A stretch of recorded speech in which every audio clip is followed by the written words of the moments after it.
Hey guys, welcome to this lecture. So today we are going to discuss about the interfaces types we get inside Palo Alto firewalls, right? So whenever you click on network and interfaces, so you can select any particular interface during your configuration. And here you see interface type, right?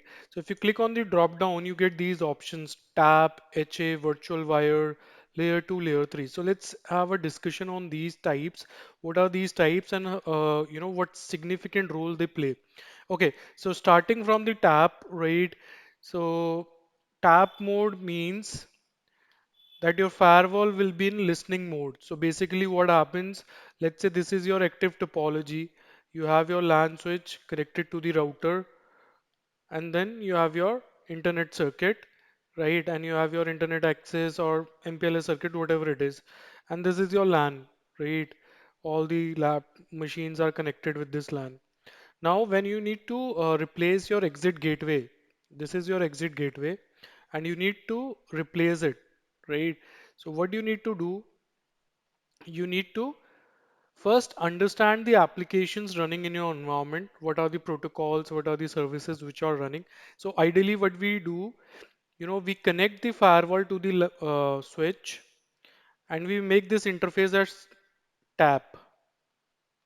This particular interface type is tap, which means that in the switching we have done the port mirroring. So whatever is received, whatever is being received on this particular interface has been forwarded towards this particular interface, right?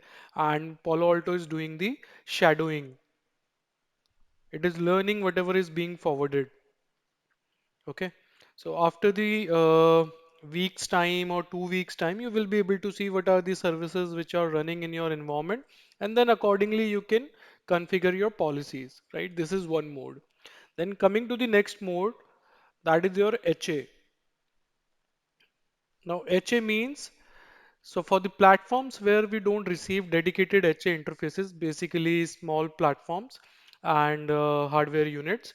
And in case of virtual machines, you can make any interface as your HA interface type, right?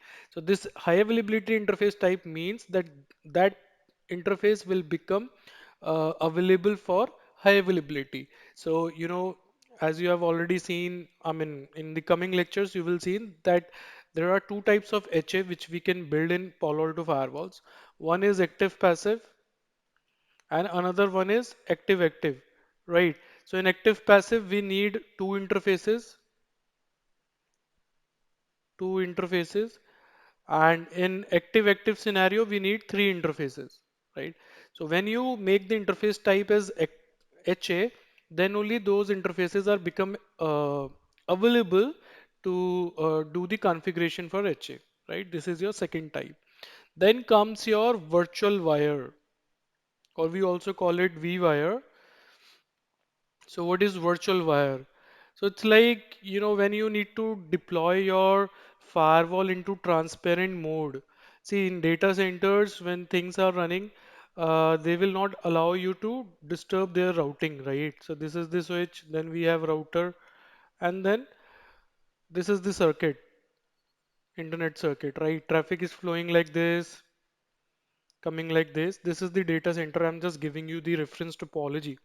Now let's say you want to install the firewall, and if you deploy the firewall in layer 3 mode, then you need to update the routing of the data center, which is not allowed. So if you want to deploy your firewall in transparent mode, how can you do that, right? Which means none of the devices, be it switch or router, will discover that particular device, not even your users, that there is a firewall which is doing inspection transparently. We also call it bump in the wire, right? So how can you do that? So, with the help of this vWire mode, you can silently install your firewalls without disturbing the existing routing, right? So let's say this is your LAN switch and this is your LAN. Then it is connected to the firewall, Palo Alto. And then we have this router, right? This is your proposed connectivity. So this was your existing and now this is your to be connectivity. So now these interfaces which are connecting to this switch and this particular router, they will be deployed in a vwire mode. And always remember that, we create pairs. So I will cover this lecture as well.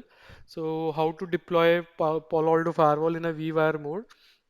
So always we create a pair of the interfaces.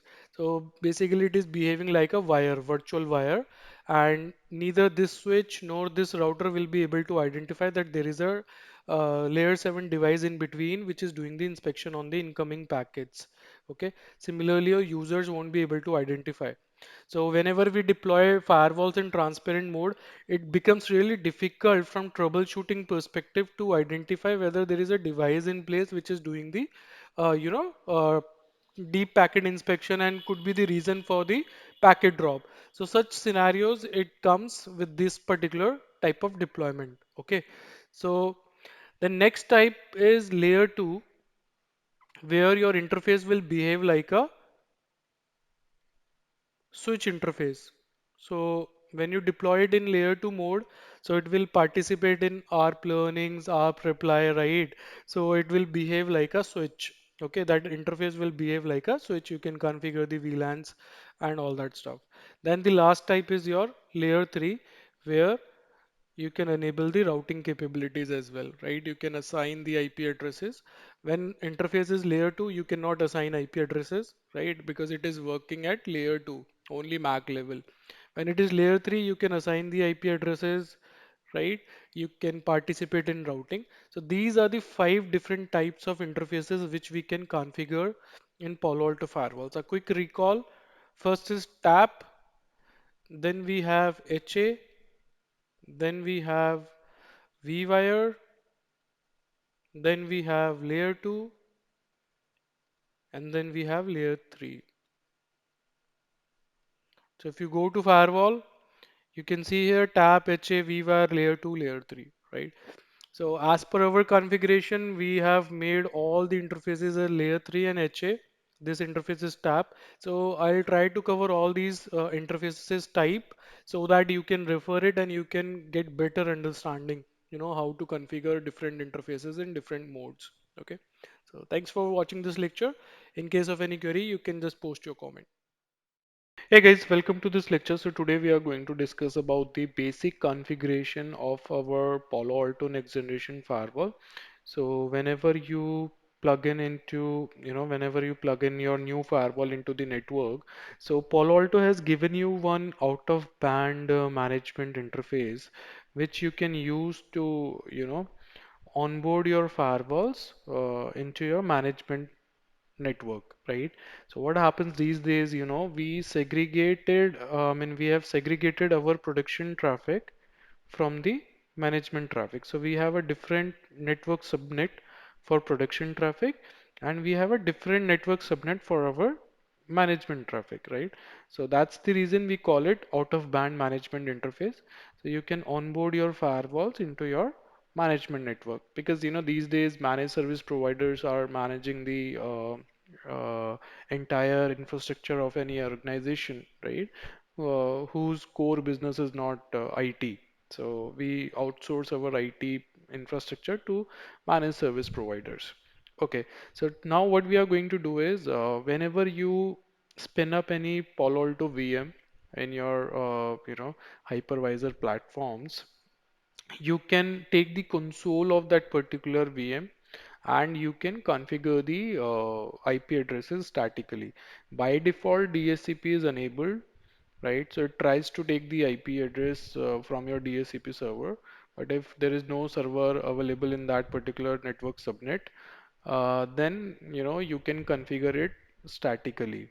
Okay, so be it your VM firewalls or physical firewalls, it comes with the DHCP settings, and default username password is admin to access the CLI or web UI. So what we are going to do today is, we are going to onboard our firewall. So this is our Palo Alto VM, which we are going to spin up. We are going to configure the management interface IP address statically, and we will configure this particular IP address on that interface, right? And we will onboard this particular firewall into our management network. And then my laptop is also connected with this particular network subnet. So I will be able to open up the web UI of this firewall, right, in my laptop, and then we can do the configuration from web UI, web user interface of the firewall. Okay, and we will configure the gateway of this subnet, and we will configure the DNS servers so that these firewalls can reach to the update servers. And whenever you are going to activate the licensing by using the auth codes, so it can communicate with the entitlement server. Okay, so let's begin with the configuration. So we have this particular firewall which is already connected to my management network. You can see this management interface is connected. So let's take the console. So if I will take the console of this particular firewall, you can see it has already taken the IP address from my DHCP server 10.1.1.6, right? So let's see if we are able to log in into this particular IP address. So if I will type HTTPS 10.1.1.6, so let's see if we are able to reach this particular IP address or not. So right now you can see that this web page is not reachable to us because my laptop is not into this particular subnet. So what we need to do is we need to configure the IP address of this particular machine into our subnet so that we can access the web page of that particular firewall from our laptop. So right now you can see this is not reachable. So what you need to do is you need to log in into the firewall. So default user credentials admin. After verifying your account, it will ask you to enter the old password and then change your password. And sometimes in VMs, you need to enter multiple times the default username and password. This is the expected behavior in Palo Alto VMs. It takes 2 to 3 times to log in into the firewall because your management plane takes time to comes up. It depends how much RAM you have allocated to your virtual machine. Okay. So now you can just check the current settings, show system info. So you can see my IP address, my host name, netmask, default gateway, and IP assignment type is DSCP, right? All these details you will be able to see, and you can see the CPU ID, UUID, and serial number right now is unknown because we have not activated the licenses on this particular machine. So it is showing unknown, right? So now what we need to do is we need to configure the IP address, okay, statically. So what you need to do is you need to type configure and you will enter into the configuration mode. Now you are supposed to configure the IP address statically. So before that you need to change the interface type from DHCP to static. So what you need to do is set device config system, right, type static. So by doing this, you have changed the interface type from DSCP to static, and now you can configure the IP address. So set device config system IP address, and now you can assign the IP address 1.5, then netmask 255.255.255.0, default gateway 192.168.1.254, and then DNS settings and servers. Then you need to define your primary server, that is 8.8.8, and secondary server is going to be 4.2.2.2. After doing this, you need to just hit commit so that your configuration can be committed to the box. So generally it takes time, it depends. Again, it depends how much RAM you have allocated to your virtual machine. Accordingly, it takes time, right? And it depends on your physical hardware as well, which particular chassis you are owning. So if you are going with the high-end chassis, they have a huge amount of RAM available. So these jobs they take like a few seconds only to be done. So let's wait. And once this job is done, Then what we are supposed to do is we need to just hit this particular IP address, 192.168.1.5, and you will see a web page will open up here. So we will be able to access the GUI of our firewall, right? So this is how we configure, IP addresses statically through CLI in Palo Alto next generation firewalls. So 98% generally it's like almost complete. So let's try to hit the IP address. 192.168.1.5, and you can see we have got the privacy error because of the certificate. So I'll tell you later on how we can resolve this problem as well, because our browser is not able to trust this particular website, hence it is giving us that this certificate is not valid. So we will discuss this later on. And here you can see job is completed, and you can come out from configuration mode, and now you can check the system settings, right? So if you type show system info, you will be able to see IP address, default gateway, right? Everything has been changed now, right? And IP assignment type is static. Earlier it was DSCP. Okay. So similarly, you once this web page will be loaded, we will log in into this web page, and then we will see how from GUI you can change the management interface IP addresses.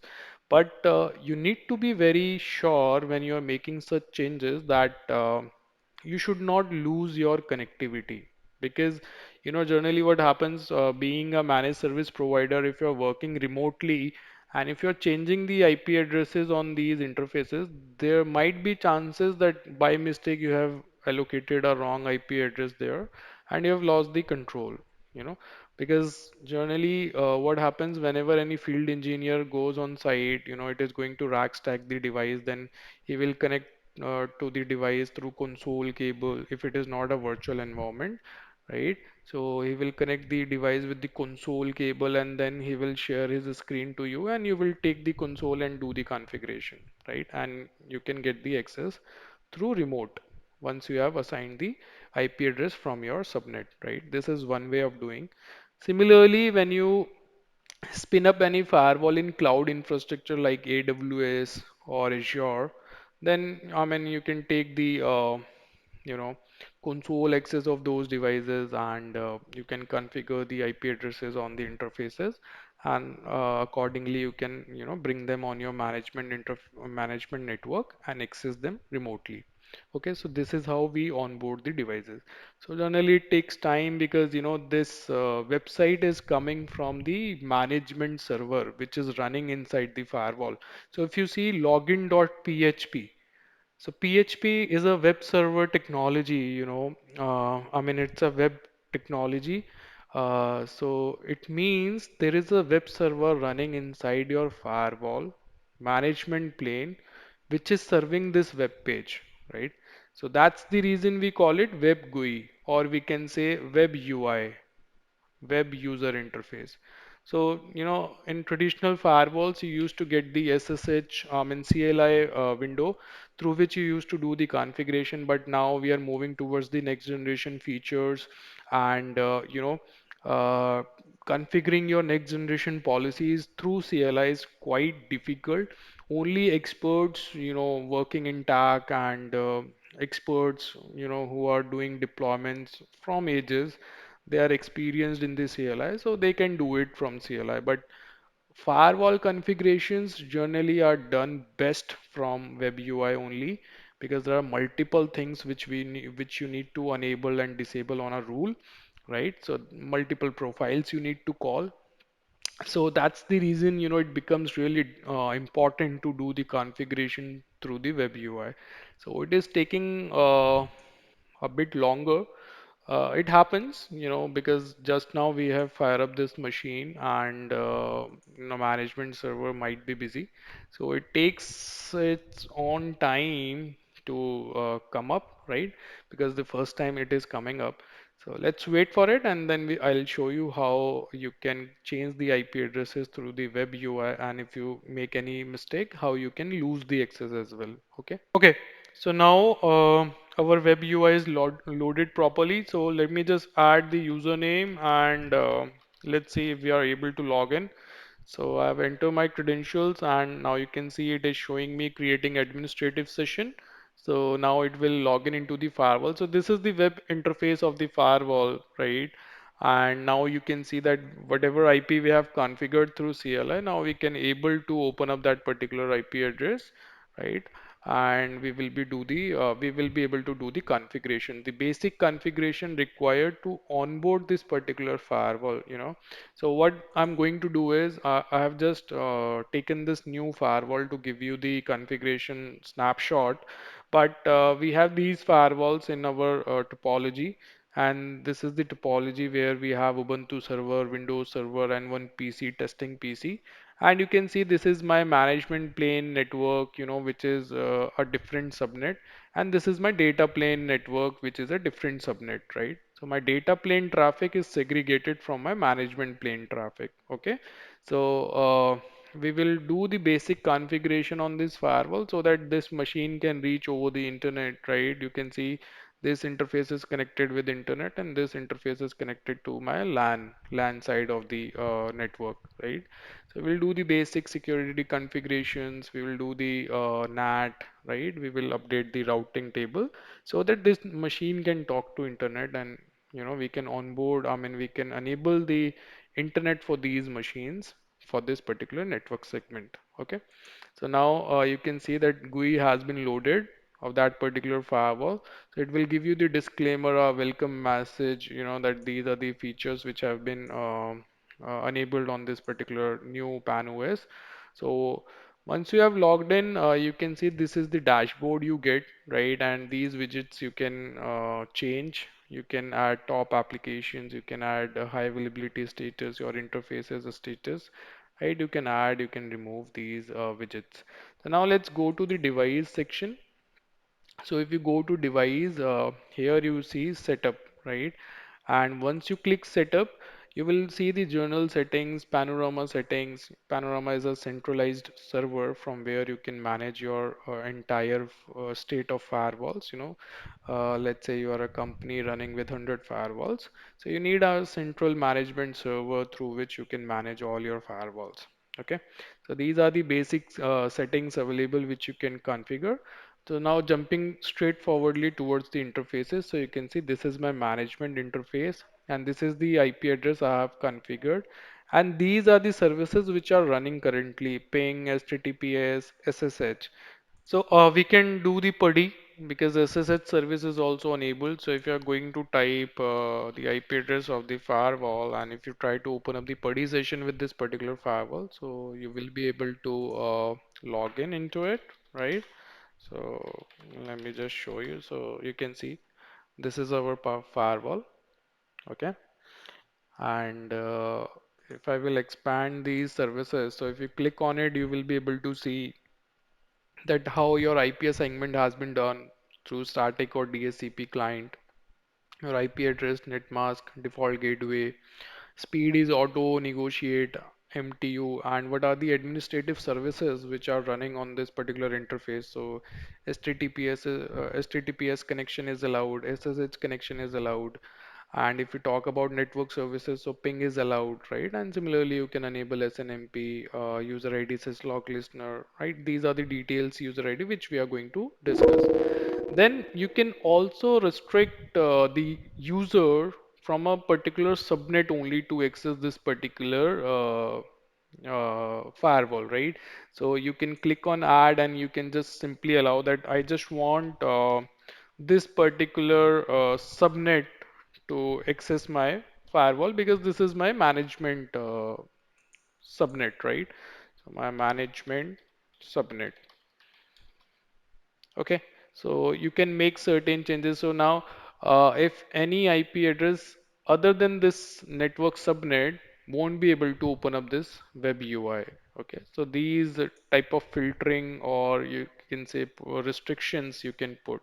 So right here you can see this is our firewall. This SSH connection is allowed, right?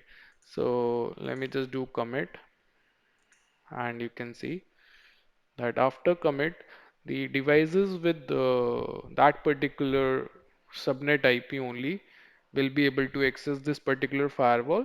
Rest of the devices won't be able to access this particular firewall. So after the successful commit, only devices with that particular IP address, I mean from that particular subnet IP address, will be able to access the web UI and SSH, and will be able to ping this particular IP address of the management interface. So that's it for this particular lecture. In the next lecture, we will see how you can configure the administrators, and how you can activate your licenses, and we will see the other basic configuration, and then we will move on to your basic onboarding, right? Basic configuration required to allow any internet on any particular machine, right? So thanks for watching this video. We have a complete basic course available for Palo Alto next generation firewalls. It will also cover the panorama. So I would request you to visit our website ngcloudx.com.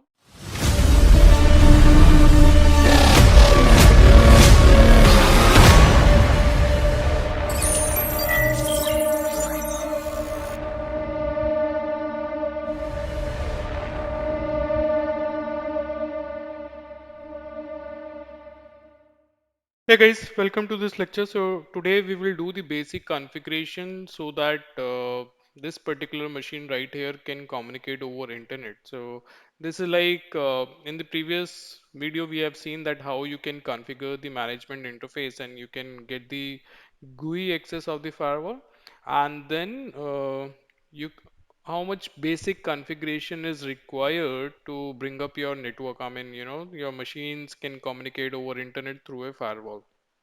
So, uh, if you will see, this is the console access of this particular machine, and if I will try to ping internet right now, so you will see that it will time out, right? So this machine is not having internet access, and if I will try to check the configuration, so the gateway is 10.2.2.1.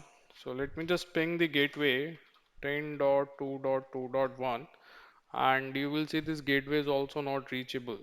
So this is the gateway IP address 10.2.2.1, which is configured on the Ethernet 1x2 interface of this firewall, right? And this is the outside IP 10.1.1.3, which will provide us the internet access. So this is the basic configuration we need to do as per the topology so that this machine can reach the gateway, and then this Palo Alto VM can do the processing on that particular packet, and then it can send it out over the internet. So this is the web UI of the firewall. So first we will do the basic configuration. So let's go to the network, and inside network you will have interfaces. So Ethernet 1 by 1 is going to be the outside interface, and 10.1.1.3 is going to be our IP address, and gateway is 10.1.1.1, right? So let's select the interface, and you can mention this is outside interface. Interface type is going to be the L3. Virtual router, we don't have any router, so let's click on the virtual router and let's create the router. So we'll create it default, and you can add the interfaces. So right now there is no interface configured, so we will add it later on. So you can delete this and you can just click OK. And security zone, you can create the security zone. So this is going to be the untrust zone. Logging setting, yeah, we need to log. So right now log forwarding is not configured, so we will cover this part later on. Type is L3, and you need to add the interfaces to the zone. So right now we don't have. Automatically it will be applied to the interface because we are configuring it from the interface, right? You can directly create the zones as well, or you can create it when you're first time assigning IP addresses to your interfaces. Then zone protection profile, we will discuss it later on. Enable packet buffer protection, user identification, device ID, ACL, right? And exclude list from user ID and device ID. These are the things which we will discuss later on. So let's do one thing. Let me just minimize. Yeah, so okay. So virtual router is default, security zone is untrust, IP address. So we are going to give static IP. You have this PPOE and DHCP client option as well, right? And you can enable the SD-WAN if you have the license. So click on add and let's define the IP 10.1.1.3/24 and IPv6. If you have, you can configure SD-WAN interface. If license is there, you can configure the SD-WAN. And in advance, you can define the link speed, duplex, right? And management profile. If you have any management profile, let's say you want to allow ping on this particular profile. So this profile I have already created. So you can click here, management profile, you can give it a name and you can allow the network services and administrative services on that particular interface, and you can create the permitted IP which can access those services on this particular interface, right? So generally in outside interface, we do not recommend to allow services like HTTP, HTTPS, Telnet or SSH, right? Because this is going to be the public facing internet. In my lab topology, you might get confused that we are using the private IP here. But in production environment, you will see that customers will use public IP directly configured on the outside interface. Since this is the virtual environment, so it makes sense, right? With this gateway is going to be the firewall, actual physical firewall, where this entire topology is becoming LAN to that firewall, and on the WAN interface of that particular firewall, we have the actual public IP configured, right? So do not get confused why I have configured the private IP.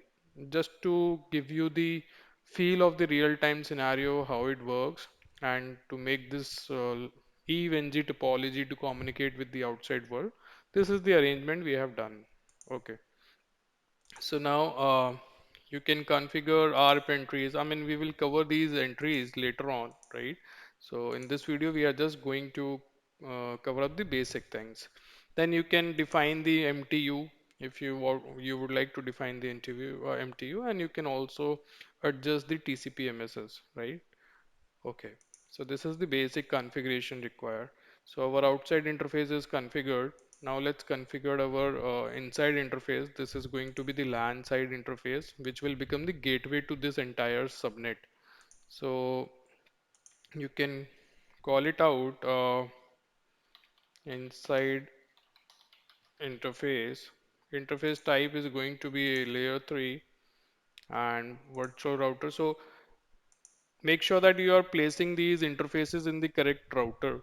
So what happens in these firewalls, you can create multiple routers and you can attach different interfaces to these routers, right? And accordingly your routing will work. So we will discuss this in detail when we are going to create the virtual systems VSys, that how different routers, different VCs, can communicate. Then security zone, so we will create a new zone, that is our trust zone, because this is the LAN side of our firewall, and rest of the things we will keep it like that. Let me just, okay. And then IPv4, so IPv4 is going to be 10.2.1/24, and rest of the things will remain same. And if you want to allow the ping on this particular profile, so you can apply it, this already created management profile, right? So our interface is done. And if you will see zones, these zones are automatically created. If you want to create any other zone, you can click add here. You can give it a name, let's say DMZ zone, which we will use it for our future.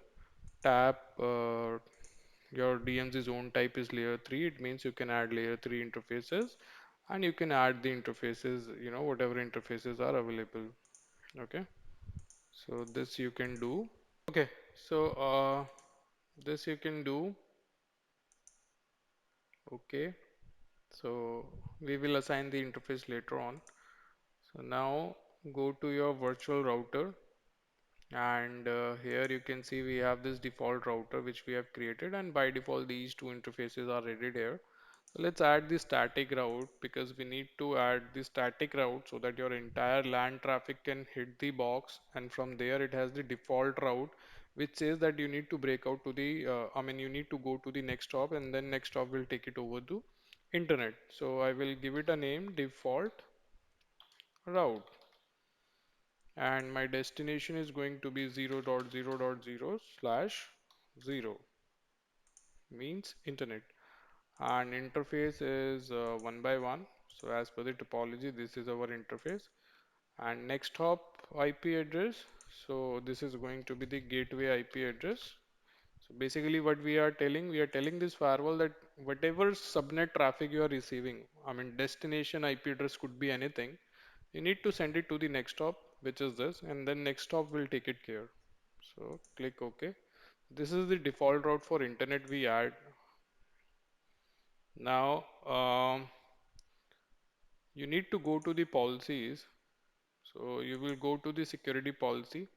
Here you will see that we have these by default two rules available, intrazone and interzone. So intrazone means if trust would like to communicate to trust, that is allowed, that communication is allowed. If untrust wants to communicate with untrust, allowed. DMZ wants to communicate with DMZ, allowed. But if trust wants to communicate with untrust or DMZ, that interzone by default it is deny, right? So it means we need to create a rule to allow the communication. So we'll create the rule and we will give it a name, internet access, and source. So my source zone is going to be the trust. My traffic will be coming from the trust. Source address is going to be 10.2.2.0 slash 24. This is the subnet. So if it is not defined, then you can click on addresses. You can give it a name, LAN subnet, right? And you can just select IP range, wildcard, FQD, and IP net mask. And then we can define our subnet 2.2.0 slash 24. And if you want to add any tag, you can add, right? So I'll let you know what are these tags and all that later on. So click OK.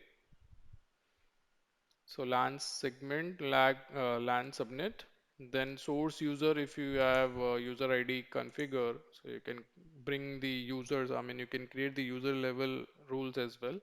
And source device, if you have HIP profile configure, so you can tag the device as well. So this rule will be applicable to that user and to that particular device. Then destination is going to be the, uh, untrust, that is my internet, and destination address could be anything, any device, right? Now comes the application. So application could be anything, or you can call the destination applications, what type of access you need to allow to your users. So since this is going to be the basic internet rule, so we are opening everything as of today. So we are keeping it any. Then service category, URL category, it is like any, or you can keep it application default. Now actions, so action is allow. You get all these options. So right now we are keeping it allow. And profile setting, these are my layer 7 profiles. Where you get antivirus, vulnerability, anti-spyware, URL filtering, file blocking, and all that. So right now we are just keeping it none. We will check it out later on in depth how to configure these profiles and get the granular control on the user traffic. Then logging setting. So log at session start, log at session end. So we generally do log at session end so that we can get the complete details of the session. And then you can also configure the log forwarding profile if you have any, syslog server or any log listener is available in your network. So you can configure that. But right now we're just keeping it none. Okay. And you can also create the schedule when you want to when you want this rule to be active or deactivated, and if you need to have any QoS, right? So you can do that. And if you want to disable the server response inspection, that service can also, that can be also done. So it's okay, right? Now we need the network address translation. Why do we need that? So although this is private, but the firewall which is present or which is acting as a gateway for this particular topology, that is expecting traffic from 10.1.1.3 IP address. So if I'm going to send the traffic from 10.2.2.7, which is my PC's IP address, this IP address right here, so internet will not work, right? Why I have done this? So that you can get the real feel of production environment, because I told you before as well that we are going to configure the public IP address on these interfaces, right? On outside interfaces.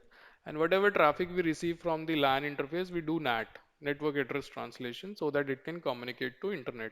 So in LAN, we configure private subnets. In WAN, we have public subnets, right? So just to give you that feel of the production environment, I have done this.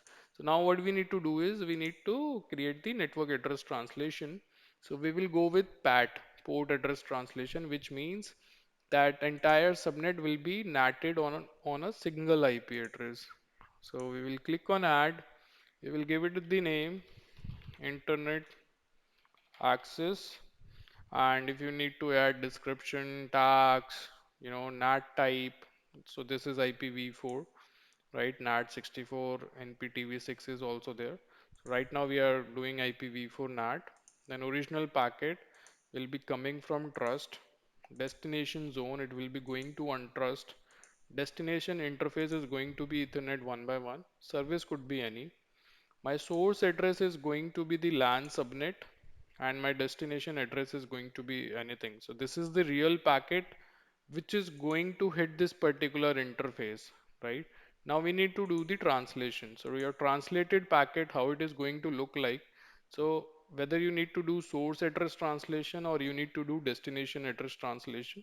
So we will do the source address translation, which means that source IP address will get NATed, destination will remain same. So let's say if take it like this, if 10.2.2.7 would like to communicate to 8.8.8, so source translation means this IP will be translated to something else. In our case, it will be translated to this IP. Okay, and then it will go. So destination IP will remain same. So if I talk about your source socket and destination socket, because in layer 3 header, that is our IP header, we have source IP details, we have destination IP details. And in layer 4 address, we have port, source port and destination port details. So when you combine that, source IP plus source port, so it is called source socket, and destination IP, destination port, destination socket. Okay, so initially your source socket will be 10.2.2.7 and service port will be, source port will be any random, and your destination socket will be 8.8.8, and let's say we are connecting on port 80, right? After NAT, it will look like this: 1.1 10.1.1.3, and it will randomize the port, whatever port is free. Let's say 4, 5, 6, 7 port is free, and this destination socket will remain same. So this is port address translation, PAT. In most of the scenarios, you will see implementations like this only.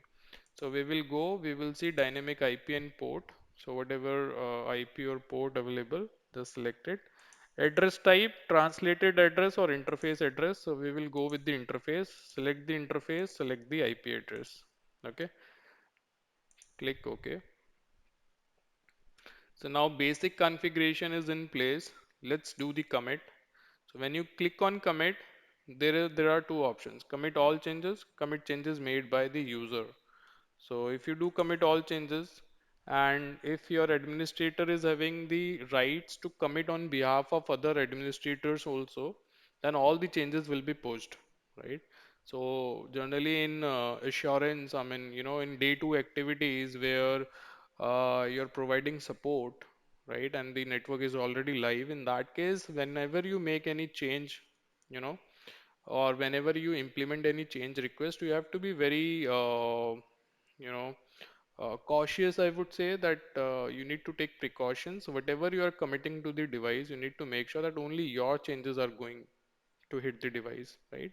So basically, whatever changes we have made before commit, we have not committed anything. So right now, whatever changes we have made it inside the candidate configuration. Okay, when you click commit, it goes to the running configuration.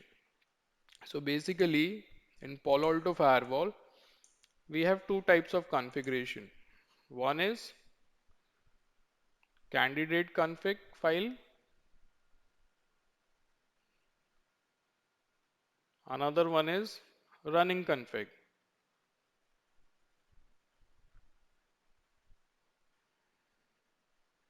So whenever whatever changes you make through GUI or SSH, first candidate config template gets modified. And when you do commit, it updates your running configuration. So basically your running configuration is running in the data plane of the firewall. So this firewall is having two planes, management plane and data plane. So data plane is processing your production traffic and management plane is taking care of your management related traffic. So if you go to commit, if you click on preview changes, you will be able to see what changes have been made in the candidate config, and if you do commit, what will be modified. So you can see this was not there, this was not there, and these are the changes which have been made. So you can validate the changes and then only you can commit. You can also see the change summary, what has been modified, owner, all the things. And if you can also validate the commits, directly commit will like it will first validate and then push it to data plane.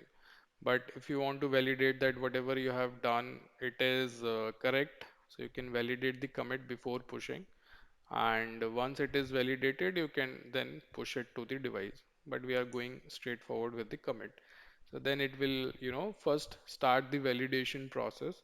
So basically what happens when you do the commit, there are three phases, phase 0, phase 1 and phase 2. In phase 0, it creates the object IDs. So once those IDs are created, then your commit process enters into phase 1.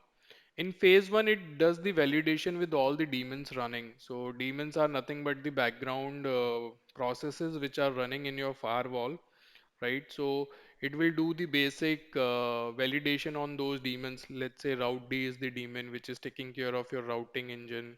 Similarly, we have different daemons, dev server, management server, right? So once all the validation is done on those daemons, then it enters into phase 2. And once the commit enters into phase 2, it will never fail. So if your commit is going to fail, it will either fail in phase 0 or it will fail in phase 1. It never fails if it enters phase 2. Okay, so now you can see it is almost going to commit.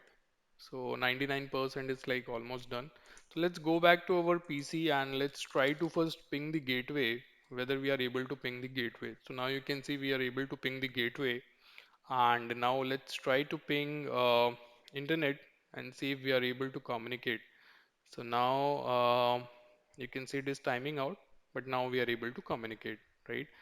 And let's verify whether we are able to open up the websites or not. And meanwhile, if you go back to your firewall, you can see commit completed successful.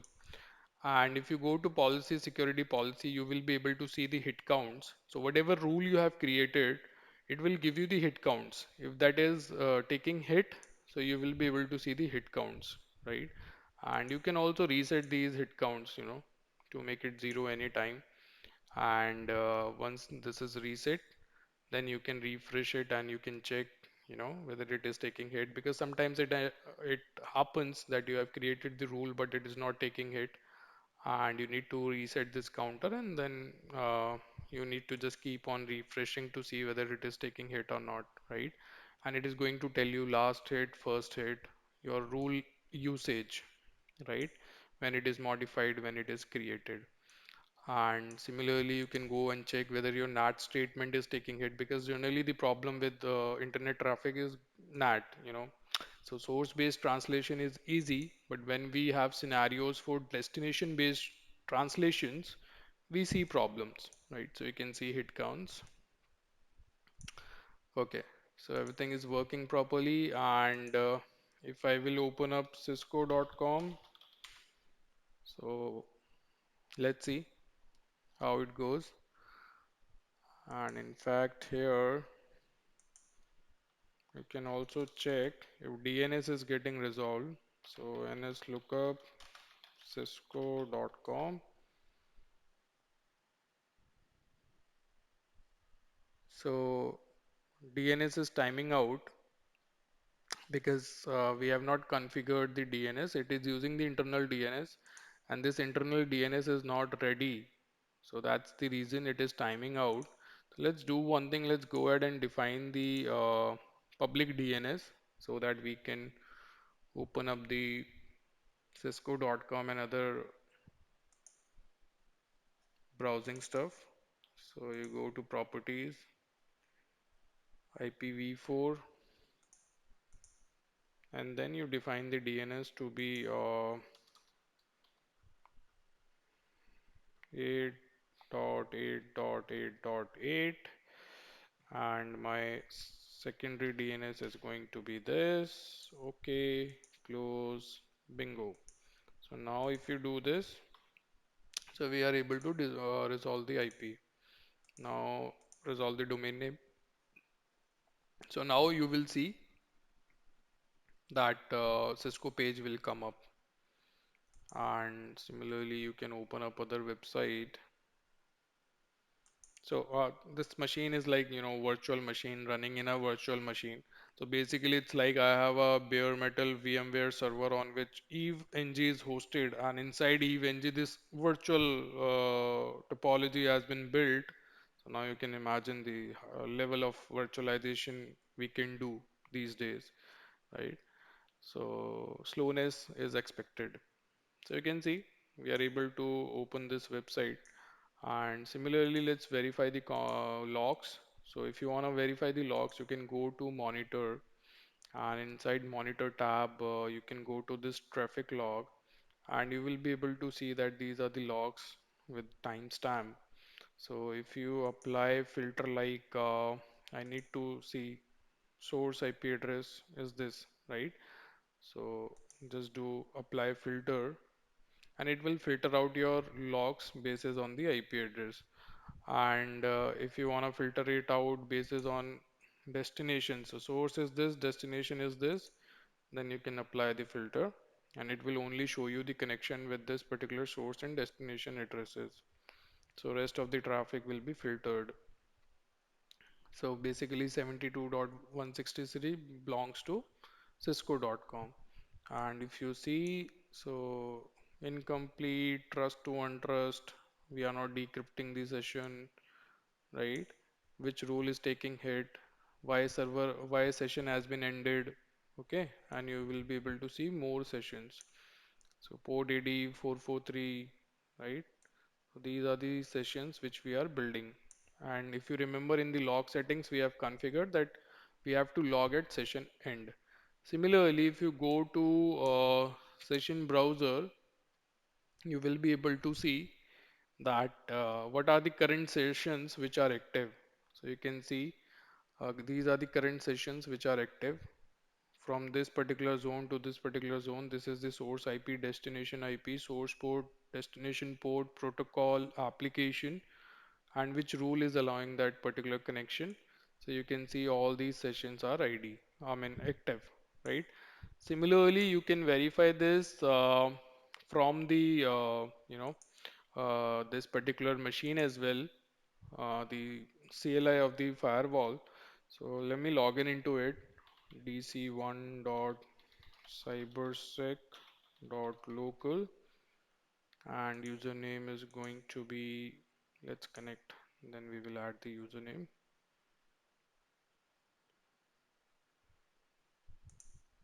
So username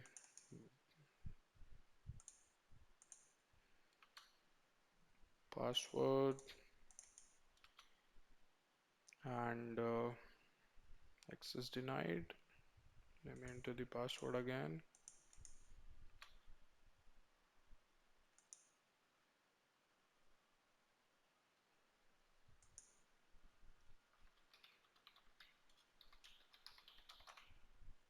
I mean, these are the best tools available for your day-to-day jobs, right?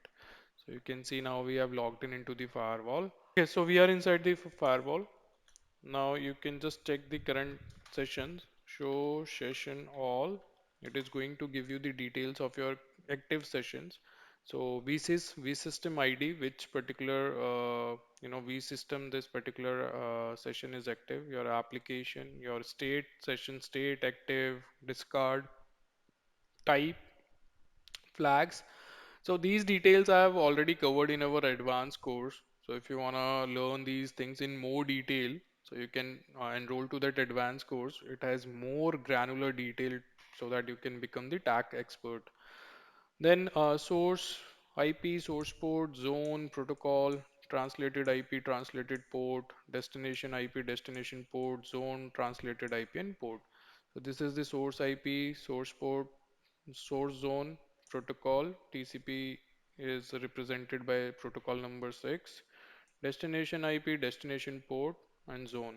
And now you see the translation. So your source IP is getting translated. It means we are doing source NAT, right?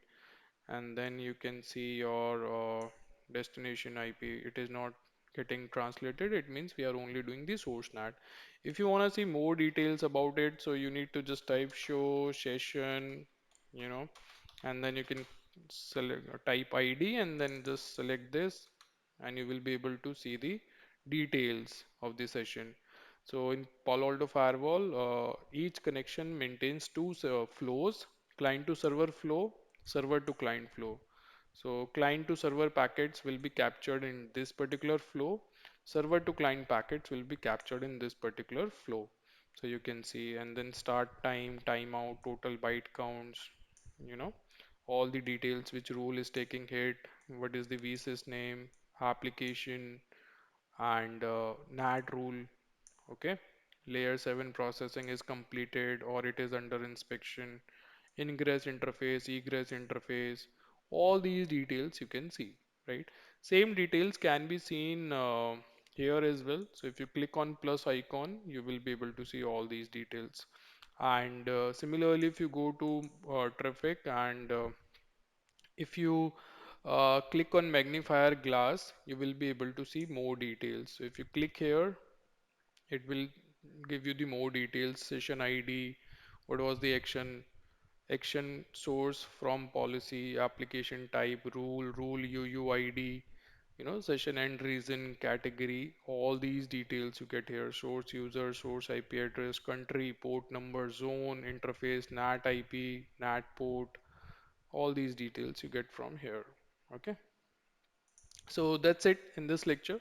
In coming video, we will see more details, more basic configuration like user provisioning, how to add the administrators, how to configure the profiles for the administrators, right? How we can create the local users, how we can onboard the users from the Active Directory or any other stuff like that. Okay. So thanks for watching this video. Have a nice day. Hey guys, welcome to this lecture. In this lecture, we are going to see the basic firewall configuration for administrators and how you can activate the licensing and all that stuff. So, when you log in into the dashboard, I mean, the web UI of the firewall.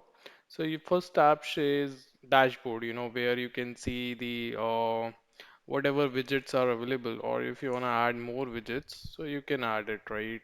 Let's say I want to get my high availability status, or I want to see general information about my firewall. You can get all these details, right? And you can drag and drop the here and there, right? You can move them and you can customize your dashboard. Okay.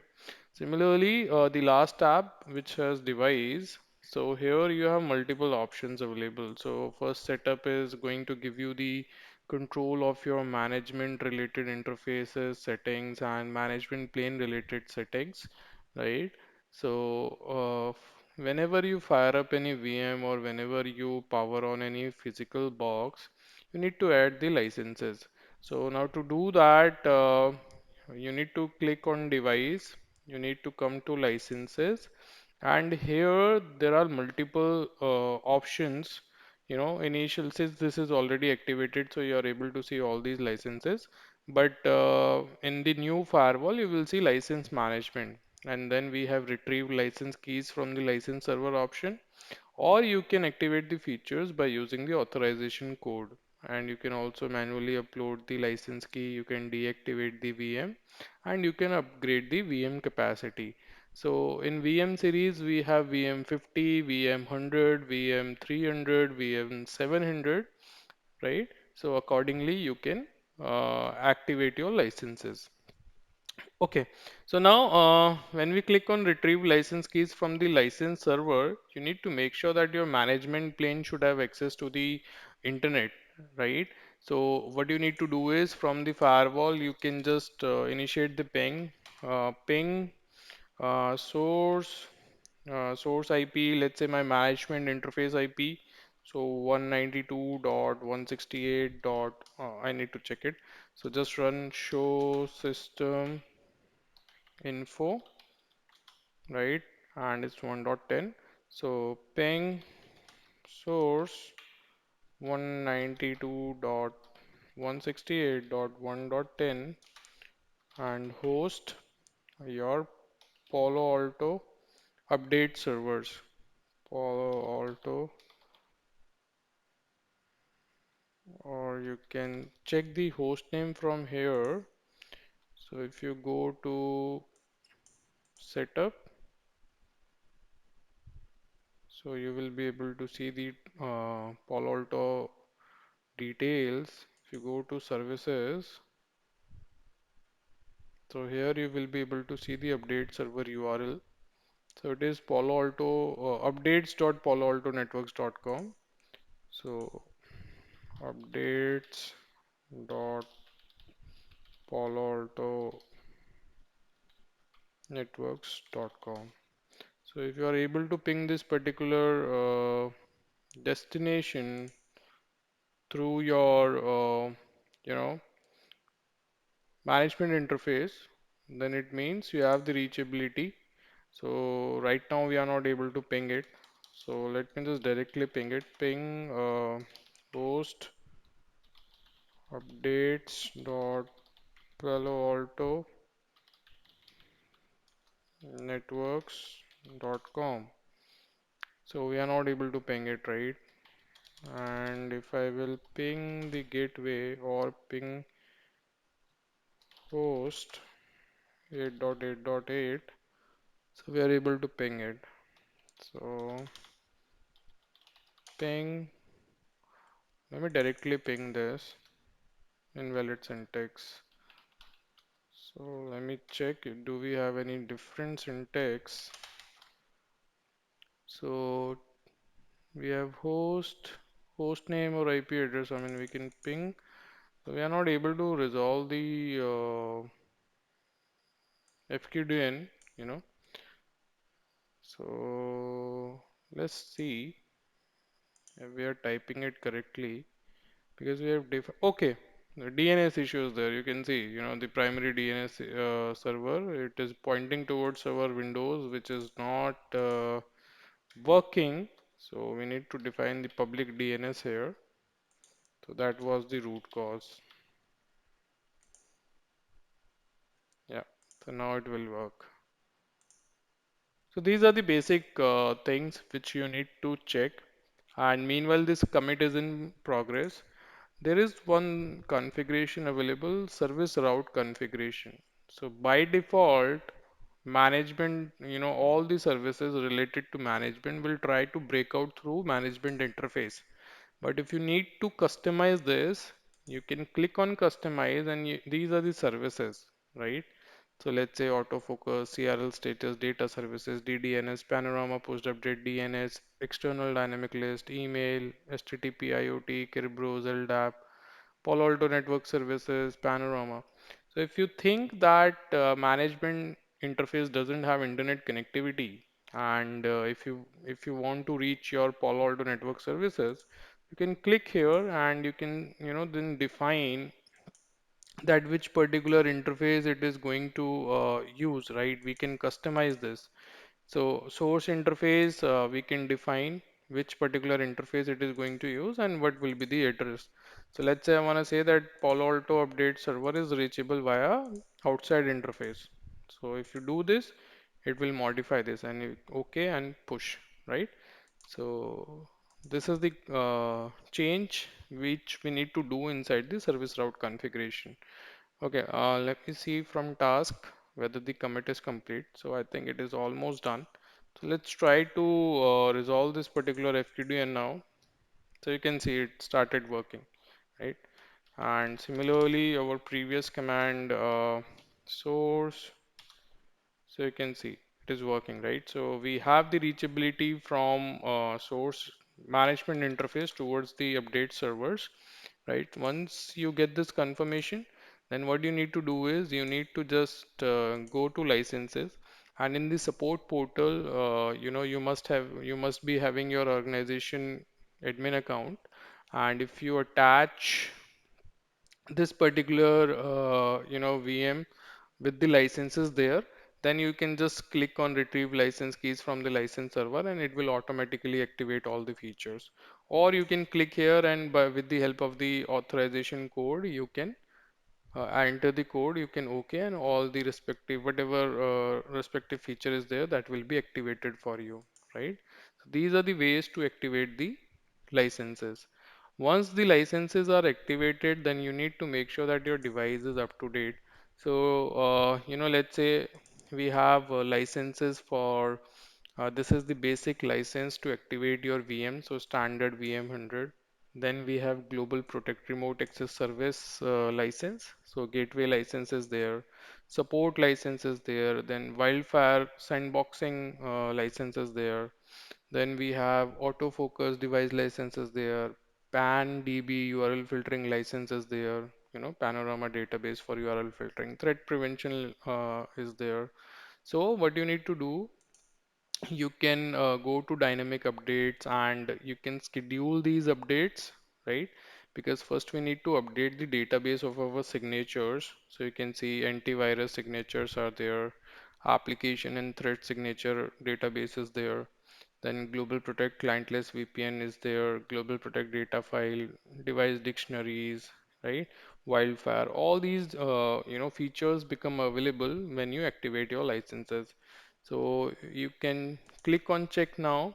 It will communicate with the update servers and it will try to retrieve the latest files, latest versions, and then accordingly you can install the latest one. So let's see, this is the latest one I can see.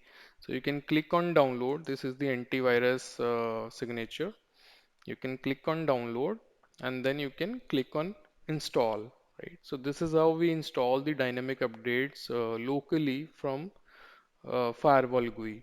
And we can schedule these jobs so that it can be done automatically, and you need not to intervene manually for these tasks, right? So it is downloading the signatures, then it will start, I mean, it will give you option to install it, okay? And this is the currently installed one, this particular version, right? Similarly, we have for application and threads, so you can see this one is the latest one, right? So you can click on download and this will also start downloading, okay? And then you can just do close, it will download in the background and then you can activate it. Similarly, device dictionary, right? So here this is for IoT, so we don't have option to download or activate, it will be automatically done. And wildfire, so we can download for sure and we can activate it. So it is communicating, and in the task section you will be able to see what are the jobs which are ongoing. You can stop the jobs, and from CLI as well, if you go and if you type show jobs all, So it will show you the ongoing jobs, and you can see these are the two jobs which are downloading at present, and the percentage of completion you can see here. And then you can, if you want to check particular job status, so show job ID, and then with the help of this particular IP you can get the details of that particular job, right? So DQ'd ID, type, download, status, right, result, this is active, pending, completed 24%, any warning or details. So you get these details. Okay. Now coming back to here, so you will be able to see that this particular is almost done, 89%. Then following other signatures which are in process. So once it is done, then we will be able to activate it. So now you can see there is no option to kill this particular job. So it will be done. So this is completed. Now if you refresh, so we can activate that. So now you can see this is what we have downloaded, right? So we can install it.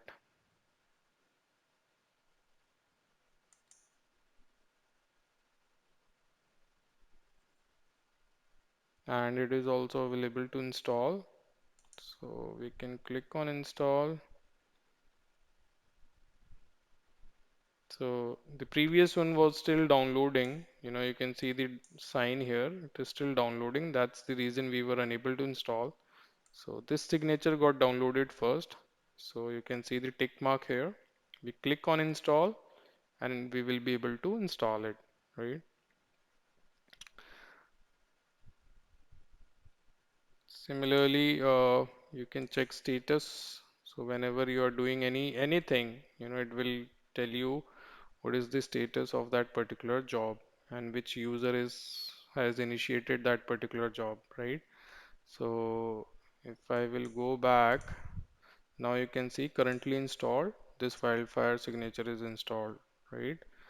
And let's wait. It is in downloading progress, it is in downloading stage. So the downloading is in progress. Similarly, if you would like to upgrade your device software of this particular firewall, so you can go to software, right? And either you can upload the image directly if you have it, or you can click check now. It will contact the update servers and it will check for the new image. So the criteria to upgrade your image is like this. So let's say, let me just make some space. So let's say my current image version is 10.0.0. So this is going to be the base image. Okay.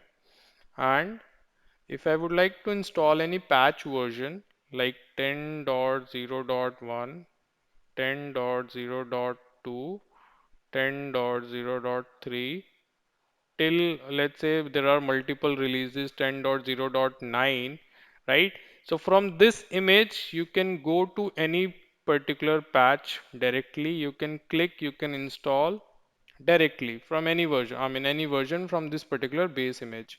But if you would like to go from 10.10.0 to 10.2.0, then there will be the upgrade path, which you can check online as well. I mean, if you type Palo Alto upgrade path from version this to this, on Palo Alto website, you will be able to see that. If you don't get those details, then the path would be, first you need to upgrade from 10.00 to 10.1.0, and from there it will go to 10.2.0, because this is the version upgrade, major version upgrade, right?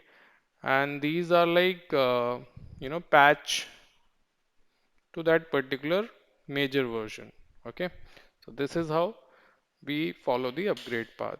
And sometimes it is like direct upgrade is also available. I mean, you can directly go from this to this. So always verify from the Palo Alto website Because what happens, you know, there might be possibility that there are certain features which are dependent on this particular image, and if you're going directly from here to here, so firewall might not work properly. So that's the reason, they ask you to upgrade in a path whenever you're going for a major upgrade. So let's go back here. Now you can see version is 11 and our version is 10, right? So I cannot go directly to 11. Okay. So first I need to go to 10.1.0, 10.1.0 here, right? And then I need to go to 10.2.0 here. And from here I can directly go to 11.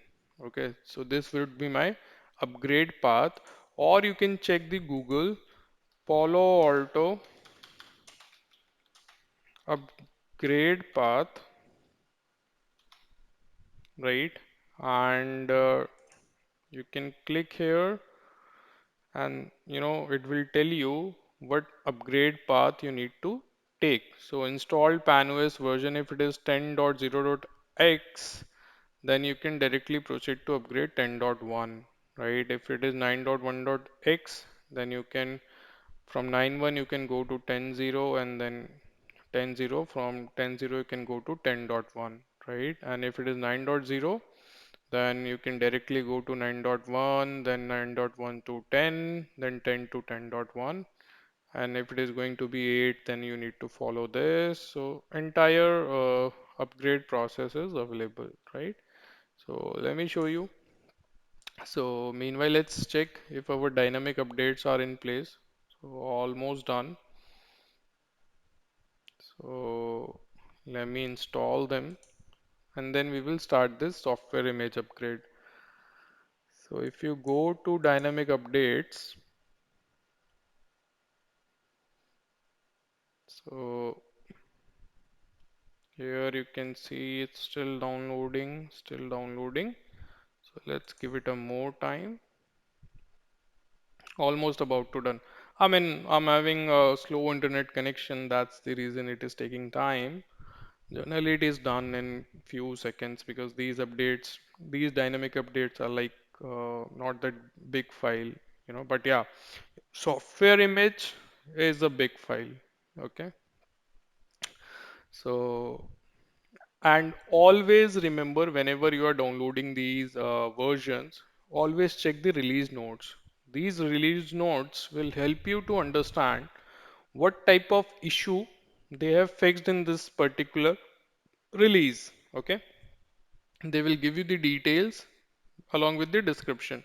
So let's say if I'm going to install this particular antivirus version, I can click on release notes and it will tell me, what all new antivirus signatures have been added, right?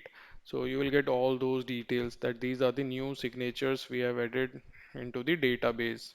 Similarly, if I go with applications in thread, so you can go to the release notes and it will tell you that these are the vulnerabilities or new applications, have been added and fixed, right?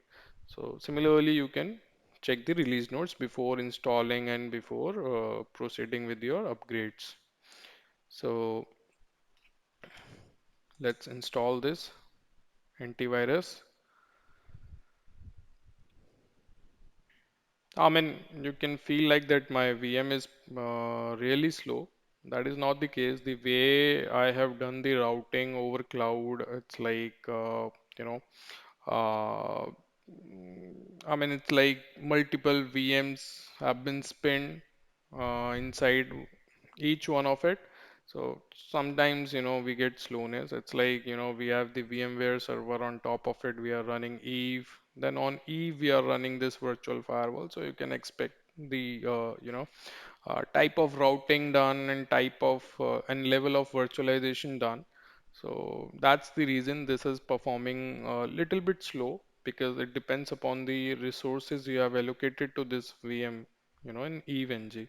But when you are going to deploy it in clouds like AWS, Azure, or any bare metal server where VMware ESXi is running, In that case, you will see the GUI is very fast. It depends upon the resources you are going to allocate. Let's say you are allocating more RAM, more CPU, logical CPUs.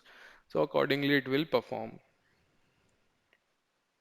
Okay, so meanwhile this install is in progress. Now you can see that we don't have any download, right? It is just that we are activating, installing the antivirus. So what you can do is you can go to software and from right now we are at 10.0.0. We are at this particular image. So hotfix can be downloaded and installed right away. You can see the file size is very small, but whenever you are going with major, you will see that file size is big. So let's click on download. So we will first go from 10.00 to 10.1, right? And you need to make sure that when you're doing this particular upgrade, and if you're managing your firewalls with Panorama, so you need to make sure that Panorama version, the management server, the version of this particular image or server should be greater than or equal to your firewall version. So if my firewall is on 10.0.0, so both Panorama and firewall could be on 10.0.0, or firewall could be on 10.0.0, but Panorama could be on 10.1, right? 10.2 or 11, right? But reverse cannot be possible, which means if my firewall is on 10.1 and if my panorama is on 10.0.0, then you will face challenges, right? You will see issues in commit and managing those firewalls. So always panorama should have the latest version or version equivalent to your firewalls. Okay, so this particular software download will take its own sweet time, right? Meanwhile, let's do other stuff. And if I go to dynamic updates, you will be able to see that this is currently installed now, the latest antivirus version. Similarly, you can activate, I mean, now we will feel the slowness because I've initiated the download. So similarly, you can activate this, you know, app and threat. So disable new apps in content update, right? So if you want to disable new applications in content update, you can select this. Otherwise, you can leave it and you can click on continue installations, right? And you can review the file. I mean, you can review the signatures, you can review the policies, you can review the applications. So let me just show you. Here you can click on review policies. So it will tell you where this particular you know signature has been called inside your policies, what rules will be affected by this particular upgrade, so you can review it. Similarly, review applications, new and modified applications since last installed content, so you will be able to see the details. It takes time because my database was very old, so there will be major shift in number of applications, so it will take time. If you periodically update your you know databases, then it will be like very fast. So you can see content version and new apps, right? So in this version these are the apps, in this version these are the apps. Okay, so you can just scroll it down, you can just check it, right? You will get the comparison.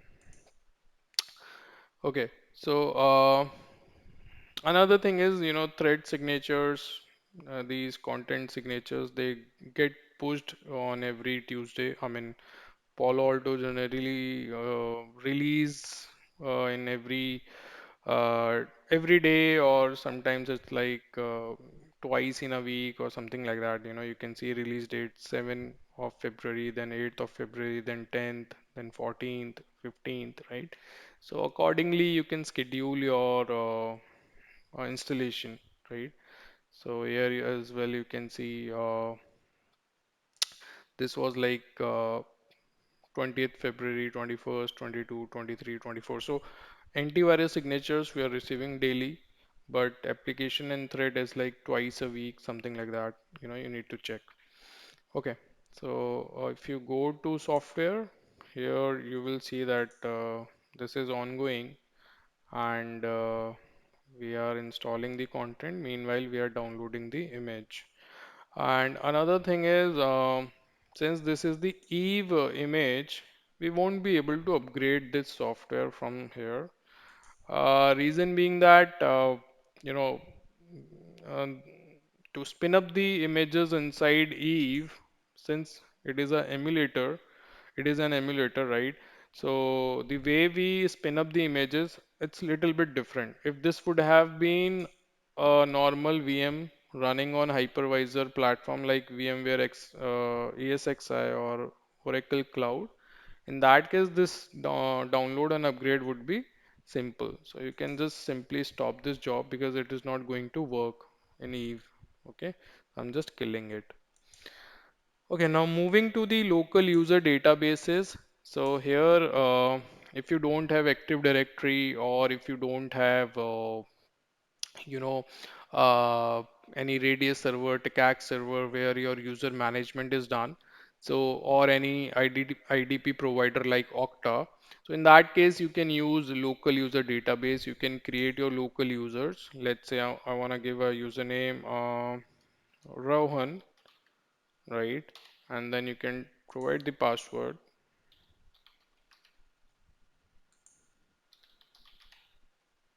right? And we can enable it. So this is not the administrator, okay? So just make sure that you are adding only users, and then you can create your authentication profiles, which can be used multiple line items, which can be used in multiple functionalities like remote access VPN or other policies. I mean, there are multiple policies where you can use the user information, right? So this is the local user Rohan, and let's say I will add another user. Uh, let's say Suresh, or let's say we can add Mohan. Okay,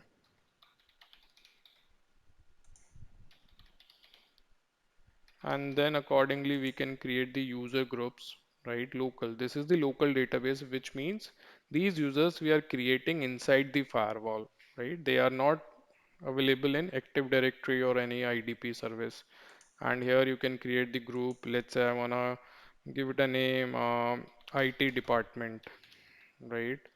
So IT department, and then you can add the user. So it will tell you the available users we have. We have Rohan, we have Mohan, right? And accordingly, you can create the security policies basis on users. So IT department only characters allowed are okay. So we cannot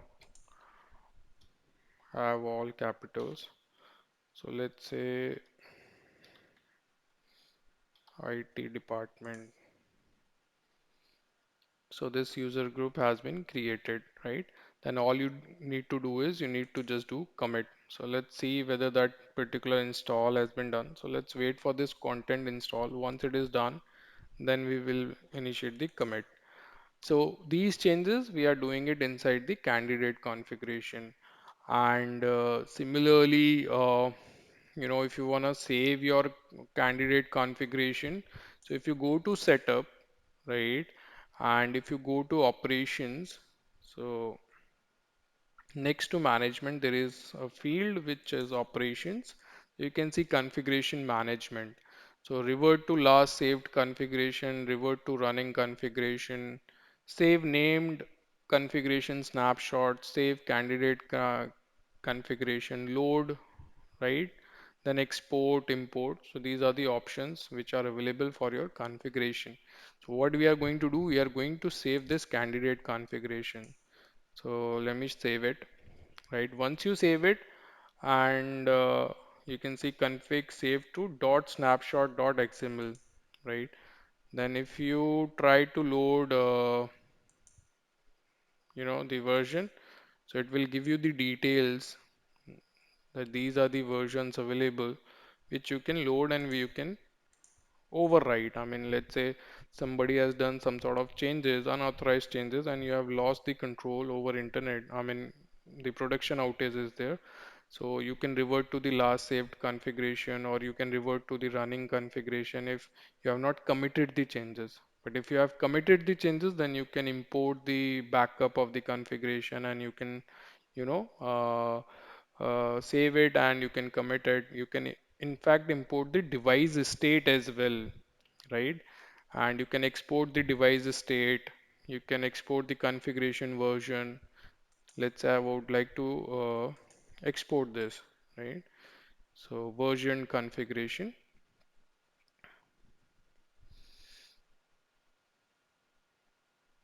So it's taking time.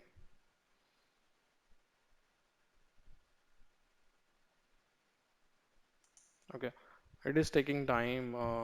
Like I said, I have allocated less resources since this task is already in progress, so it is taking time. You can save the named configuration as well. You can just give it your own name. Let's say I want to give backup config, right? So backup config, latest backup config,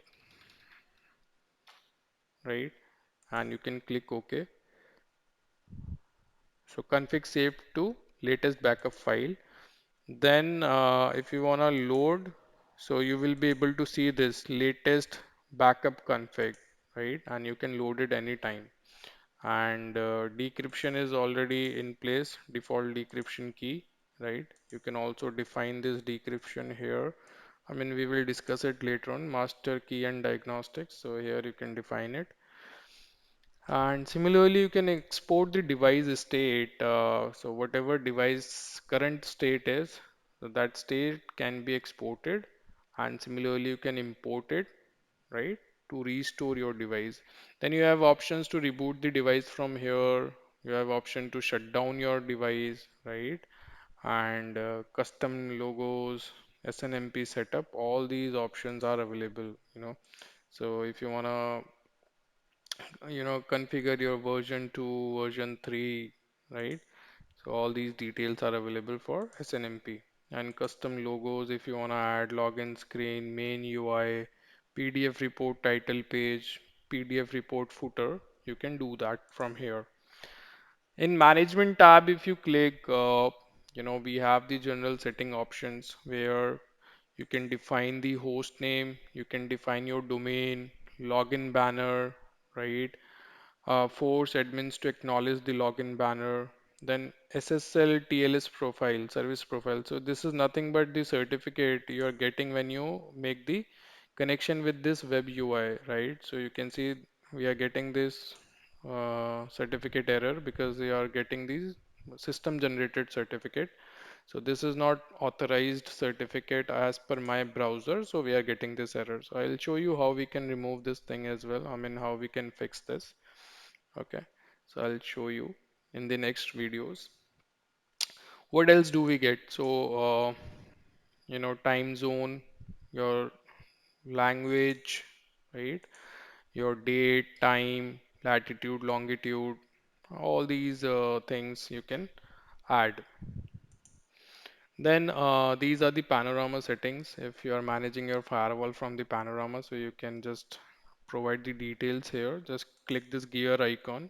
We will do it. So I'll tell you later on.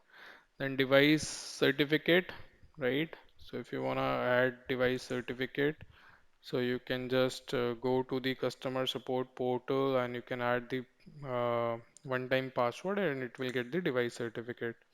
Then authentication settings. So authentication profile for these users.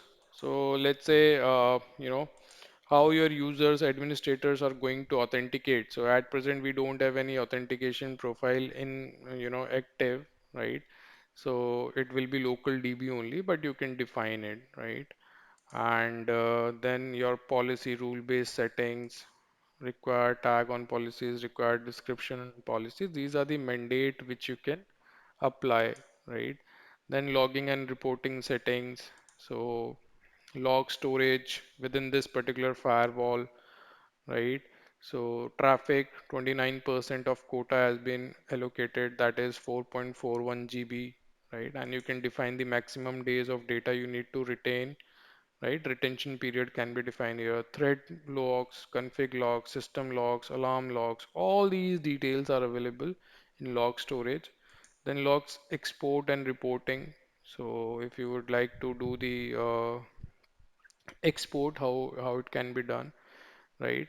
And predefined reports. These are the predefined reports which are available. If you want to remove anything, you can remove it from there. Then log collector. So we do have this log collector devices available from Palo Alto, and we can also use Panorama as our log collector as well as device management server. So we will discuss that as well. Okay, then we have this SSH management, right? So if you want to have any server profile, so you can call that particular profile here, right? And then we have this autofocus. If it is not enabled, you can enable it. We will discuss about this service. Then minimum password complexity for administrators, your banner, messages, you can define everything here. Okay. Message of the day, header, banner, header color. Then secure communication settings, panorama communication, PAN-DB communication, wildfire communication, all you can do here. Then panorama we have already covered, right? So these are the basic services and options you get, right? So services like update server, verify update server identity with the help of the certificate validation, your DNS server, primary, secondary, right? And NTP servers so that your firewall time should be in sync with your NTP server, right? This service route configuration. Then comes your management related interface configuration. You can define what IP address, whether it is static, DSCP, speed, MTU, what services you would like to enable, and if you would like to restrict the particular IP address, then you can provide the details here. Then this is the telemetry information you are going to share with the Palo Alto, threat prevention, device health and performance, product usage, right? And if you wanna remove this, so you can disable this, that I don't wanna share these analytics with Palo Alto. You can do that, right? And these are the details. I mean, it will sync with the update servers and then it provides, right? So content ID. Now here you get the details of URL filtering, right?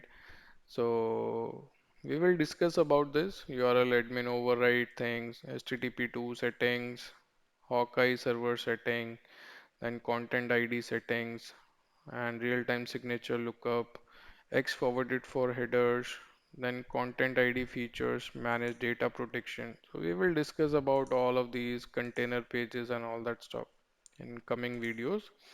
Then we have wildfire service, so wildfire.paloaltonetworks.com. This is the public cloud, and these are the file sizes limit available. It is like a sandbox service from Palo Alto. And session information settings, these are the things which will be shared with the public cloud. You can also have your wildfire private cloud or private device hosted. I mean, there are setups where customer doesn't want to send the any type of file over cloud, right? So you can set up private cloud. Then this is related to session timings, session settings. So token bucket size, enable IPv6 firewalling, enable jumbo frame, DHCP broadcast session, accelerating aging, right? All these things, packet buffer protection, all these things are available in our session setting. Then session timeouts, default is 30-second, discard TCP. All this have been covered in detail in our advanced course. So if you want to learn everything in detail, how it works actually, so that you can opt for. This course is going to configure the basics of the firewall, how to do the basic configuration to keep your services up and running. Basically, it will help you to do the deployments, right? Then TCP settings, and these are the decryption settings, certificate revocation checking, SSL forward proxy settings, right?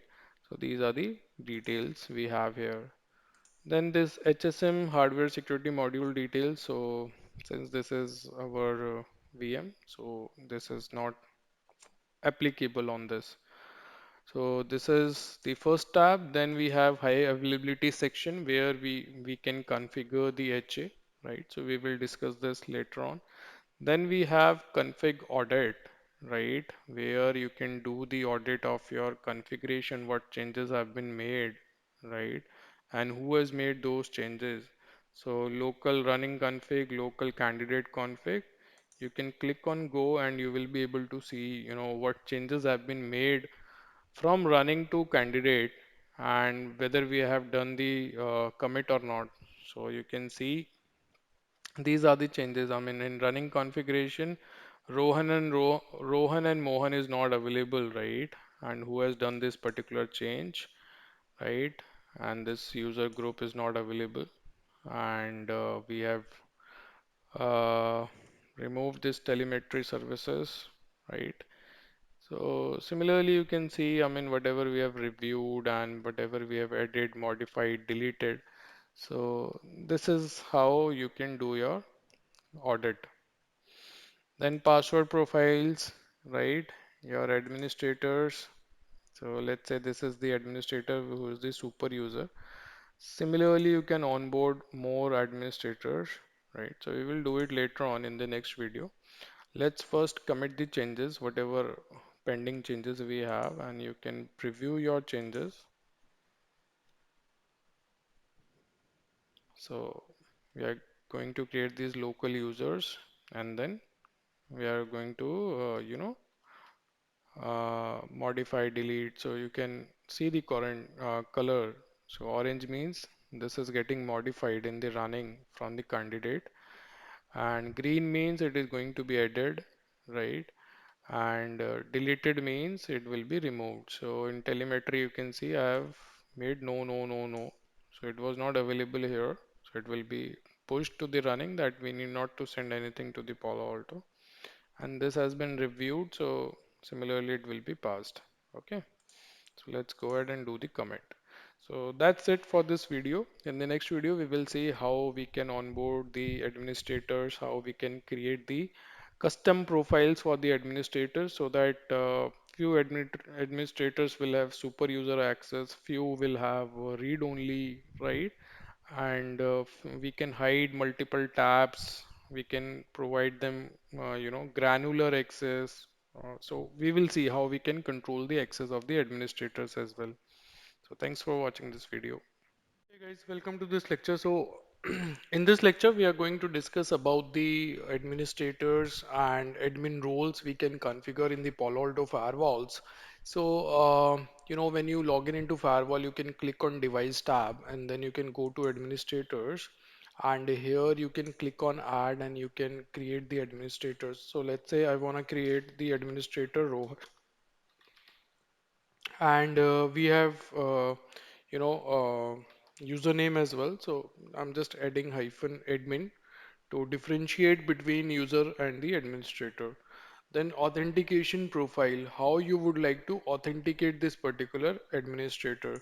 So right now we don't have any authentication profile configured, so we will keep it local password based. I mean, if user is admin is going to enter this particular password, so it will be authenticated locally.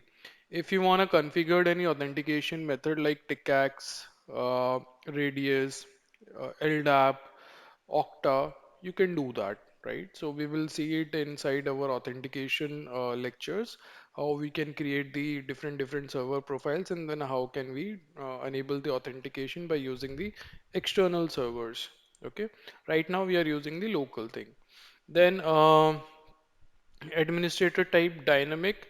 If you select dynamic, you get two options, super user having complete access, then super user with read-only access, device administrator and device administrator read-only. So these are the predefined roles. And if you go to role-based, in role-based, these are the three predefined roles: audit admin, crypto admin, security admin, right?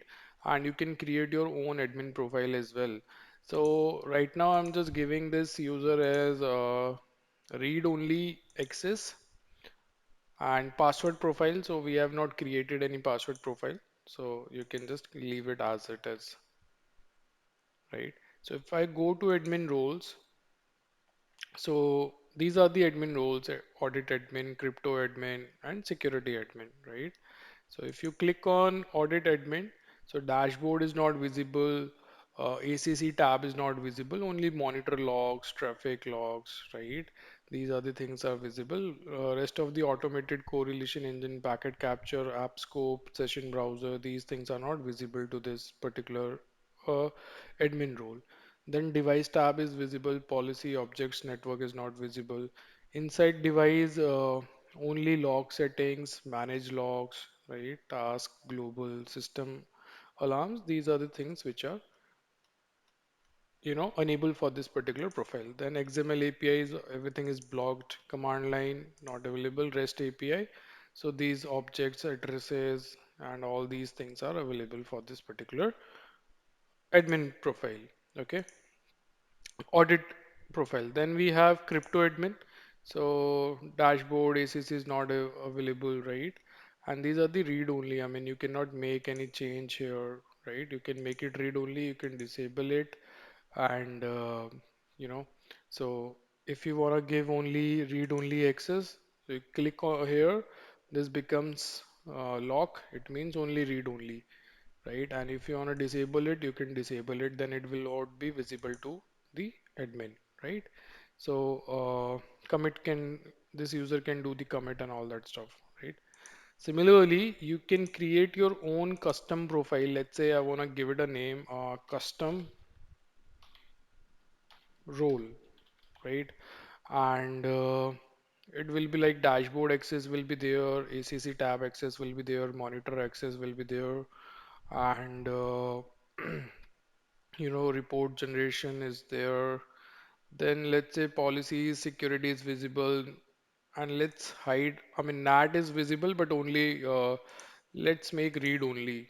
NAT read only, QS read only, PBF decryption, tunnel inspection, application override, authentication, DOS protection, SD-WAN, rule hit count reset, right? So it could be enable or disable. Then objects, only read only access. So we can make it like uh, only read only. Okay. And then global protect. So read only.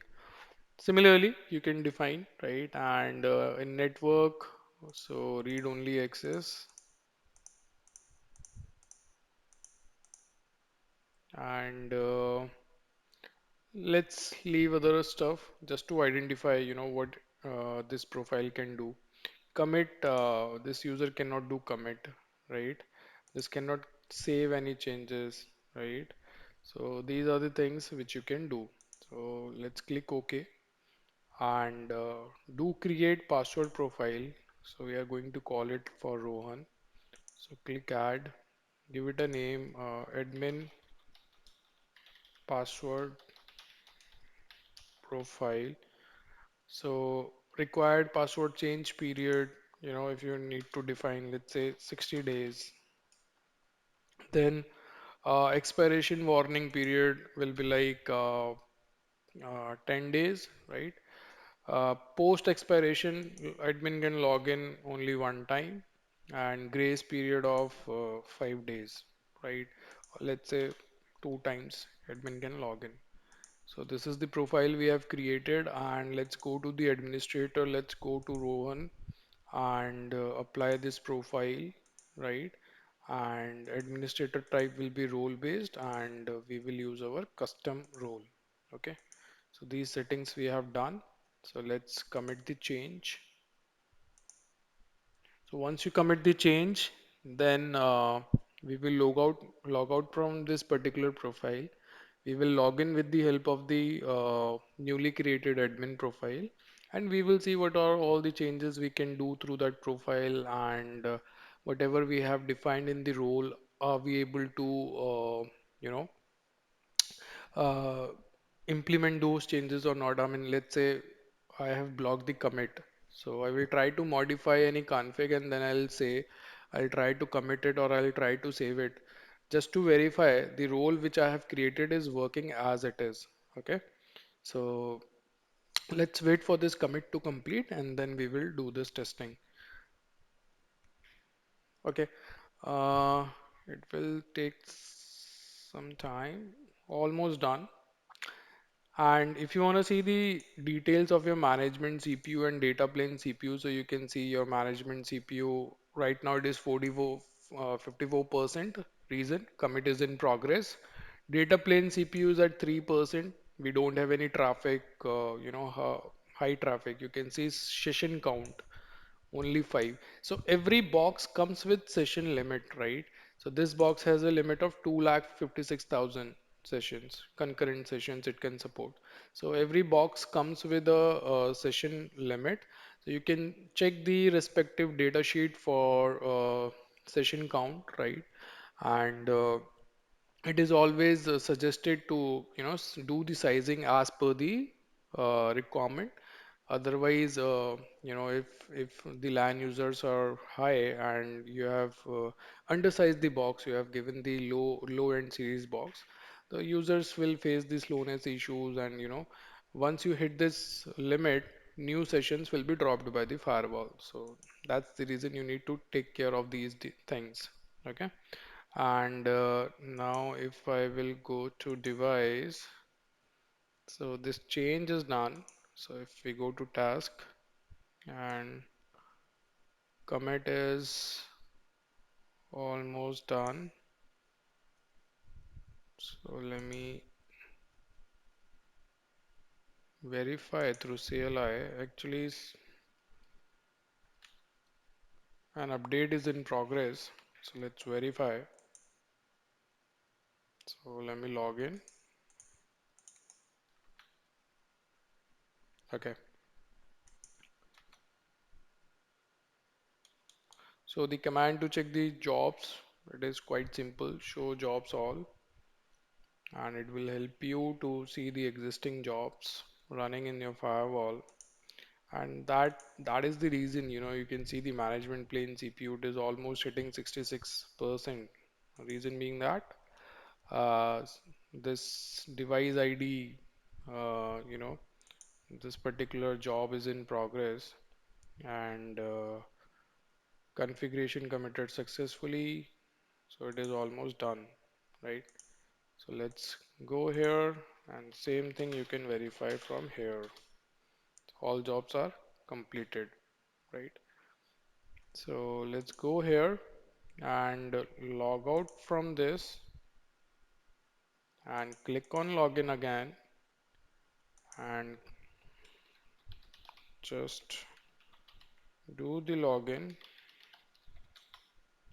Let's say if Rowan is able to log in, so you can see creating administrative session. So we are able to log in. Now we will verify whatever things we have enabled for this user or administrator, whether those changes are there or not, right? So after the successful login, we will first verify what changes we can make in dashboard, what changes we can make in candidate configuration. Then we'll try to save it, we'll try to push it on the running configuration of the firewall, and we'll see whether this administrator will be able to do that or not. So generally it takes time. I mean, since the management CPU is quite high, so it is taking time. And in fact, if you need to check the management CPU, so through CLI you can check it. You can run the command show system resources, and you will be able to see the details of your management CPU. So current utilization is 35, 37% and all that, right? And these are the processes which are consuming your CPU. And in Linux, this output comes through top command. So if you want to refresh it, because once you run it in Linux, it automatically gets refreshed. So if you want to refresh it, so show system resources, follow, yes. Uh, I think we need to enter, it will automatically refresh every after 3 seconds. You can see data will refresh after 3 seconds, right? So this is how you can see the management CPU utilization. Why they have implemented this sort of functionality like this? Because the root mode of the Palo Alto firewalls is locked. If you check checkpoint, if you see Cisco, root mode is open for everyone, right? You can directly jump into the root mode, and root mode is nothing but your base you know uh, kernel image where you can make super user changes. I mean, right? You can check the config files of your daemons, you can modify them, you can jump, you can bounce the services and all that stuff you can do there. So why Palo Alto has blocked the root mode? Because you can only get it through tag professionals. I mean, they also need permission from their tier 3 engineer to get into the root mode, because one of the company in US was able to remove this session limit count, which you can see here. So that session limit count was removed, and the same box was able to cater more sessions. So that company have low CU against Palo Alto Networks, and that's the reason then Palo Alto Networks made necessary for all the users to get the root access only through TAC. Okay, so now you can see we have logged in through this new admin, and you can see that this particular user is logged in right now. Config logs are there. In fact, you can configure the widget, and I want to see logs. Okay, logged in admins, you can see. So these are the two admins which are logged in, one through web, one through CLI. And if you go to ACC, this tab is visible to you. You can generate the reports, right? It will take time to generate. And you can click on monitor. These options are visible, right? You can go to policies. Now, if you remember, in policies, we have configured that you cannot make any change. Okay. So if I will try to modify any security rule, or if I will try to modify any NAT rule, I won't be able to do that. So if I will click here, I will be having the read only access. You can see I cannot modify anything. Okay. If I do that, I don't have this OK button to commit the change in the candidate config, right? So I cannot do that. So it is working as per the role. So you can clearly see here, if I click, so I cannot make the changes. But if I go to objects, I can definitely make the changes, but I won't be able to commit that particular change, right? So if I will go ahead and okay, this is also blocked. I think network is allowed for me. So default, and if I will go ahead, no, this is also disabled. Let me see if any profile, yeah, this is open. So let's create SSH profile and enable HTTPS, telnet, only SSH and ping. So we have created this interface management profile, and now let's try to commit. So you will see that you are not getting the commit button, right? So you cannot commit any change. Okay. And if I will try to save the device configuration, I won't be able to do that. So go to device setup, operations, save named configuration snapshot, backup. Uh, new backup. So nothing happened, right? In fact, shutdown option is also not available. Config save to new backup. Let me see if this has been saved.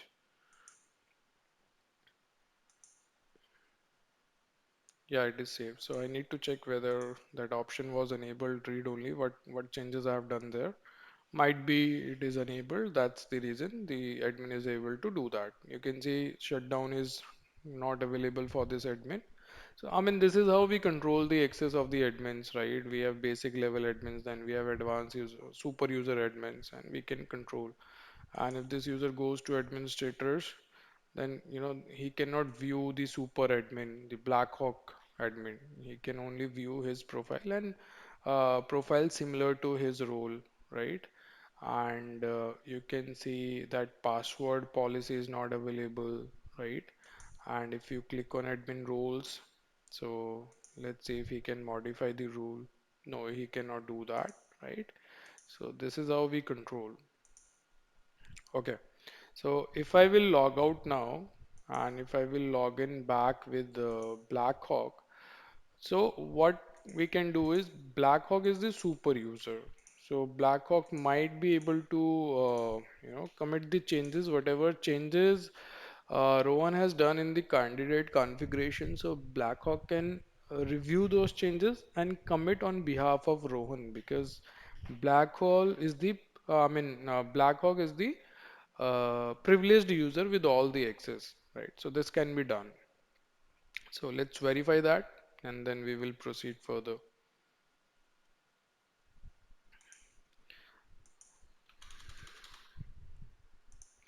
So this management server in Eve takes time, but if you deploy the same firewall in hypervisors like VMware, ESXi, Oracle, VirtualBox, you won't see this slowness. Or if you will deploy it in cloud infrastructures like AWS, Azure, GCP, you won't see this slowness.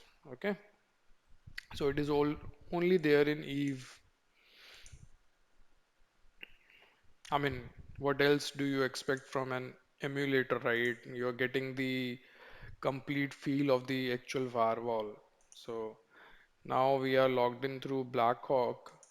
So let me just see what are changes available. So it is showing some sort of changes are available.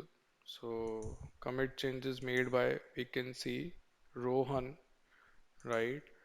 And we can click OK and then we can preview the changes, what changes he has made, right? And you can see the SSS management profile has been created. Now, if I will commit all the changes, let's say I'm also working and if I will commit all the changes, so what will happen? Let me give you this live example. Let's say I also went into network profile and I'm also doing some sort of other work, let's say test or mm, HTTP only. So let's enable this, right?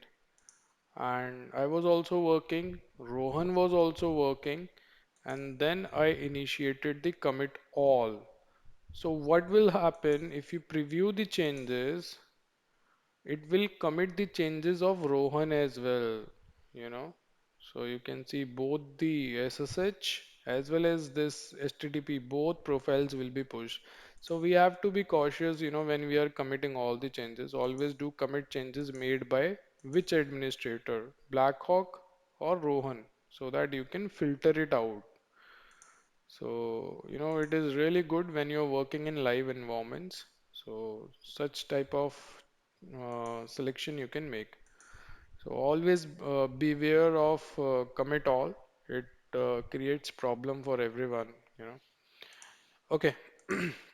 Now, coming to the next part, which is authentication, you know, for administrators if we want to create external authentications and how can we onboard the server profiles and all that stuff. So we will do it in a separate lecture, So we are going to create the authentication series because it cannot be covered in just one lecture, right? So we will be having the series for authentication, and in that particular series, we will cover, all these server profiles. So we will do the authentication via Radius, TACACS, LDAP, Kerberos, SAML, right? So we will try to complete it as much as we can. Now, other basic configuration, um, it's like, yeah, we discussed to fix this problem, right? So you can go to certificates, and here you can click on generate. So first, we are generating this certificate locally on the firewall, not with the help of this KEP server. So give it a name, root CA, right? This root certificate, we will install it inside the user machine, and my common name of this certificate is cybersec.local. Okay, or yeah, cybersec.local, and it is certificate authority, and online certificate status protocol responder we don't need because we are generating this locally. RS algorithm, all these things are good. Then if you want to add alternative DNS name, so you can provide the details here. Uh, you can provide star dot cybersec dot local, right? And you can click on generate. Then we will make this as trusted root certificate, and then we will create intermediate certificates and assign one of the certificate to this particular service, and we will install this root certificate in this laptop from where we are accessing this web UI.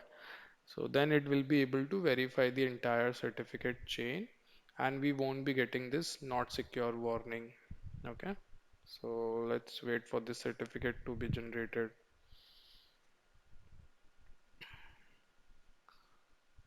So ideally, it will not take much time.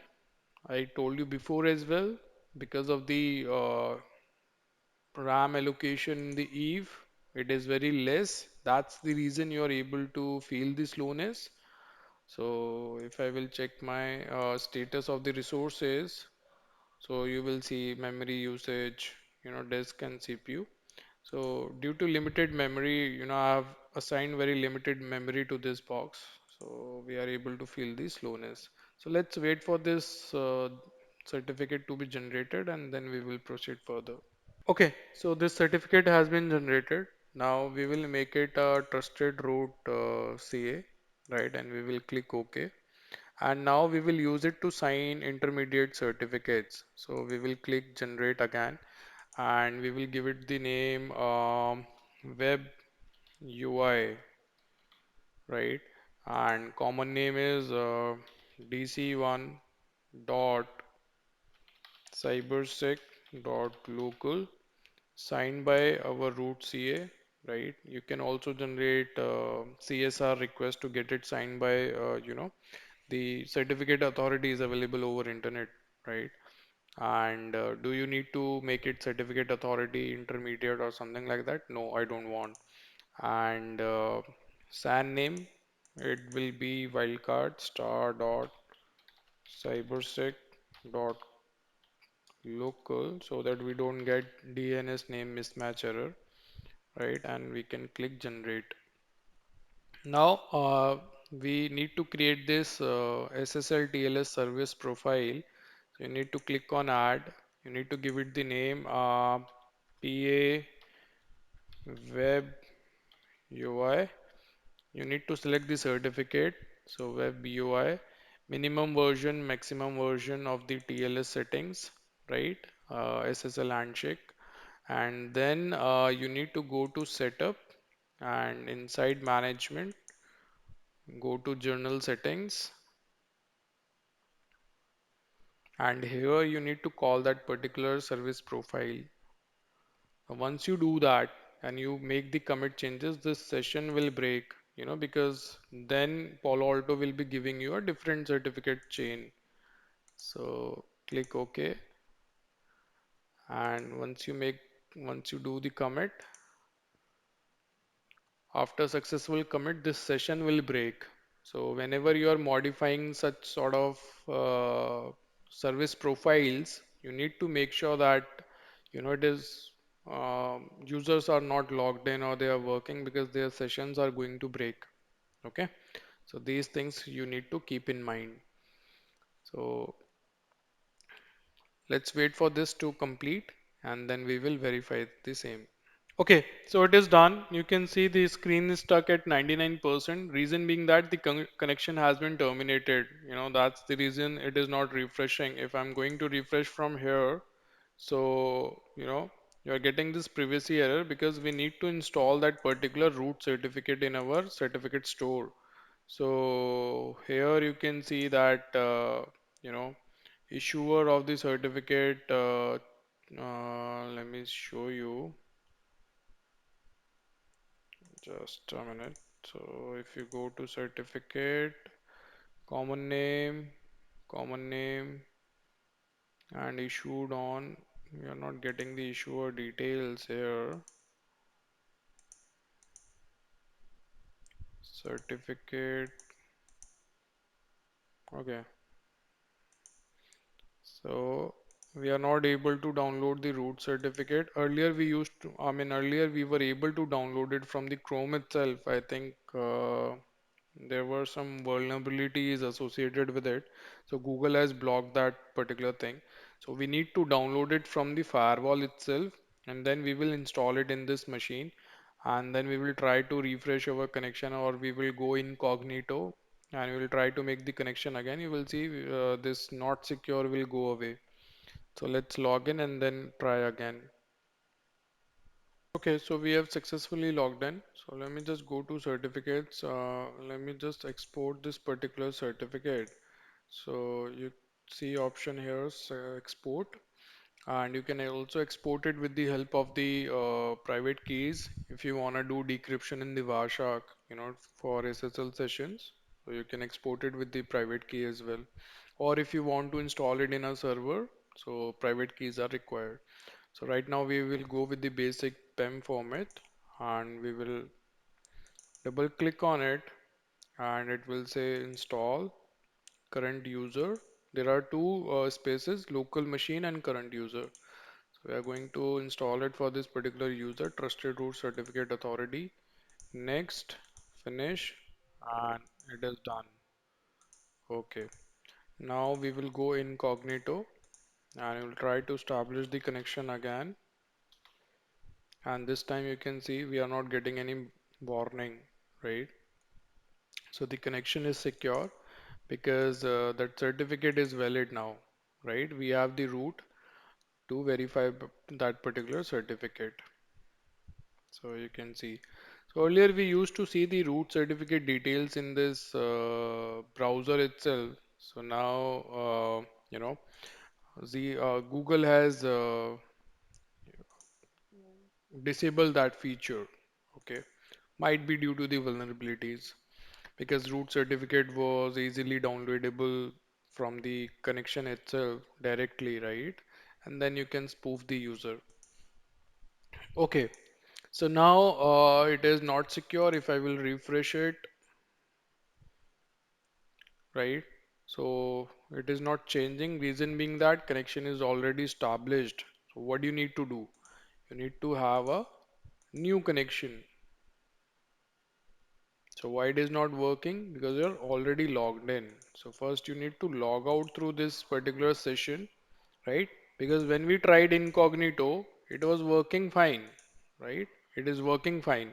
So what you need to do is first you need to log out from here, right? You need to close both these tabs and then only it will work, right? Because this browser needs to be closed and relaunched so that it can read the new certificate additions in the user space. Okay, so I have closed the browser and relaunched it. So let me just go to lab device and let me open up my Eve topology, right? And let me just open up my DC. So now you can see I'm not getting any sort of warning, right? So this is how we can get rid of that warning, because you will receive the change request to get rid of that warning, because in the industry best practices, the red team or the CSIR team, your security team of the company, will ask you, if you are being the administrator, network administrator, to remove such sort of not secure connections with any device, right? So generally we have the PKI infrastructure, within the company, and we use the root certificate from there, and we install the end certificate issued to this firewall from that particular root certificate, because that root certificate was already there in the user machines, right? So we don't have any PKI infrastructure for this topology. So what we did, we created the local root certificate, and then we signed this particular certificate, which we are getting here, right? So certificate is valid, DC1. This was common name is DC1, and this was issued by common name is cybersec.local. The name is not coming. Root CA, right? So it was signed by cybersec.local only. This is our root CA. So that's it for this lecture. In the next lecture, we will see authentication profiles. We will try to integrate LDAP servers, TCACs, Radius, and we will see how we can enable the authentication with external servers, because right now we are authenticating with for this web UI locally. So we will enable it external authentication. Thanks for watching this video. Hey guys, welcome to this lecture. In this lecture, we will discuss about the external authentication with the help of the Radius, TCACs servers, right? And in the next lecture, we will see the LDAP authentication mechanism. Right now, admins are logging into this device with the help of local credentials. Now, with the help of the Radius protocol and TCACs Plus, we will be able to authenticate the admins. So, we will create the accounts here, but authentication will be done on these servers, right? So, to set up the Radius server, we have this Windows machine here, right? And there is a service called WinRadius, right? You can launch this particular service, and it will let you run the service. So what you need to do, you need to go to operations, you need to you know you can add the users, you can delete, modify, right? And before that you need to go to advanced, and not advanced, you need to go to the settings, and you need to go to multi-secret, right? And you will define your secret here, right, for your IP address, firewall IP address. And you need to also go to your database, and you need to give it a name, admin, and user table name, billing table name. Rest of the things will remain same. Okay. And then you will go to multi-secret, and we will use Cisco 123 as our secret, and our IP will be 10.2.2.1. From this interface, firewall is going to communicate, right? So you need to define the user. Click on add user. Username Rohan hyphen admin, and then you can define the password here. Okay, you can group it admin, and that's it. Postpaid user based on time. Okay, user added successfully. And inside your firewall rules, you need to allow this communication. Uh, in the Windows firewall, you need to allow this communication, because firewall will be reaching out to this server. It is going to hit this server. So we need to allow the communication. So let me just open up the Windows settings, Windows firewall. So we need to create the inbound rule.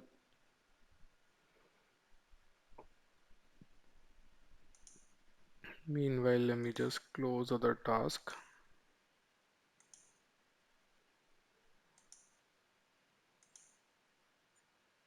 Okay, inside the firewall, you need to create the inbound rule and new rule.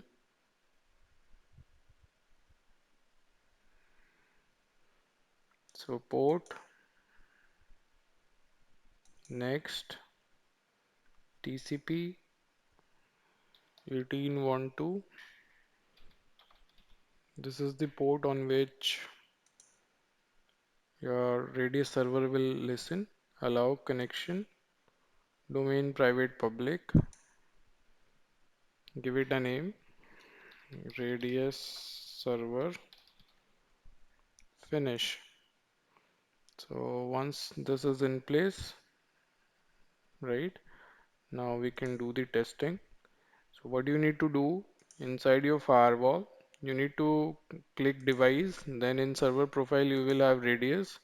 So click to add radius profile, give it a name, radius server profile, and then you can define it whether it is administrator use only or how it is. So administrator use only, timeout, retries, authentication protocol we will use CHAP, right? And now we will add our server. So the IP address of this machine is 2.2.7. So radius server and the IP address 10.2.2.7 secret.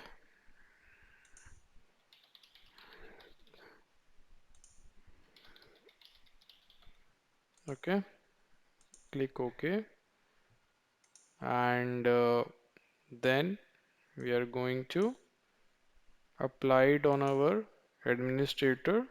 So on Rohan, now we will use the authentication profile as radius. Okay, we have not created any profile yet. So just go to authentication profile, click add, give it name radius auth profile. Type will be radius, server profile will be radius, right? And user domain, user modifier, these details not required right now. We will do it later on. And if you need to add factors, you can add it.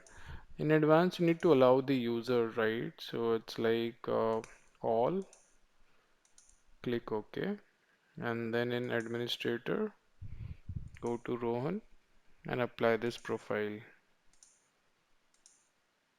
And now you can commit the change. One more thing I forgot to do. So basically you need to go to setup, because by default these services will try to exit through management interface, right? So we need to go to services, we need to go to service route configuration, because as per topology, this server is reachable via Ethernet 1 by 2, not through management, right? So what you need to do, service route configuration, and you need to go customize, and there will be radius service available here. So you need to reach it via Ethernet 1 by 2, and this is going to be my IP address. Okay, okay, and once this job is done, then we can commit this change as well. Okay, so if you try to commit right now, it will tell you that already a commit is in progress. So it will queue, your commit got queued. Okay, so if you just check task, so once this will finish, then your next commit will be started. So this is how we do. So once this is done, then we will try to log in through that administrator. Right now we have not created the password locally, we have created the user account here. The server is up and running, right? So we'll try to see if user will be able to authenticate successfully or not. Not the user, sorry, it will be the administrator. So always remember you need to modify the service route configuration. If your services are not reachable through management server, you need to make sure that you are modifying these details. Otherwise, you know, the servers will not be reachable and it will not proceed. So, see, service route configuration push is in progress. So now if I will go incognito and if I will try to log in into my firewall and if I will uh, enter the credentials, and here if you are able to see the logs that user credentials entered, verified or not, it means you are able to reach your server. If you are not able to see the logs, it means some sort of problem is there, right, between the firewall and the server. So if I will try now, so no hit, right? So if you see no communication between the firewall and the servers, in that case you need to check whether there is a basic connectivity or basic reachability is there, right? So invalid username and password because we are not able to authenticate it. So this is about to complete. Meanwhile, you can also check there is one daemon auth d, right? So you can check tail follow yes mplog auth d dot log, right? So now we can try again. We can just go incognito.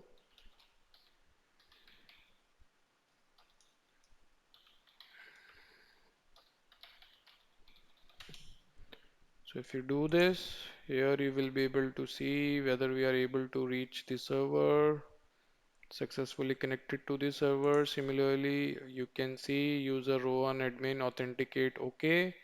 So if this is successful, here you will see the login, the new administrative session. So you can verify the logs, the authentication request received for, I will show you the logs. Let me just see whether it is done. Yeah, it is completed. So let me stop the logs, debugs. Okay. So now you will be able to see that this particular Rohan, this profile got triggered admin user through web UI, right? Rohan admin and then get admin authenticate profile by name. So we got the authentication profile, radius auth profile, then admin user through web UI, auth request without vsys, auth profile, we got it.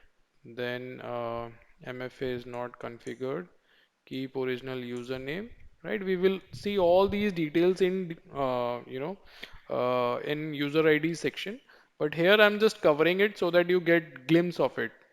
And now you can see succeed to connect to the server on this particular destination socket, successfully connected, response code radius access accept. It means the server has authenticated this user, right? And after successful authentication, the auth status is successful.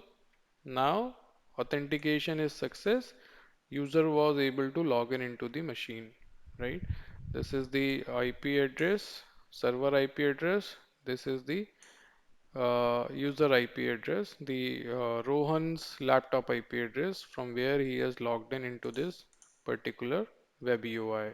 Okay, so this is how we do troubleshooting, and if something is failing, we can check why it is failing. Okay, so successful login, and you can see the time as well. Okay, so this is radius. Now what we need to do is we will configure TechAX plus. So TechAX service is already running in my this management Linux, right? So TechAX protocol will be reachable via management network because firewall interface is connected to this management network, and there is a connectivity between this management interface and the Linux. So you can check it out. So ping source um, 192.168.1.10 host 192.168.1.31, right? So reachability is there, and my TechAx server is running on this Linux. So let me close Windows and let me open this Linux, right? So let me log in.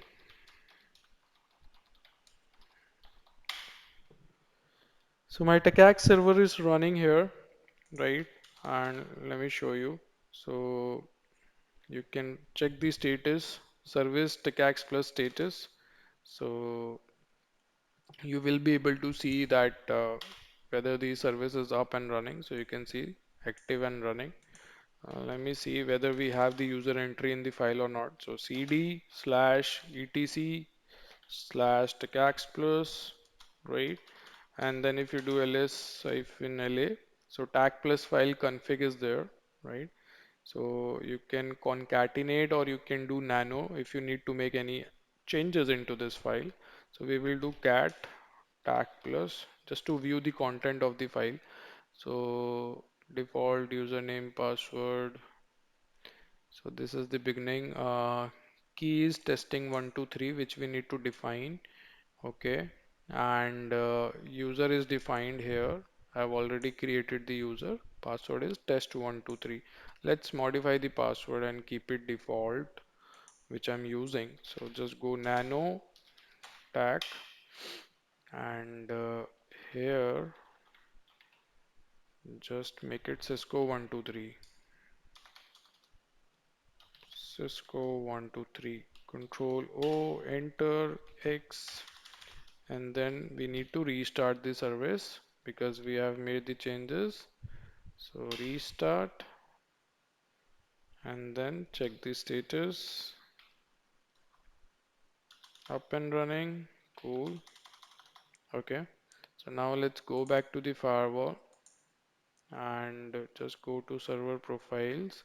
So here no need to change the service route for TechAx because it is reachable via management network. So you can see TechAx plus use default. Default is management. So go to TechAx plus, click on add and give it a name, TechAx server.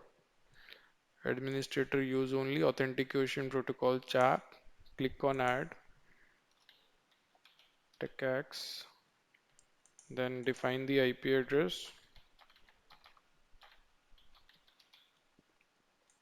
Secret is testing 123 if I'm not wrong. We can check it out. Yeah, testing 123.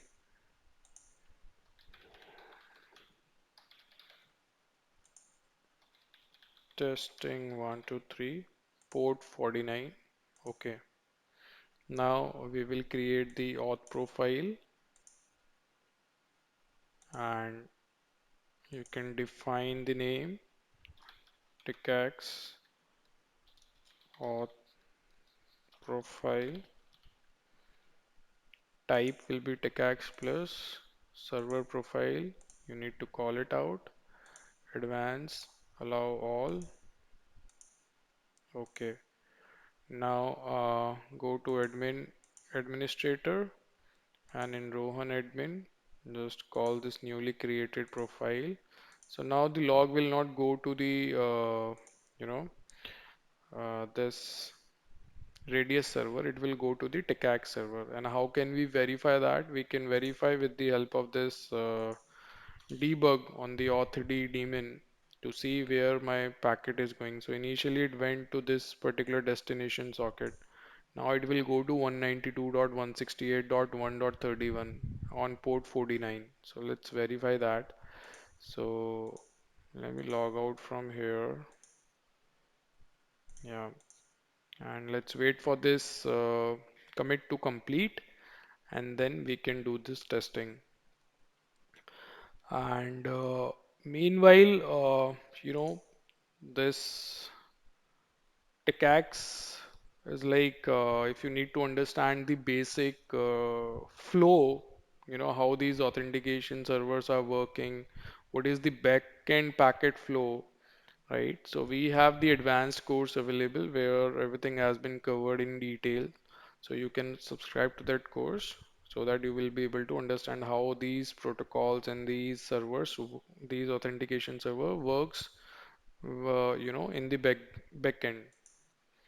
So the change is successful now, almost done, right? So let me run the debugs on the authentication daemon. Tail follow yes. Okay. Now let's do one thing. Let me try to log in again, and let me enter the username, password, and let's verify where the handshake is going. So you can see it is going to 168.1.31, right? And successful login. So let me see if we are able to log in. Yeah, we are able to log in, right? And you can see the logs. So let me just stop it. So you can see here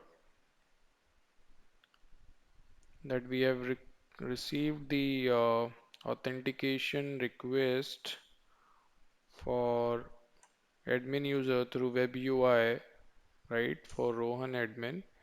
And then we found the profile tax auth profile. MF is not configured. And then you can see tax auth profile is there, right? Then connecting timeout, user privilege admin, attempting CHAP authentication, author created, author sent, tag author status, right? Then authorization failed for the first time. Sync request for user is failed or possibly timed out. You can see, right? And then we received the auth successful. Local admin account for remote user, admin exists, authentication is successful. You can see this server profile, CHAP protocol we are using, and it's done. My authentication is successful, and admin was able to log in into this. This is how we create the profiles, authentication profiles. In fact, you can also define the authentication sequence. Let's say first, let me define the sequence. Auth sequence.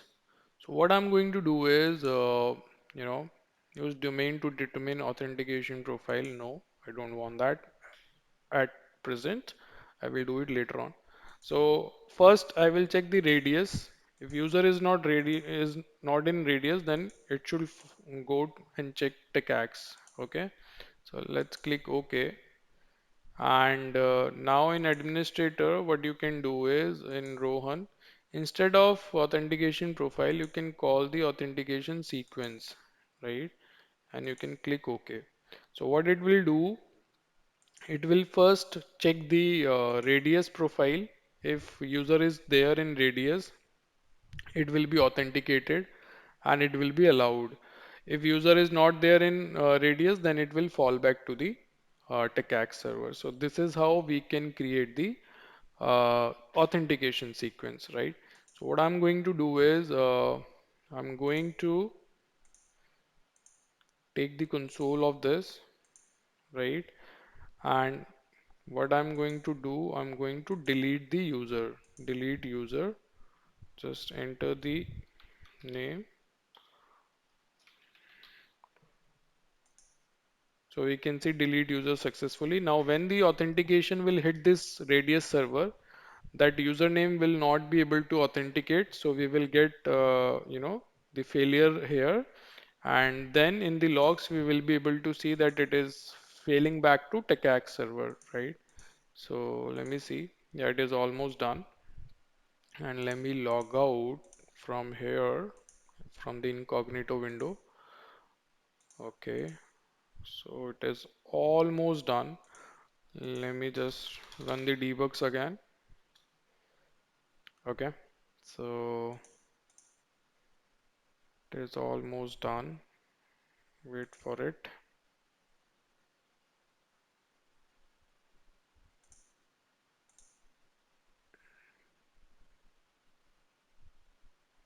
So it is next to complete only. Yeah. So let's go ahead. Rohan admin. So if I do this, so here you can see authentication failed, unknown username, but user is able to log in. Reason, the user has been, you know, authenticated via TechAx. So I will show you the flow here. So here we have received the authentication for Rohan admin, right? So if you see receive request, right? Admin user through web UI, and we have the auth request. So we have the auth profile as authentication sequence. So first we tried contacting the Radius server, right? So Radius server authentication username is this, and you can say auth failed, Radius access reject, right? So first we tried with the Radius, but that got failed. Right after that, it fall back to the TechAx auth profile. You can see here. First it checked the Radius auth profile, user got failed, then it checked TechAx. In TechAx, user was there, right? And so my radius was rejected, no issue, I don't have any issue in that. Then it tried establishing the connection with the TechAx. Here you can see. And in fact, you can see these daemons as well, panauth d, TechAx plus authentication, right? So when it communicates with the server, here panauthd radius parse response payload. So we have child daemons, different child daemons for the different server types. So here you can see authentication was successful, and with the help of TechAx profile, user was able to log in. So here we got the login page, right? So this is how it works. I mean, you can create multiple auth profiles, then you can sequence them together so that if user is not present in radius or it is not present in TechX, we can create the fallback mechanisms, right? So in the next video, we will see how we can, configure the Active Directory. We will create the same user in the Active Directory, and then we will configure the server profile for LDAP, and we will see how we can do the configuration, we can do the authentication with LDAP, right? And same goes with Kerberos. So Kerberos I'm not going to cover in the next lecture. It will be covered later on in the course videos. Thanks for watching this video. Hello guys, welcome to this lecture. So now we will see the LDAP authentication. So before configuring LDAP authentication in the Palo Alto Firewall, we need to spin up the services inside the Windows server. So this is the console of the Windows. So let me just open up the DNS. We will create the domain for us. So if you go by the topology here, you can see, we have this domain lab.local. So this is what we need to create. So this is the server in forward lookup zone. You need to create one more zone and we will call it lab. So just give it the name lab. Next, create a new file and next finish. Now we have this lab.local, right? And going forward, we are going to host few services. I mean, I'm going to, host one website here. I'm going to give it the name test.lab.local. So 10.225 will be the address. Okay. So let's create that A record. So test. Oh, my bad. I need to define the lab.local. So let's delete this and create the zone again. New zone. Next. Next. Lab.local. Next. Next. Next. Finish. Inside this, let's create one A record. Uh, test.lab.local. IP address will be 2.2.5. So basically, I have hosted one web server, right? So we will do the testing later on. So we have done this. Now we need to spin up the Active Directory services. So just go to Manage, Add Roles and Features. Click Next, Role Based and Feature.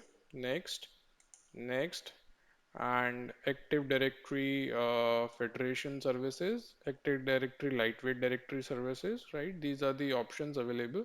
So we will go with Active Directory Domain Services, right?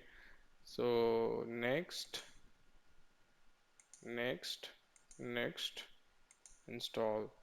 So once this will be installed, we are good to create our user accounts.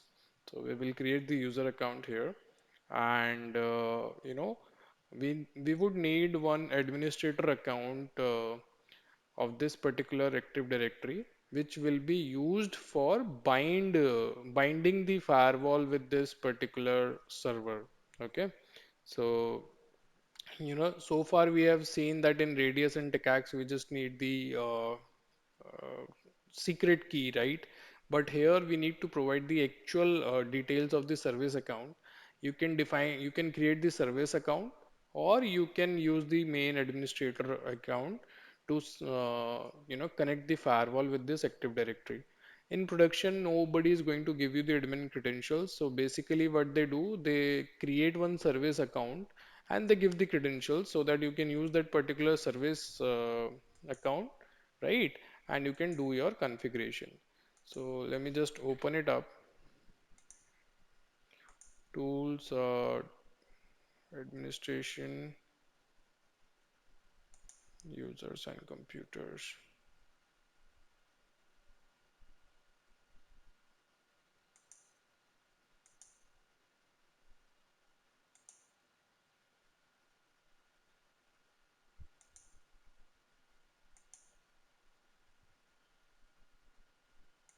So we have some sort of problem. Promote this server to a domain controller.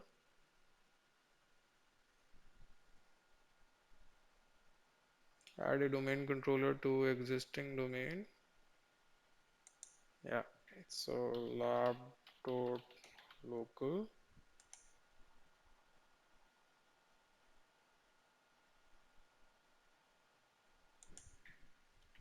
Administrator.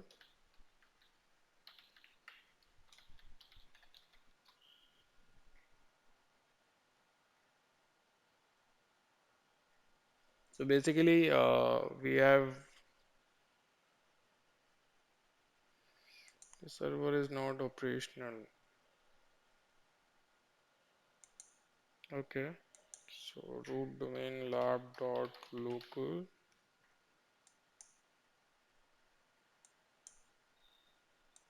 Next.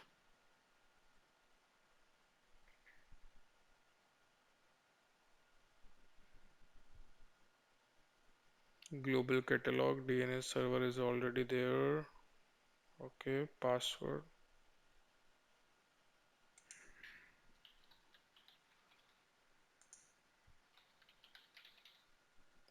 Next. DNS delegation is already created.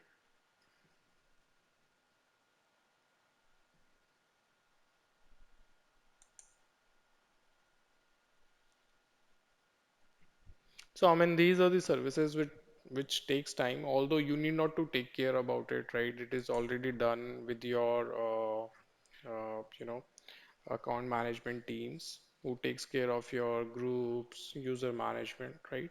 So it is just that we are doing this lab recreate so that you can understand how these services are spin up in the environment, right? In production environment. So just few more checks and then we are good to go. I mean, this is the wizard way of doing it, right? You follow the configuration wizard to spin up the services, but we do have scripts available. So in PowerShell, you can run the scripts and job will be done in few seconds only. So let's install, and once the installation is done, then this server will be promoted as a domain controller, and then we can create the users and we can define the roles, right?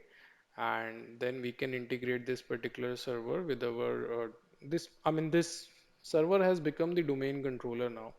So we can integrate this particular domain controller with our firewall. So few more seconds and then we are good.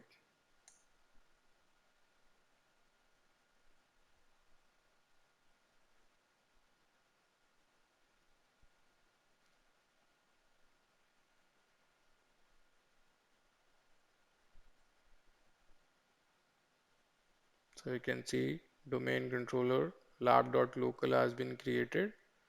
I mean, it will take time. So let me just pause it here, right? Because it needs to create 1300 objects. So let me pause it here and I'll resume it once the installation is done. Creating new domain users and all that. So let's wait for it.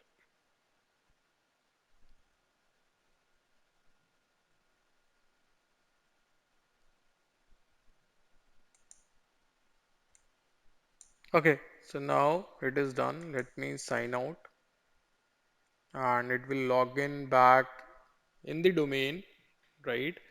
So this is how we spin up the Active Directory services, and now it is restarting.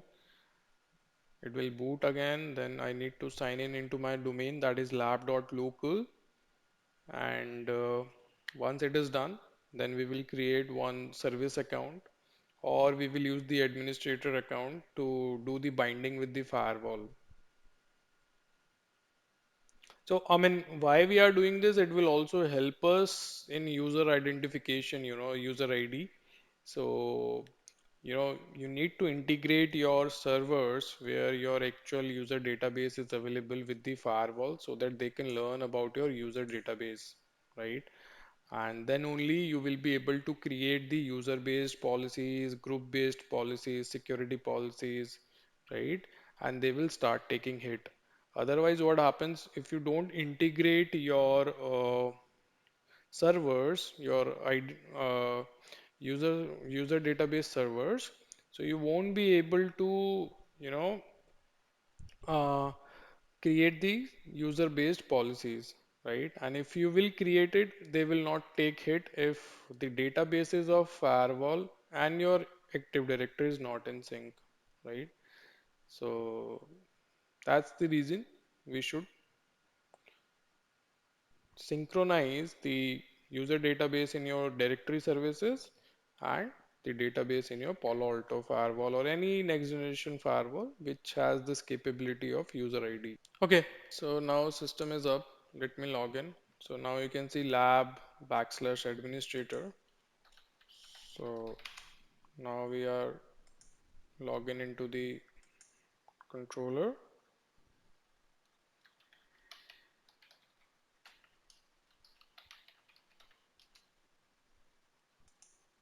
So we have changed the password. Okay, so now server manager will spin up and it will bring up all the services like DNS, your Active Directory, right? And your other services. All these services will be up shortly. And then we need to log in into our Active Directory console to create the window to create the users, define the group details and all that stuff. So first you can check your DNS. So because we have already created the lab.local manually, so it is there, right? And Now you can go to your administrative Active Directory center, and here you can, you know, create the user and assign the roles and responsibilities or group. So we have this lab.local, and here you can see built-in computer domain controller, foreign security policies, and you will see the users. Inside user, we have this administrator, right? Guest. So similarly, we will add new user and we will give him the name Rohan Sharma. User principal name is going to be R Sharma at lab.local, and SAM account name will be lab/r Sharma. Okay.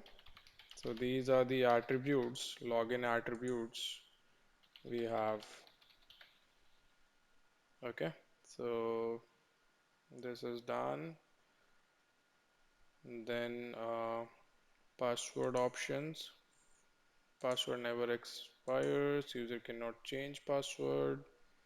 Then office email, these things we can skip for now. Member of, so we can add the group. So we will place it in a default group right now, or you can create the groups, if you want. So we don't have any group. So let's skip and then scroll it down, scroll it down. So all good. Let's click OK.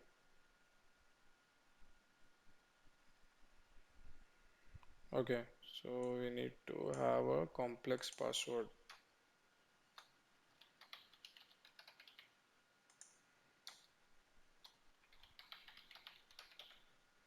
Done. Now we will create the group. So this group will be like admin group, and group type security, group scope global, and it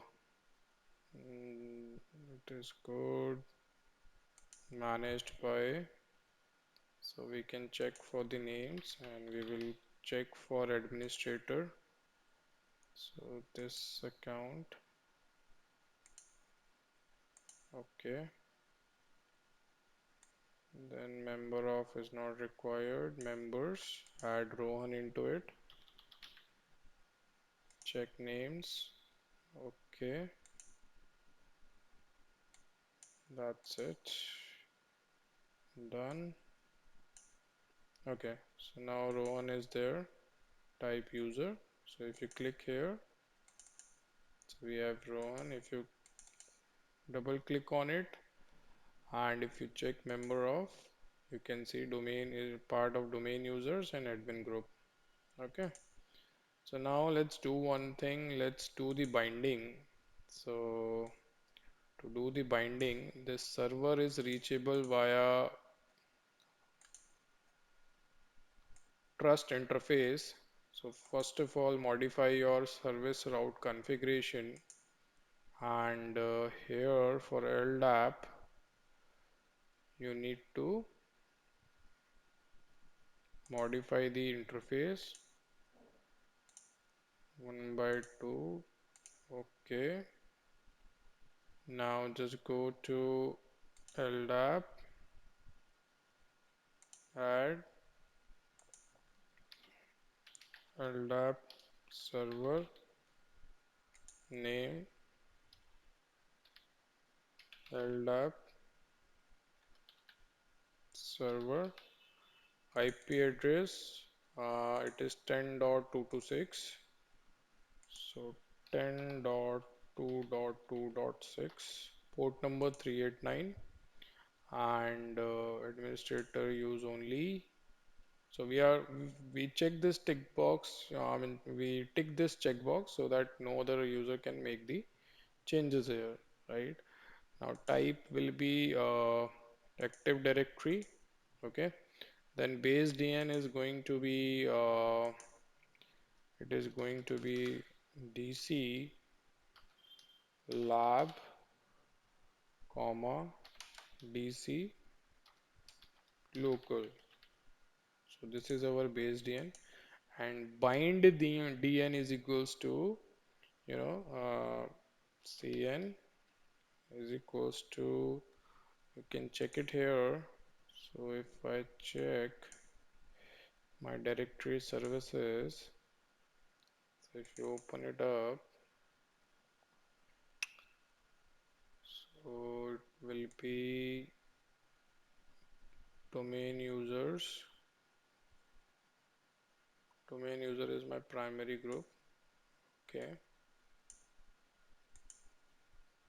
no issues. I will use the administrator account anyhow. So if you see administrator,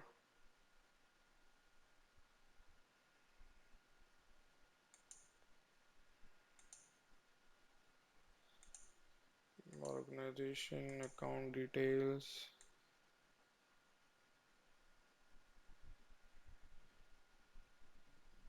Okay, so let's go back to the firewall. So it will be administrator,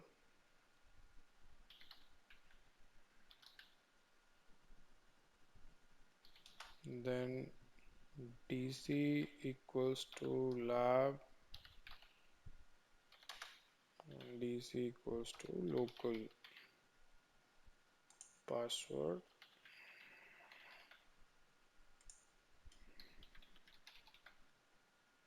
Require SSL? No, we don't need it. Okay, and just do commit. I mean, this binding is also required in the case of user ID, when there are two types of user identification methods available in Palo Alto Firewall. One is user ID based, another one is agentless, right? So, that binding is also required in that case. So we will discuss this in more details in coming lectures. So this is quite tricky.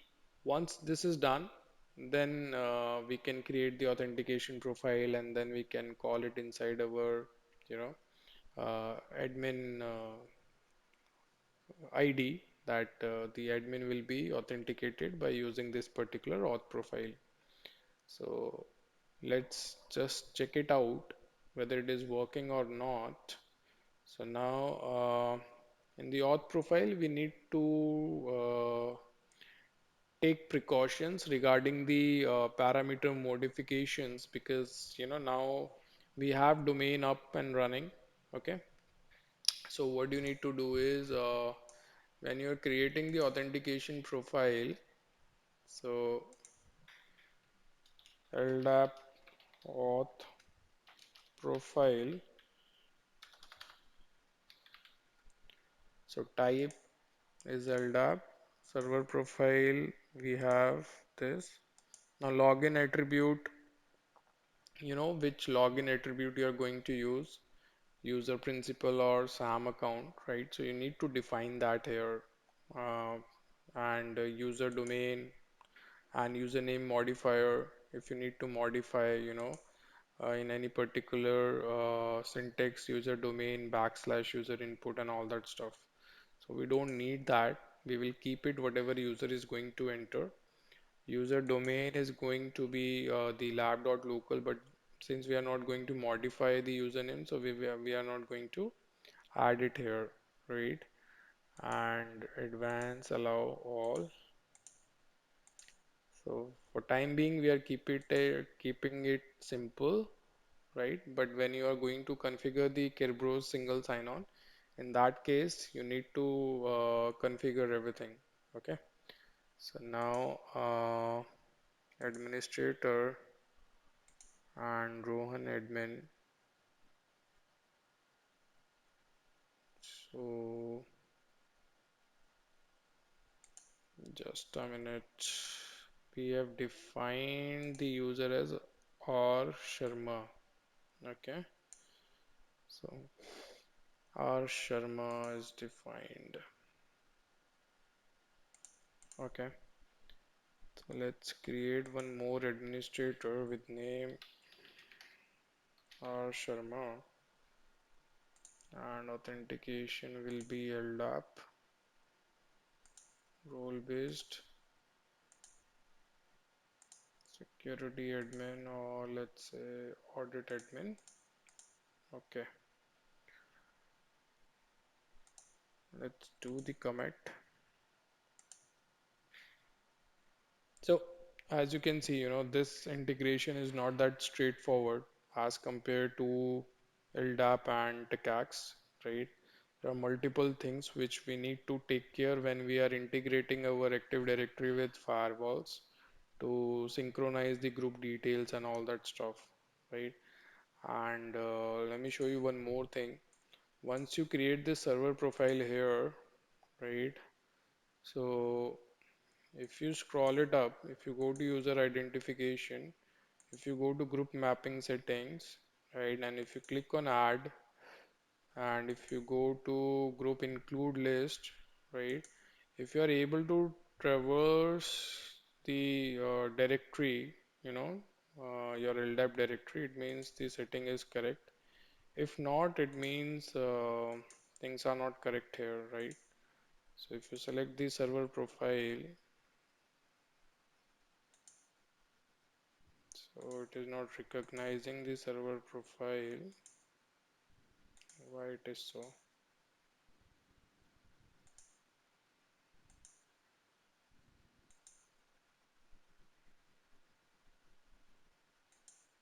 Not able to recognize the server profile we have created.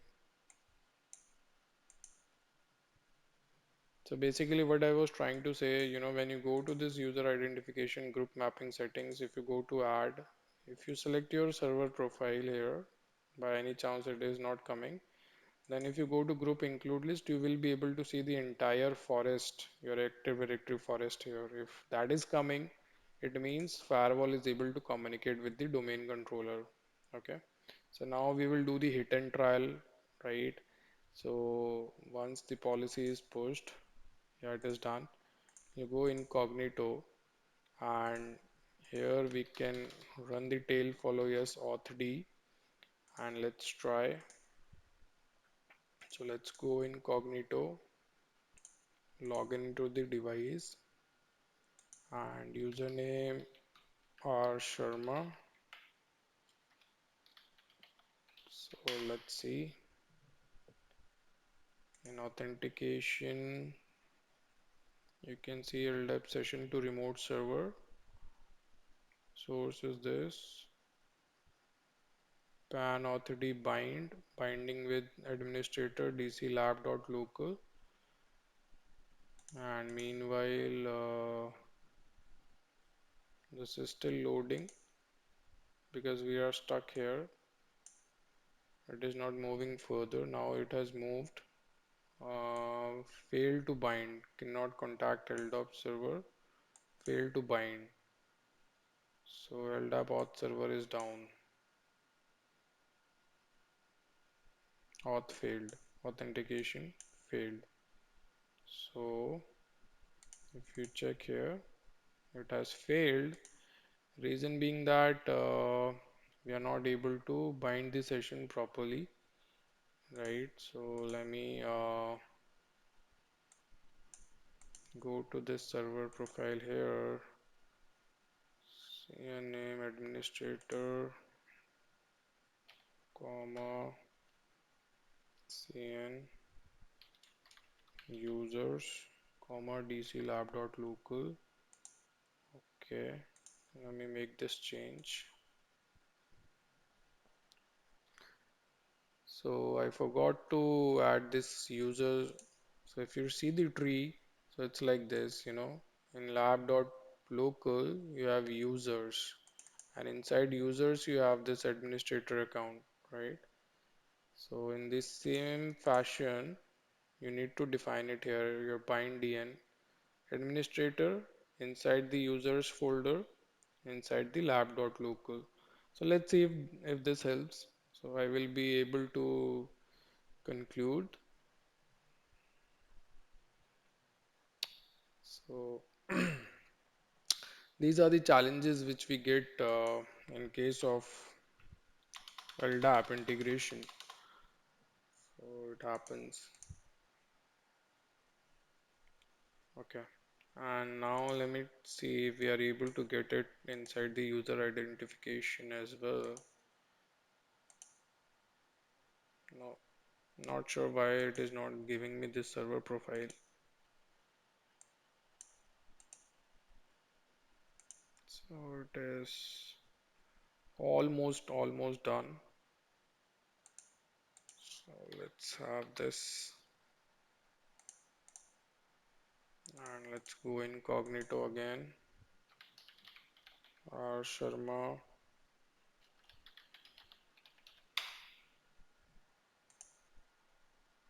So it has started. So again binding.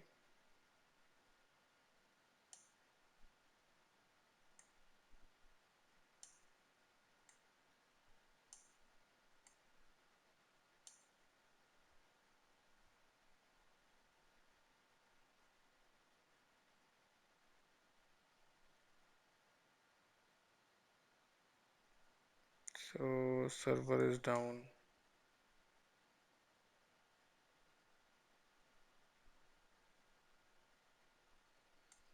So binding is not working. Okay. And here we are getting invalid username and password. So the main problem is with this binding. This is not happening. Okay, my bad.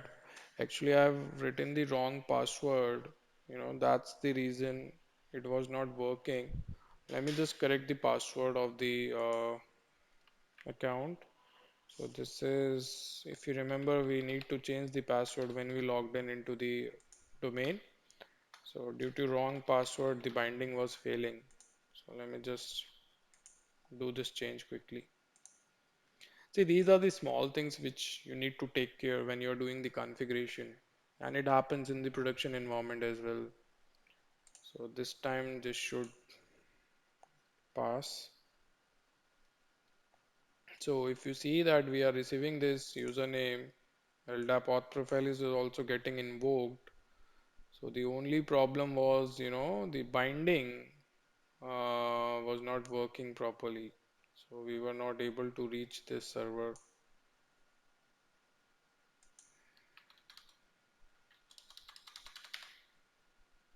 So let's see.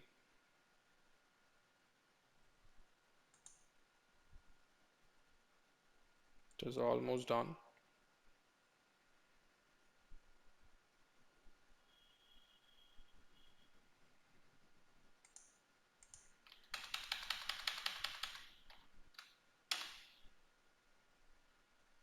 So go back here. Let's initiate it.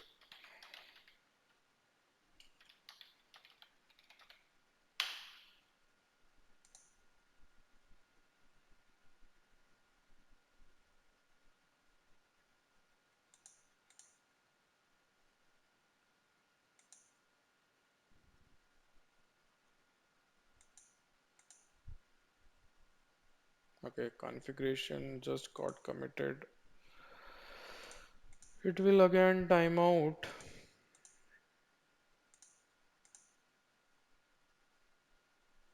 So this time failed to bind again. Server is down.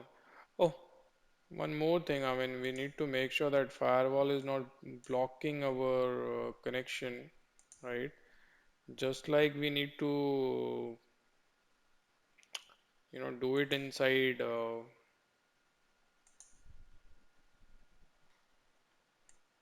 Windows machine when we spin the Radius server. So similarly, we need to check that the connection is not blocked. Advanced settings, inbound rule, and Active Directory controls are there. So let me just create one rule to allow this. Port 389.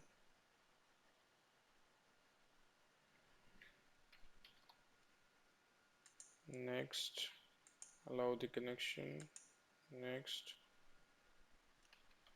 LDAP. Finish. Let's try again because now password is correct. So I refresh, and if I go to device, user, group mapping settings, I'm not sure why this server is not coming. This is strange. I will remove this.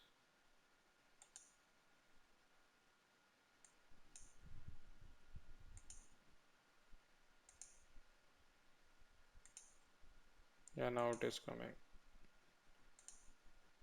So due to that administrative use only, it was not coming. So let me just update this so that we can check, whether we are able to parse the LDAP tree.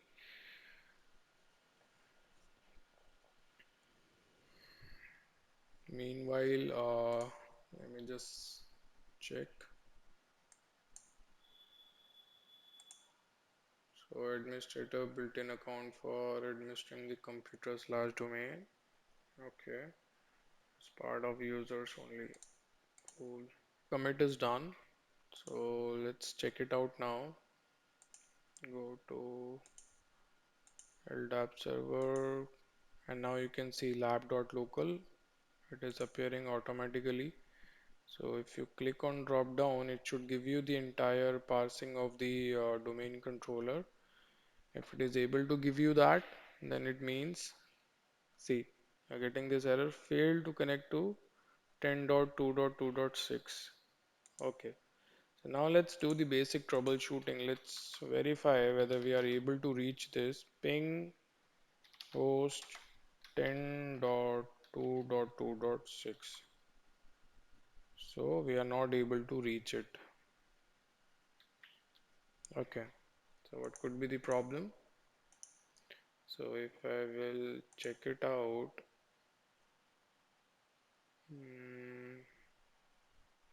Ethernet 1 by 2. So if I will check my service route configuration, this LDAP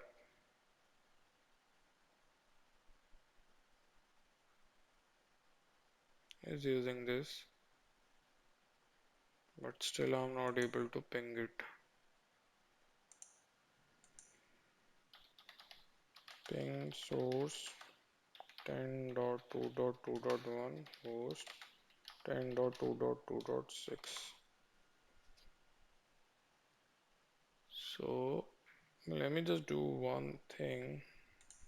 Let me quickly modify the firewall settings. Let's see, in server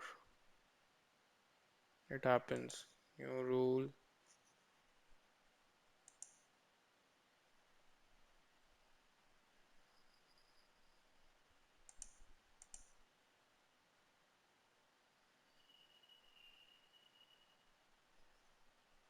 So we can look out for the connection.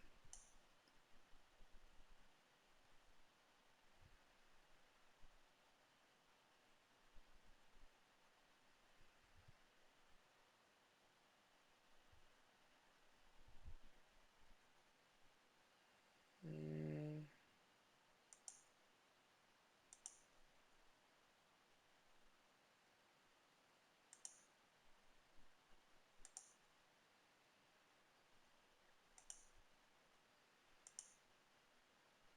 and let me also create another rule.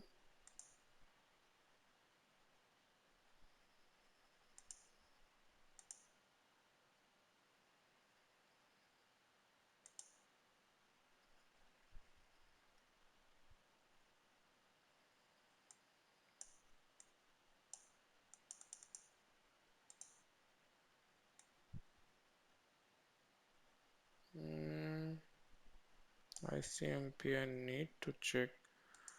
I think what we are missing here, I don't have IP address configured on this machine. Sorry, my bad. I just forgot to add that IP address on this interface, you know. So this is the basic connectivity issue. So we have not configured the IP. That's the reason it is unable to reach the required destination. Default gateway 10.2.2.1 and preferred DNS is local. Okay, close. And because we have two interfaces, this one interface is in a different subnet, right? Cool. And now let's do one thing. In our DNS, let's define. So let's define the forwarders because going forward, this is going to be the our local DNS server as well. So let's have forwarders here. So if you go to properties, forwarders, okay, it is already there. Cool. So I think now it will be better. So if I will initiate the pings, so yeah, we are getting the pings. So it was the basic connectivity problem initially. Now let's do this. Group mapping, add your LDAP server, go to include, see, users, and you can see our group admin group, right? And you will be able to see Rohan entry as well. If I will select the domain users, so Rohan's name will also come. Okay, so we are able to do this. Now let's try it out. So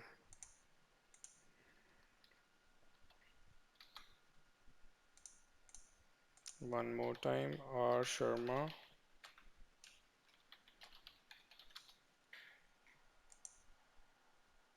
So auth status success, binding done, successful. So I hope now it is clear. So the basic connectivity problem was there. So I mean multiple problems were there. Password wrong initially. Then this user parameter I forgot. Then IP was not configured, right? But whenever you are configuring the LDAP and if you just go to this user identification and if you click on add group mapping settings, always select your LDAP server and just go to this group include, and if you are able to open up this entire forest, right, so it means your firewall is able to communicate. You can see admin group we have created, and then you will be able to see rest of the you know things which are there in your active directory. Okay, so now you can do one thing. You can see here that we have successfully logged in, right? And if we go to the logs, so you can see here that let me show you.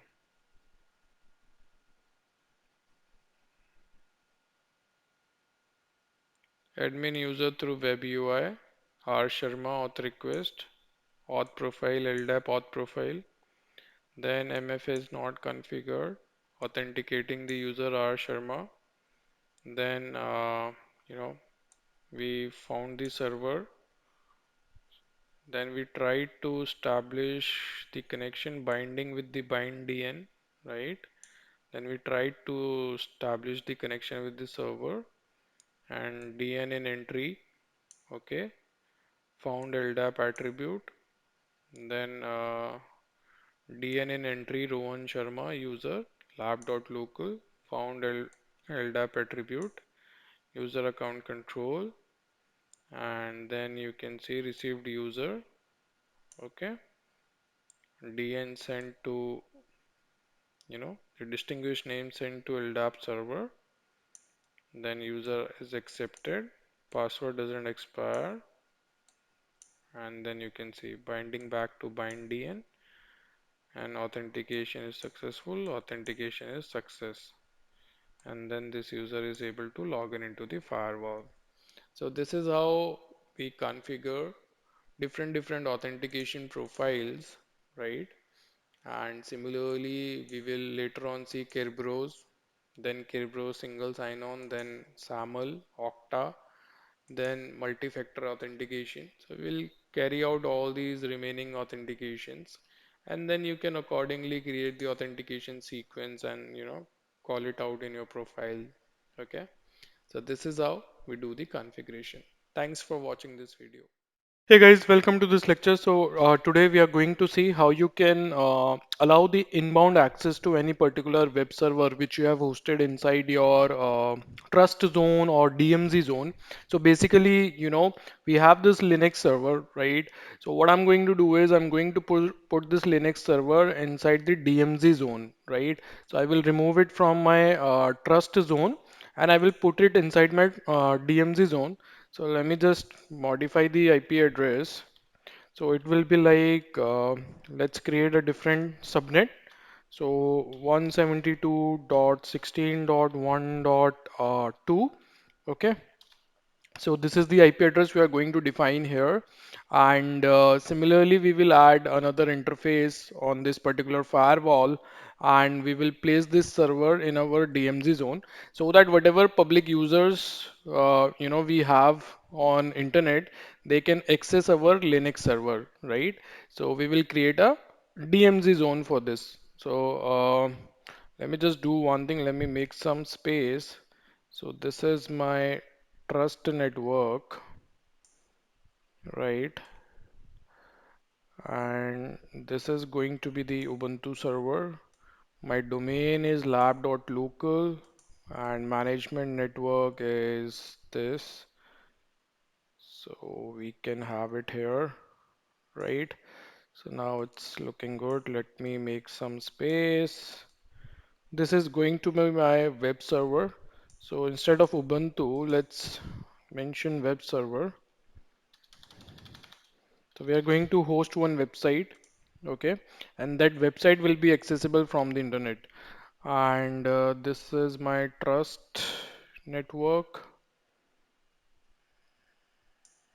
So I can do one thing. I can just make it like this. Gateway here, and we can remove some space. Okay, now it is good. So this is your trust. This is the trust machines, or you can say trust resources. This is the DMZ resource. In fact, you can add one, shape so that it will be easy for you to identify your zones. Because this is what you need to do inside the firewall. So my bad, I have to create a circle shape. So once you have the understanding of the topology, which you are going to create, send to front. So once you have this understanding of your topology, right, how it is going to look like, the same zones you can create inside your firewall. Okay, so this is going to be my DMZ zone. So let me just give it the name DMZ, and then you can host your services, inside your zone. Now let's bring one circle for trust.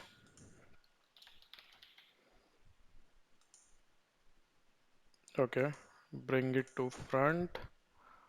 And this is so basically what happens, we are going to keep the more you know critical resources inside the trust zone, and we will keep our policies very restricted. I mean, we will not allow any inbound access to our trust zone. But on the other hand, my DMZ zone will have inbound access allowed for the public users, right? So let me just fix this orientation little bit. Yeah, so it is good now. Okay, right. And let's give it a name, trust. Okay, so it is already defined trust network.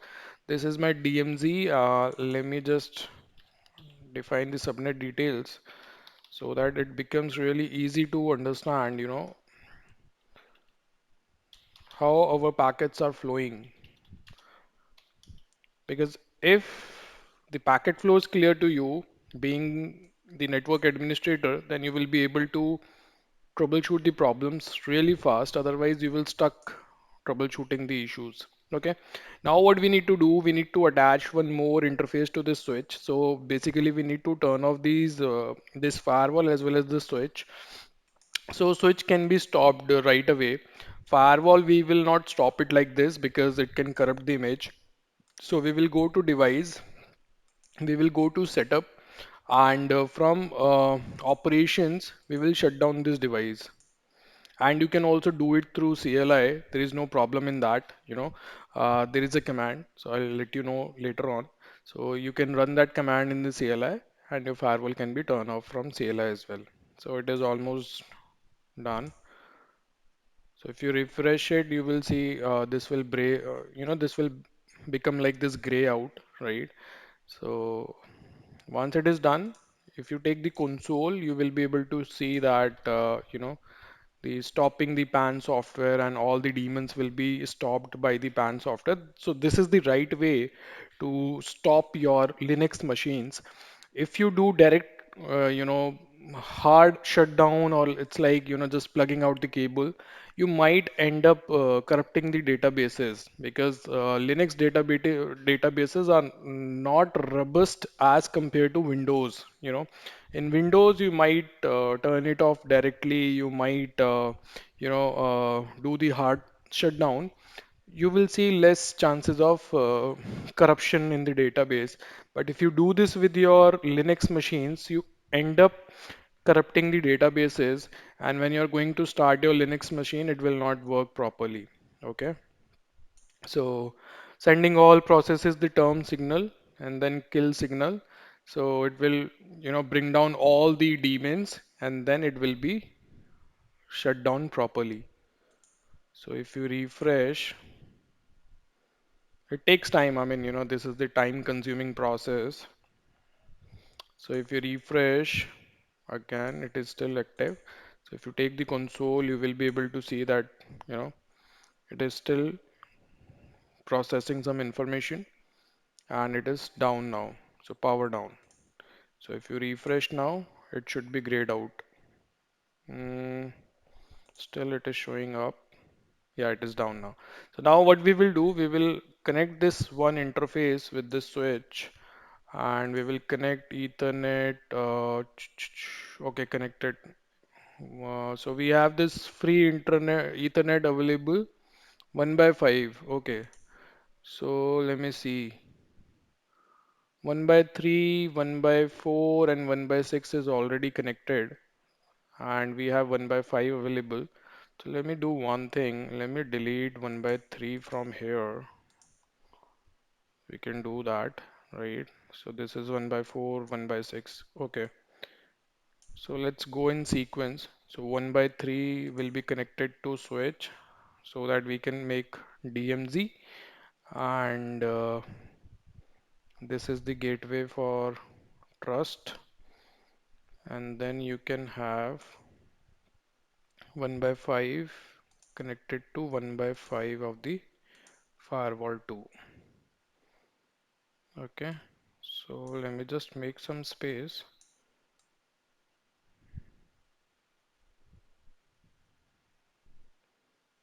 so that you are able to read what is written on the topology. Okay, now it's good. So let's power it on, and the gateway for DMZ would be 172.16.1.1. slash 24. So this is the gateway IP. So we are going to configure this IP on this interface 1 by 3 here. Okay. So this will become gateway for this machine, right? So this will take some time to spin up, and once it is done completely up, then we can log in and we can see what is going on. So it will take some time to come up. So let's pause here and then I will resume once the firewall is up. Okay, so meanwhile the firewall was coming up, so I've done some sort of arrangement, right? So this is our DMZ zone, this is our trust zone, and domain of this particular topology is lab.local, right? And I have also connected the 1 by 3 interface of this standby firewall with this switch. Later on, we are going to build the HA, so it should have the exact same connectivity like this active firewall. Okay, so now we have got this login screen. So let me just log in and then we will do the basic configuration. Meanwhile, what I have also done in this Linux machine, I have updated the IP address. So if you just check it out here, so you will be able to see that IP address is now 172.16.1.2. So if you type if config, you will be able to see the interface IP address, and this has been updated. Broadcast, netmask, and gateways were 16.1.1. And right now, if you try to ping your gateway, it will not respond. Reason, we have not configured that interface in the firewall, so it will not respond, right? So let's go to this firewall and configure the IP address on Ethernet 1 by 3 as 172.16.1.1 and create a new zone, DMZ zone, and attach that particular interface to that particular zone. So if you go here, go to network, go to zone, and create your DMZ zone. It is already created. I think we created yesterday. Okay. So we just need to attach it. So inside the interface, 1 by 3, the interface type is HA. So we need to make it layer 3, comment DMZ interface, and then in config virtual router default we will be using. Security zone will be DMZ, which we have created yesterday. IP, click add 172.16.1.1 slash 24. Then advance, you can have management profile ping only so that it can respond to the pings. So if you are not going to attach this management profile where ICMP is allowed on the interface, so your firewall will not respond to the pings. So by default, it doesn't listen to any network services. Okay. So be it HTTP, SSH, or ping, you need to attach the management profile, then only it will work. So to create the management profile, you need to go to network. You need to scroll it down to network profiles, and here you have interface management, and here you can create the profiles, right? Whatever you would like to enable on that particular profile. So now, meanwhile, this commit is in progress. So if you go to Linux, it will respond back. So let me just show you that website which I have hosted. So if you go to this directory war www html. So I'm running Apache server here, right? So if you see my HTML file index.html, so you will be able to see that we have this website, and once user is going to hit this web server, it will be served with this particular web page. Welcome to cybersecurity, author anonymous. Okay, so let's say we can add, you know, so let's close this file and let me show whether it is working or not. So if you open it in the same machine, if you hit the loopback address, that is localhost on port 80, so you will be able to see that web page. So if I will type http 127.0.0.1, so I'm hitting on port 80, so you can see this web page is available. So I've also created the DNS record for this. It has failed. So let's see why the commit has failed. Device config HA interface is not allowed keyword. Okay.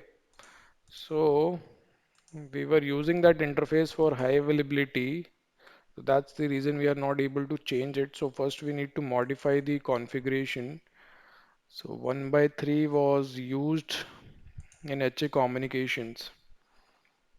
So we need to remove it from here. You can see here Ethernet 1 by 3 being used as. So to change the settings, first you need to enable the HA. Once you enable it,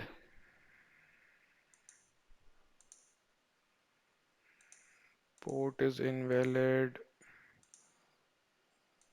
Just correct the port. We have connected Ethernet 1 by 5 as per the topology. And if I go to network, 1 by 5 is HA. In fact, 6 we will do for active setup. So in HA, in Palo Alto, we have two high availability options available, active passive and active. So now this looks good to me. The configuration is updated. And let's go back here. And now if you try to enable it, it will enable without any error, right? If you do OK, it will be enabled. So, but we are not going to enable the HA right now. We will do the configuration later on. So let's commit the change. So now it should complete. So I was telling you this that for this website, I can access it over internet. So I've created the DNS record. And right now, if I'm going to hit this DNS entry, cybersec.local. So as of right now, it is not taking any hit, or we are not able to see the website. Reason being that if you do the troubleshooting, you get such cases when you are in support that this inbound access to this web server is not working. Users over internet are not able to access this web server. So to begin troubleshooting, first of all, you can take the Wireshark captures on the user machine to see, what is the user IP, what packets it is sending since INAC, TCP three-way handshake will first start. And then on the firewall, you can simply go to monitor, and in traffic, you can apply the, source IP. So if I will go and check it out, what's my IP? So you will be able to see. So my IP address right now is this. So let's check it out. Are we receiving any, you know, packet from this IP? So if I will apply this filter, so it is showing that we are receiving the packet. You can verify the date and time. So it is quite long, I mean, quite ago. So this traffic has not hit. Okay. So let's go incognito because this is port 80 service. So let's go incognito. Test.cybersec.local. And now you can see are we getting any hits, and you can also keep it 10 seconds so it will automatically refresh after 10 seconds. So we just need to understand whether we are receiving any hit or not, right? And we can see the destination IP for this server is 10.1.1.3. Although in customer environment it will be the public IP configured on the outside interface. I already told you that I have one firewall ahead of this topology, right, which is doing NAT for me, and it is translating this IP to private, and that's the reason I'm able to communicate. So now this 1.1.3 is just hypothetically we are assuming that it is a public IP for us. So you can see that I'm not receiving any hit from this IP. So let's do one thing. Let's see, do we have any hit count for this destination IP? And service port is going to be the port 80, right? So for this destination socket, you can do the match. Do we have any hit counts? So right now you can see that since 24th February, we don't have any hit count. So it means the firewall which I was talking before is blocking this connection. So let's log in into that particular firewall, right? And let me show you. So remote host, one,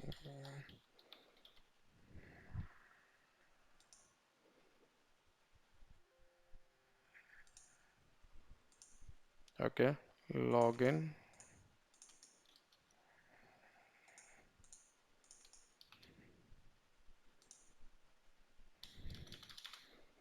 So we are inside the perimeter firewall, which is controlling everything. So let me just verify the NAT rule. Web server interface, it is allowed, right? So web server show run object ID. So it is sending the traffic towards this. Let me verify the route. And we do have route available. So if I'm going to ping 10.1.1.3, the outside interface, let's ping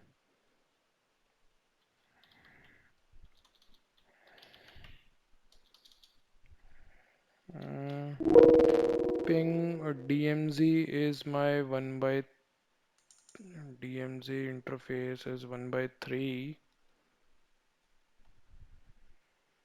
Yeah, so DMZ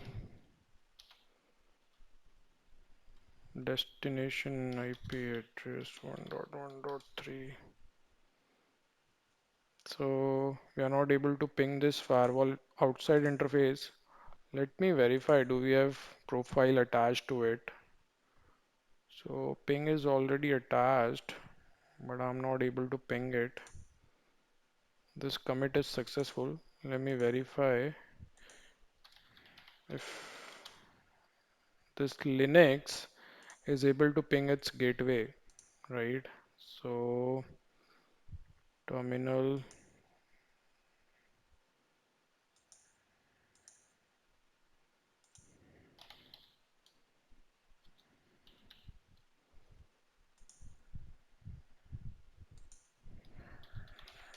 ping 172.16.1.1. So we are able to ping it. Now internet will not work for this machine, right? So if it will try to communicate with internet, it will not work because we don't have any security rule configured or NAT configured for this subnet. Okay, so let's go back. Okay, so now we have the rule active. So the strange part is why my PC is not sending packets to this particular IP address directly. Uh, Let me hit to the DNS resolution and should be working. Let me hit to the public IP directly. So let me pause the recording to hide the public IP. Okay, so I have checked inside my infrastructure firewall and I can see that sessions are coming in from my source IP towards this destination IP. And you can see the timings, right? So sessions are coming in and it is allowed in the infrastructure firewall. But here we are not able to see the logs. So it might be possible that default rule logging has been disabled. So might be the reason, it is not coming. So to highlight your policy actions, you can select this. So it will only highlight, where the packets have been dropped. And you can also click on resolve host name to see if any IP address can be resolved into the FQDN to understand, where the traffic is going. So let's do one thing. Let's do the basic configuration first, right? And then we will do the troubleshooting from because this is the infrastructure firewall. And if you see in the Eve topology gateways 10.1.1, and this gateway is configured here, right? So this entire Eve topology is behind this particular infrastructure firewall, right? And it is also behind this another firewall, right here. So there are multiple firewalls to secure this infrastructure because it is hosted over internet. So we receive multiple attacks. So that's the reason. So it is taking hit. So let me just do one thing. Let's do the configuration first. So this Linux is able to ping the gateway. Internet access to this machine is not required. We just need to allow the inbound access. So now to do that, what you need to do, so you have already configured your zone, you have already configured your interface. So you need to allow one security rule and you need to configure the NAT to allow this connection, right? So inside the security rule, you need to give it a name, web server access, right?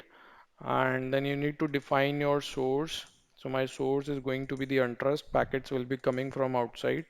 My destination is going to be the DMZ, right? And destination address, if you need to allow any particular subnet only, that you can define, right? So let's define web server and IP address is 172.16.1.2. So I need to allow this IP only. And application, any service, any action, so it should be allowed. But now we need to apply the security profiles, right? Because this is the inbound access and attackers will also try to access this particular website. So we need to apply the security profiles. So right now I will go with the default ones and later on we will see how you can, configure your profiles as per your business need. Okay. So anti-spyware, vulnerability, antivirus, URL filtering is not required. File blocking, we can configure strict data filtering, wildfire analysis, we can do default, right? That's it. Okay. So once you define these policies, you will be able to see this. These policies are active, these security profiles are activated on this rule.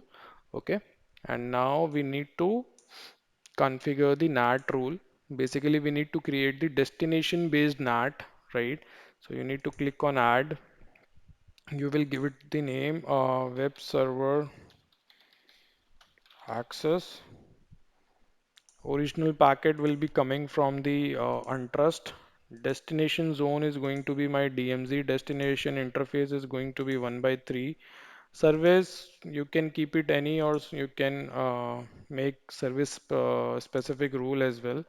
So service HTTP, right?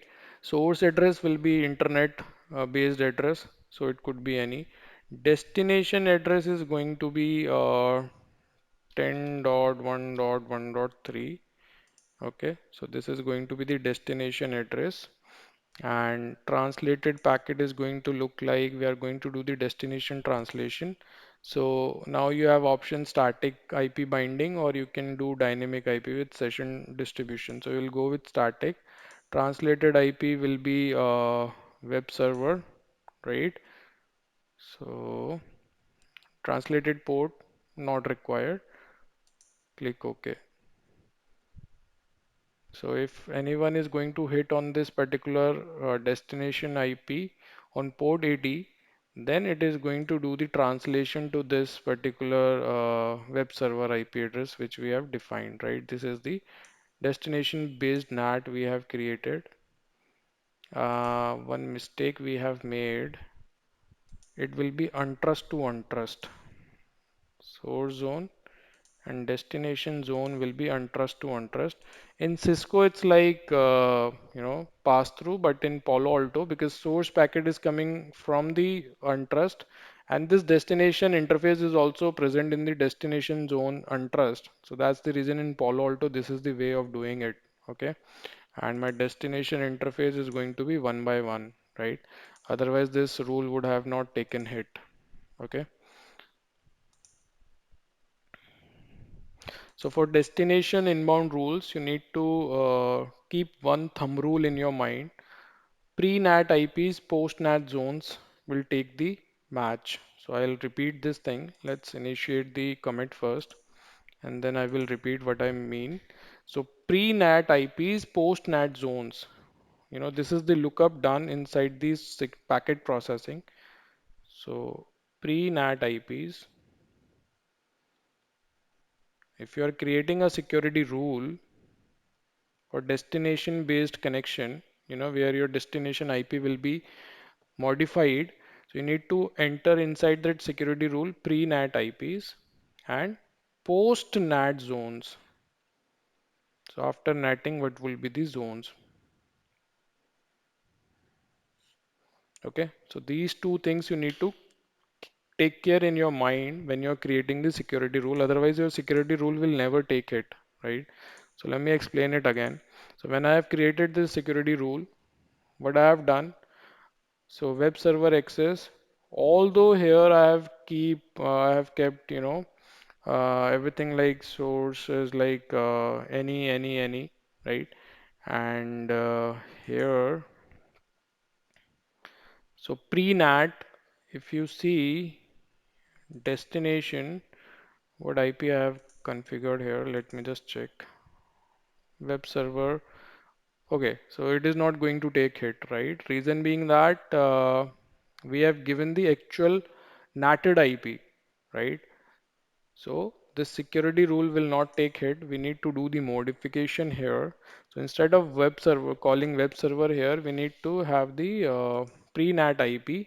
So before NATing, what would be your IP address? So it is going to be the 10.1.1.3. Okay. So pre-NAT IPs and post-NAT zones. So NAT zones will be after NATing. Okay, so that's the reason destination I have made DMZ. So this is the small correction we need to make here. It is complete. Let me commit this change again.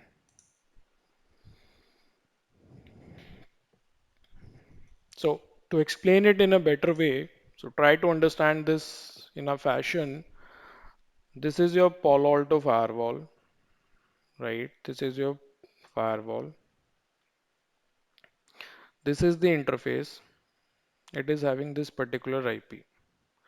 And we have this DMZ interface where we have this particular server available and server IP is this. Okay. So now when you are creating the security rule here, so what you need to do, you need to consider the pre-NAT IPs.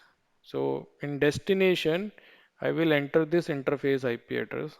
This is what I have done. And post NAT zones, I mean after netting, what will be your zones? So this is my untrust source and destination will be my DMZ zone, right? So this is how you define your security rules. So let's see, this is done. And if I go to monitor and let's check it out if you are able to see any traffic coming in for this particular. So you can see traffic has started coming in for this particular website, right? And why intrazone is allowing this communication?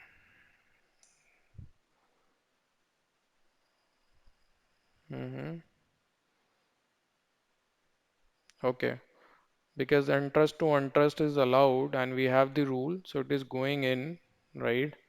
So I need to make sure that we should disable that rule, because it is taking hit. This intrazone is allowing this connection, although NAT will not take hit for that, right? So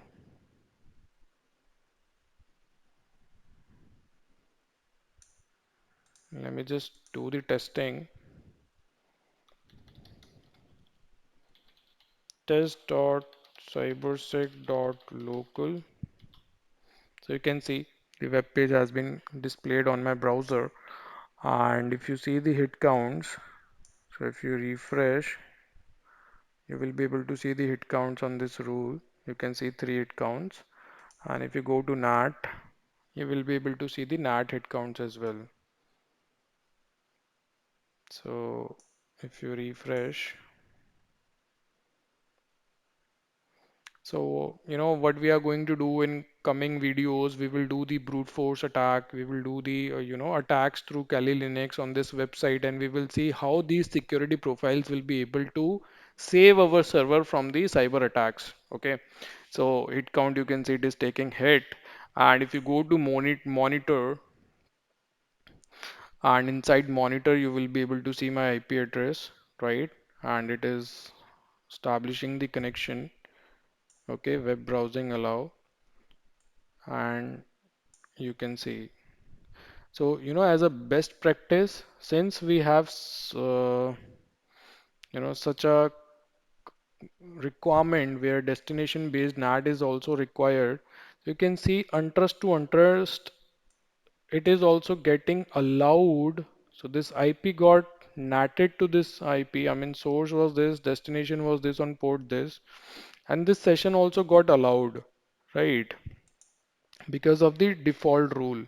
So if I will open it up, so intrazone is taking hit, right? And you can see zone destination IP is this. Although this connection was not established, right?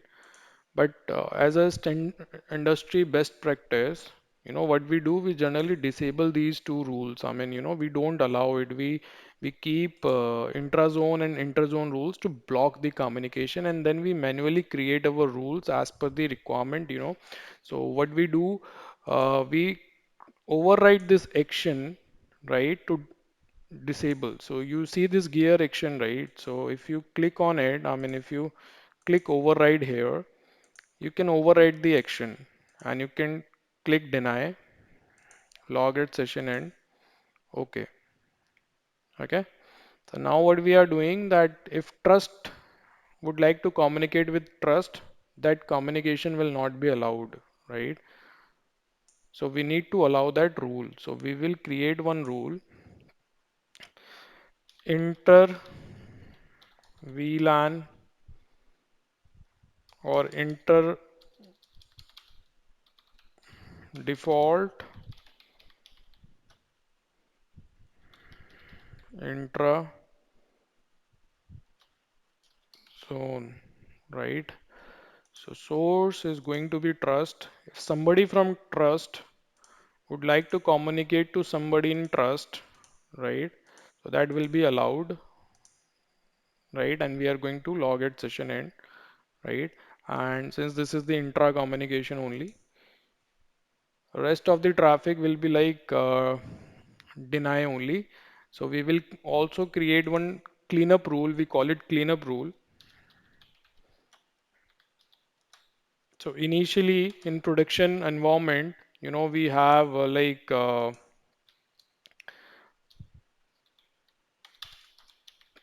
permit IP only to analyze the logs, right?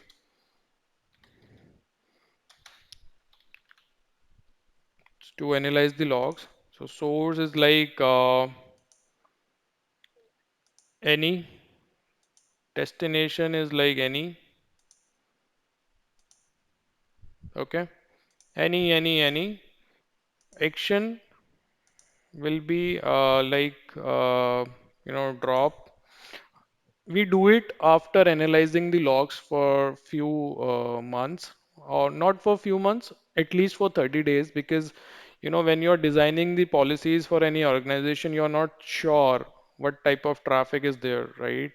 And already we have these two rules in place, but generally we disable the logging on these two rules, because we don't want these default rules to be taking hit. So you can create your own cleanup rule, and you can initially you can allow the traffic, but later on we can do the log analysis and block it. So in my case, I will deny all. So only allowed traffic will communicate. Rest of the traffic, if it is not going to match these rules, it will be dropped. So deny. So we need to understand these actions as well. So in the next video we will more talk about the security policy. right? So we will discuss about these actions, what happens in deny, allow, drop, recent client, and all that stuff. Okay, so let's have this rule at last. So deny all, right? It is going to drop the packets. If these rules are not taking hit, then deny all will take hit and it will drop the packet. I mean, we are just following the industry best practices so that we can minimize the attack landscape. Because when you talk about zero trust network access, you need to analyze the attack landscape, and accordingly you need to narrow, I mean, you need to create the network segments and you need to create your policies to allow the communication, right? So the more granular control you have over your network segments, the more safe you are making your network. Because if your attack landscape is wide open, I mean, let me just take whiteboard help to explain this concept. So if it is like this is your firewall, and we have multiple zones available. You know, this is trust, this is DMZ, right? This is untrust. So you are doing the network segmentation basis on these zones. Let's say we have an environment where everything is inside trust and outside is in untrust. That's it. Only two zones. So what will happen if any attack is coming in from outside?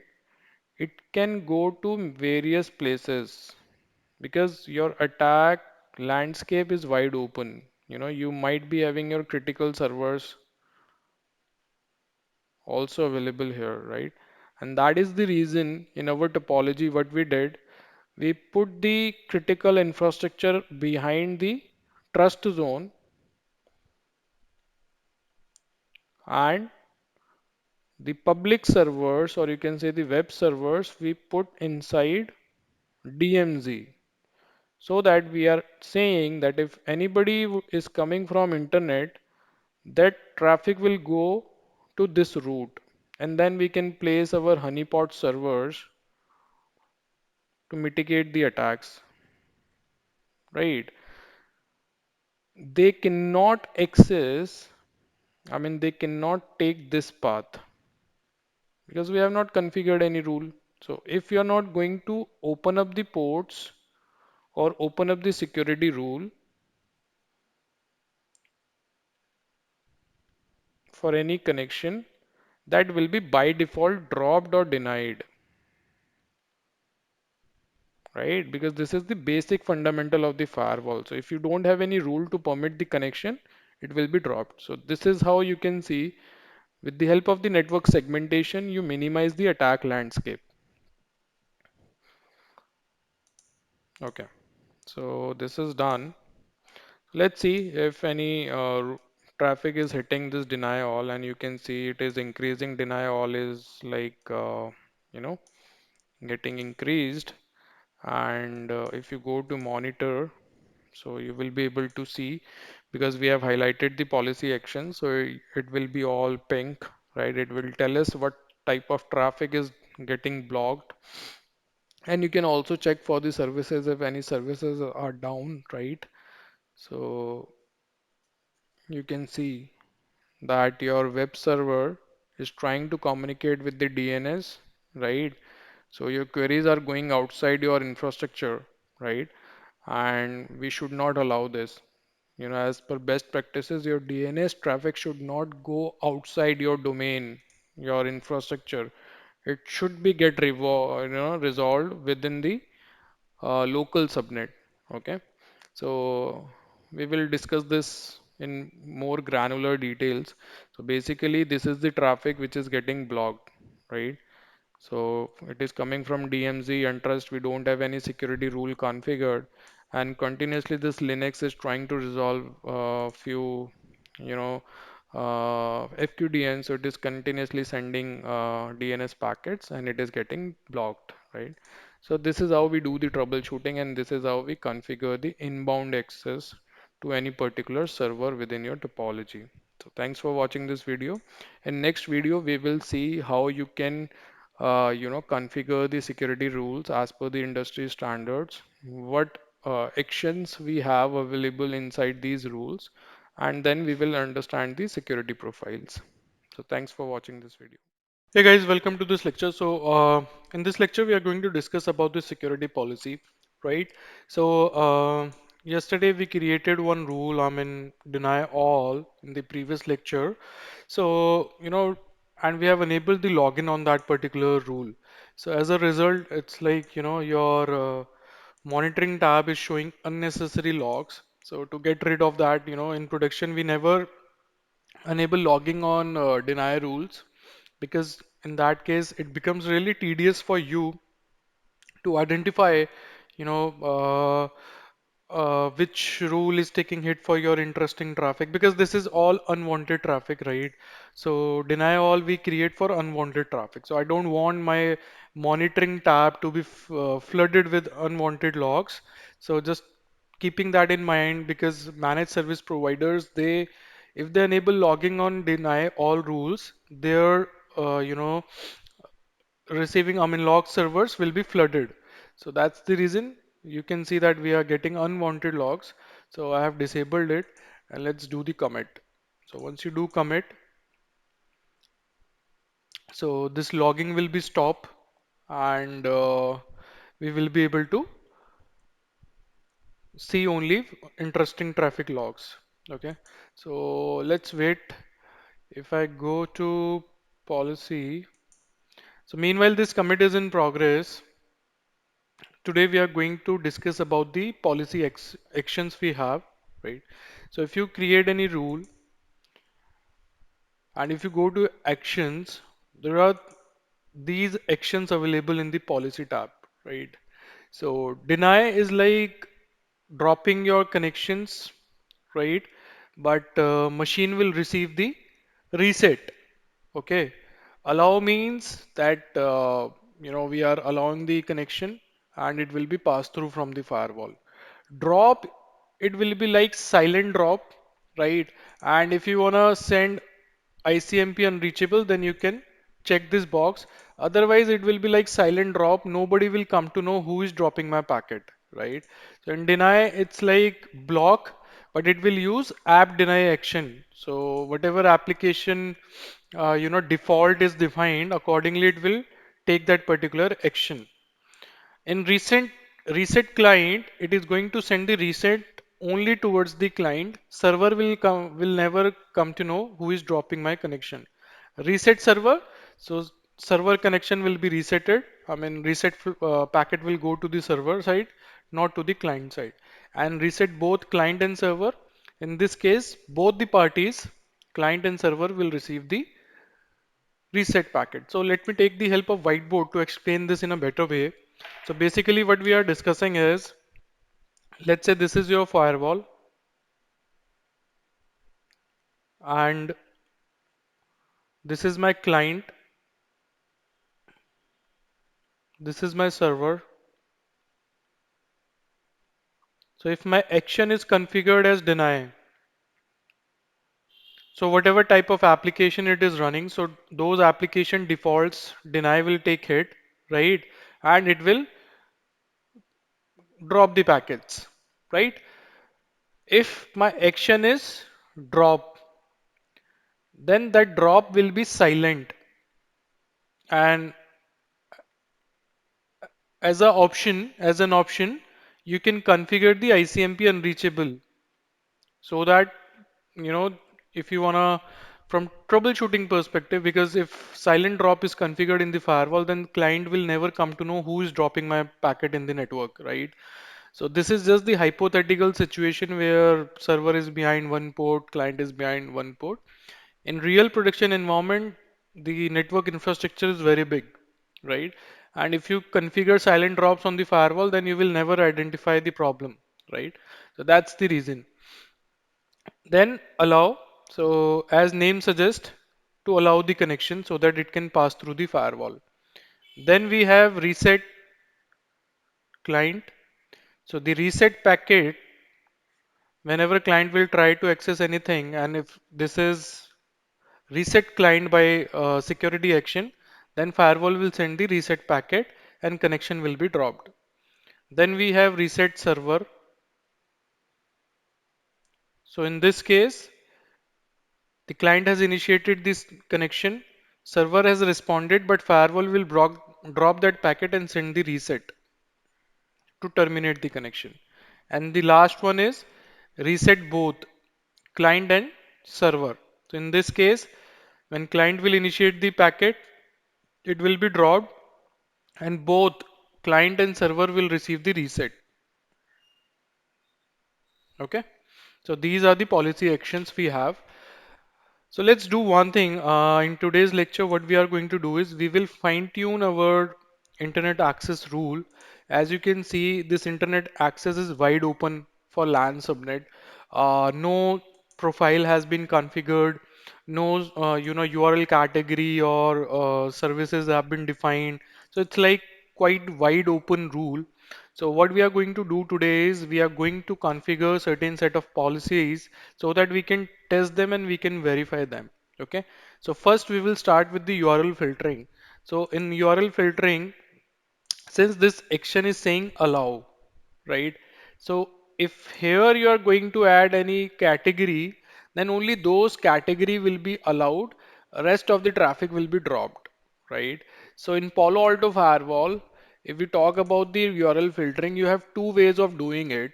One way is with the help of the rules, you know, security rules. I mean, you can create category specific rules. Another way of doing is through security profiles, right? So if you go with rule, you end up creating many rules for your different categories. If you go with security profile, then on a single rule, you can configure this profile, right? So this is the difference. Since the action is allow, if you see my action is allow, right? Now if I want to block the URL categories, if I will define those categories here, let's say I want to block social networking.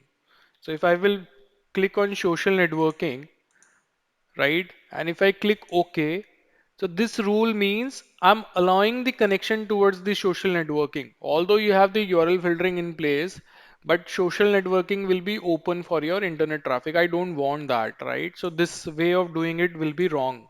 So we should need a different way. So if I need to block it, either I need to create a different rule on top of this you know internet access. So block social networking, and then you will define your source that my traffic is coming from the trust, destination is going to be the untrust, and source address is going to be the LAN subnet, right? Application any service category, in URL category you will call your social networking. Okay, and then in action it will be like deny, or if you wanna silently drop it, you can do that, right? Deny and okay. So now you need, since this rule is at position 2, so position 1 rule will take hit and it will allow the connection because we do top-down parsing. So if first rule has been matched, it will not check for this rule, right? So your rule order also matters. So let's place block social networking at top and internet access at bottom. See, this is the limitation of creating URL filtering blocks inside the rule, right? So with the help of security rule, if you try blocking it, you end up creating multiple rules because for some URLs you need to allow, for some you need to block. So that's the reason if you want to do it on a single rule, then you can do it with the help of the profiles. So URL filtering, you can call it here. So we will do that way as well. First do this. Okay. So let's do the commit and see if we are able to block social networking for our LAN users. So let's wait for this commit to complete. Meanwhile, let me get the access of the LAN. So here, first just check this machine has internet access. So you can do ping 8.8. Yeah, it has the internet access. Now let's give it a try.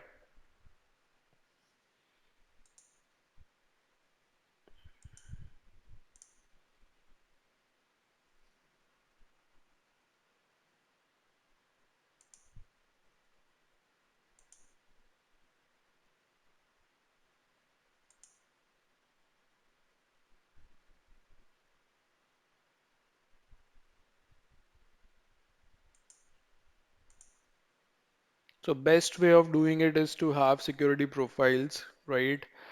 Uh, with the help of security rule, you know, meanwhile that commit is in progress.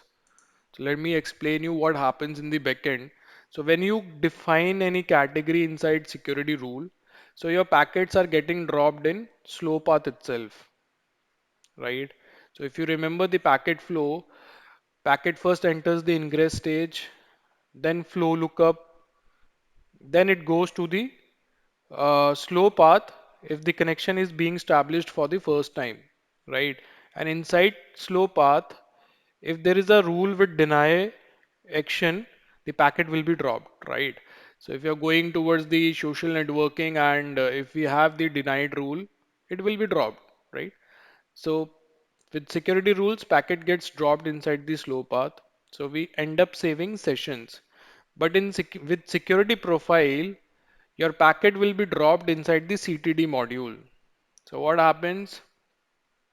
Ingress will pass, flow lookup will pass, right?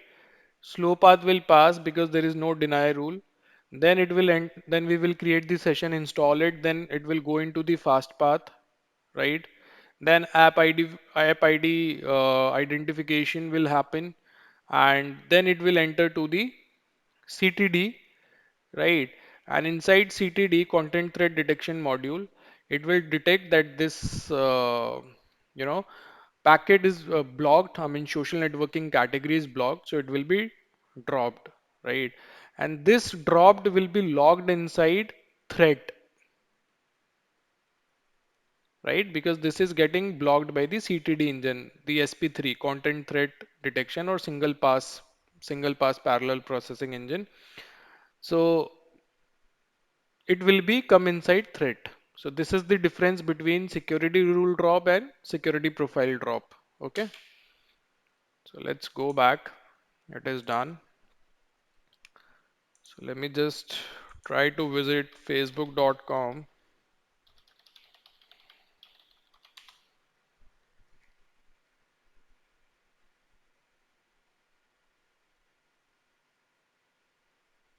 So this connection will time out, right? If you take the Varsha capture, you will be able to see that this will time out. And if I will try to visit cisco.com, so let's see what happens. And meanwhile, if you go to monitor logs, you will be able to see.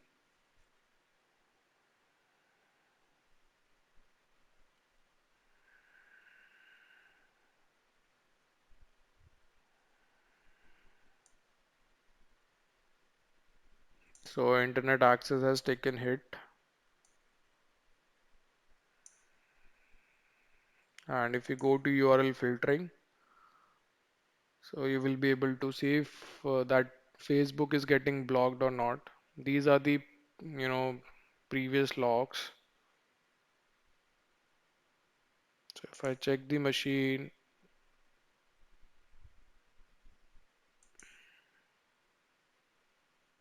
DNS probe finished. There is a DNS issue. Let me check why.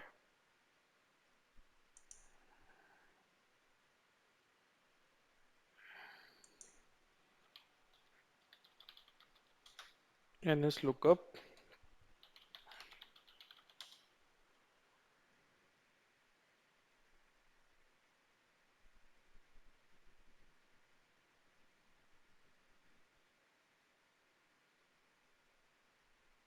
So DNS traffic is not able to travel.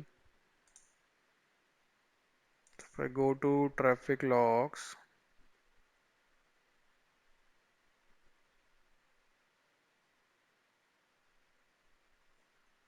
so I'm continuously sending DNS.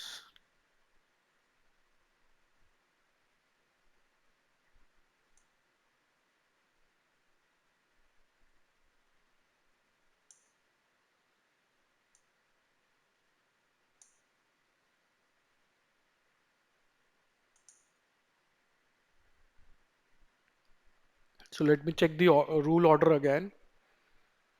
Blog social networking is at top, trust to untrust. Then we have internet access, trust to untrust.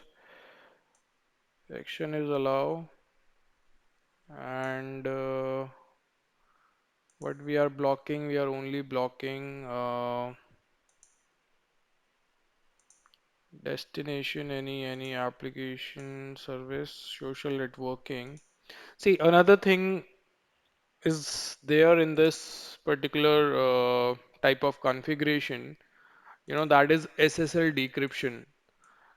So what happens if you don't do SSL decryption? So these days internet is working on SSL, right? So 85% of internet traffic is working on SSL protocol. So what happens when client is trying to establish the session with the server, right? And firewall is there in the middle, and you have not configured the SSL decryption. So SYN, then it is forwarded to server, SYNAC, SYN plus acknowledgement.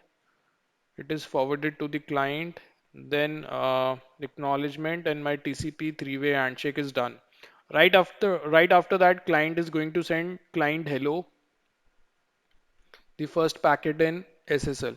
Now, when this packet is intercepted by the firewall, right, what firewall will identify? So with there is one extension field available inside the hello packet that is SNI, server name indication, where the domain is defined, that I'm going to facebook.com, right? And with the help of that facebook.com, it is taking the decisions, right? So when you do URL filtering without SSL decryption, so the entire decision is based on this particular SNI field. But if you do it with the help of the SSL decryption, then you can get the granular control of the website, right? So let's say if you are not doing the SSL decryption, you can only block youtube.com completely or facebook.com completely.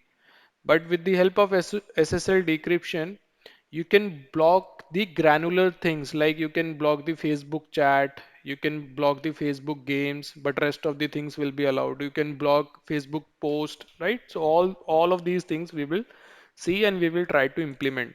So right now I'm not able to reach, I mean my DNS traffic is not getting resolved, and I'm able to, no, I'm not able to ping 8.8 either. So it means this rule has broke something. I mean, so it is not even having hit counts, but something has been broke. Because if you see, 8.8 was working before, but now I'm not able to ping anything.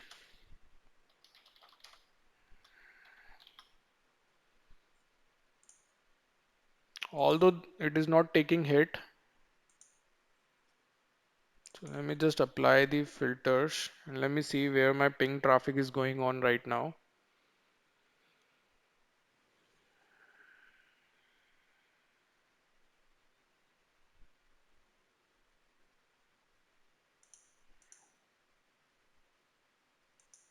Source is this, application will be ping.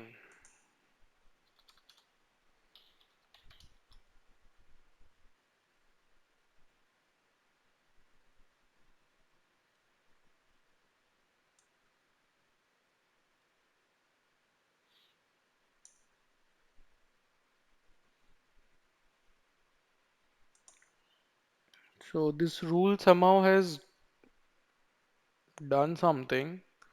Let me just disable it.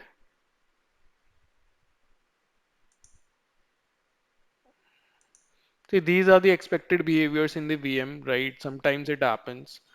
Uh, so you have to be ready with such problems in production environment too.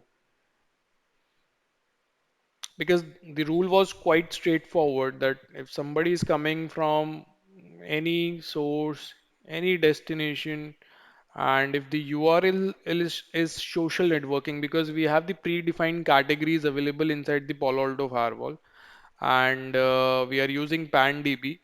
Yeah. So another thing is in URL filtering, you have two options. Either you can use PAN-DB or you can use Bright Cloud, right?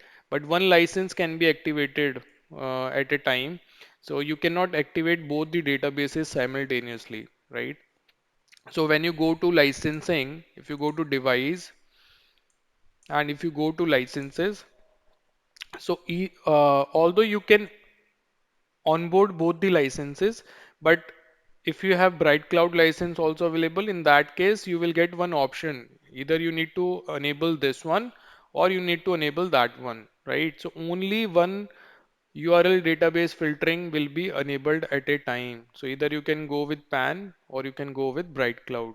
Initially, PAN-DB was not that effective as compared to Bright Cloud because it is widely accepted and Cisco, Checkpoint, they all are using it.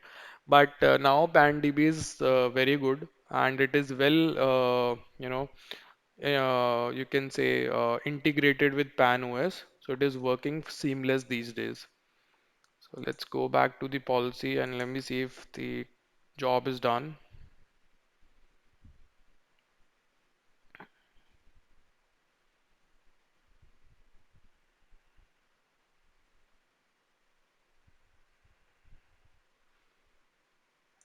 because I can see the ping packets, although they are allowed, I mean they are taking hit of internet access only, but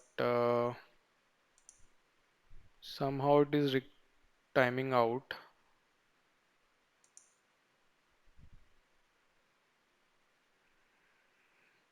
It happens sometimes, when your data plane is over flooded in VM series. So such type of issues they occur. Then a quick restart of firewall resolves the problem. These things are related to data plane only because we have not committed something which can break my data plane traffic, right? The rule is quite simple. It was just denying the social networking traffic, not the entire production traffic.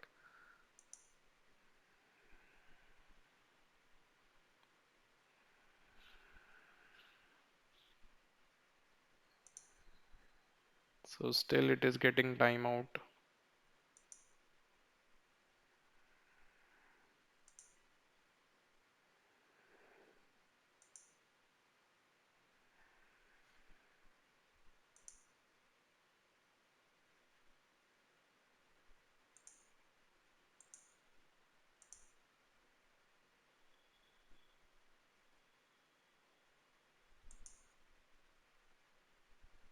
And we can also check by resetting the rule hit counters, which particular policy is taking hit. So if I'm going to reset the counter,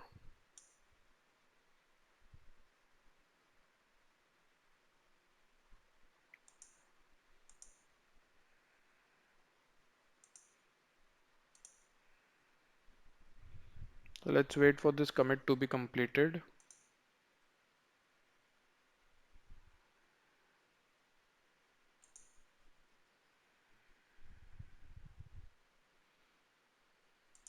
Let me try if the gateway is reachable. Ping 192.168, sorry, 10.2.2.1. So the gateway is reachable, but internet is not working. So it is complete.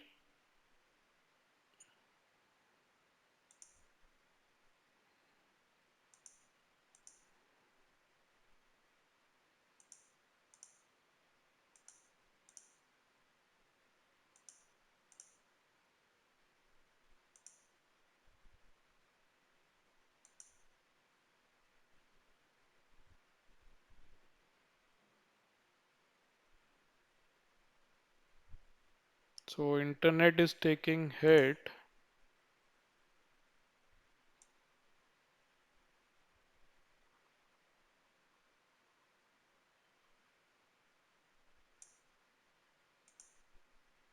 Monitored. Let's verify because continuous ping is in place.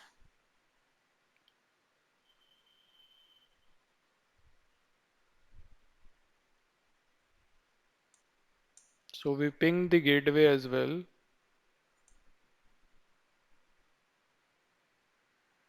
Default intrazone has taken hit for this.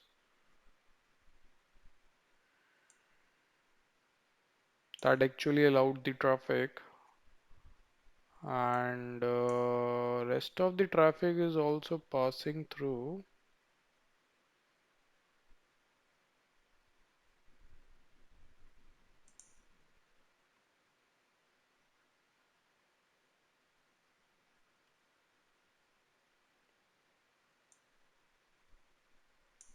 Okay, so I believe this deny all rule is taking hit.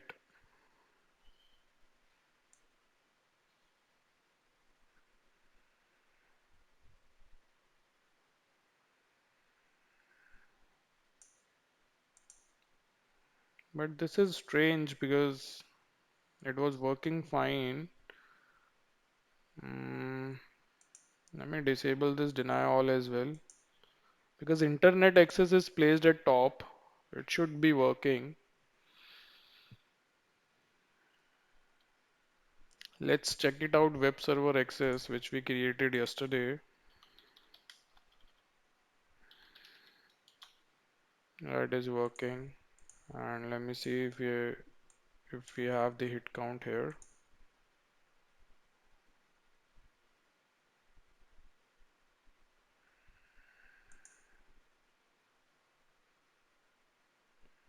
Because sometimes, that is the static web page. You get it from the cache as well. So you can try it in incognito.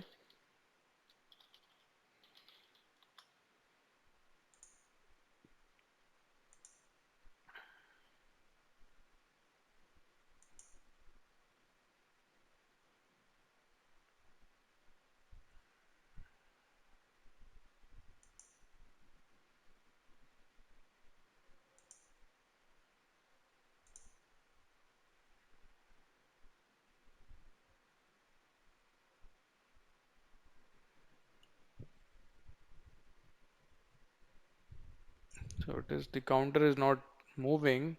Might be because of the management plane CPU is busy. But if you go back, I think we have hit.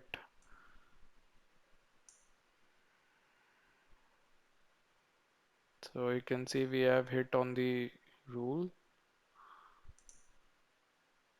It is still not working.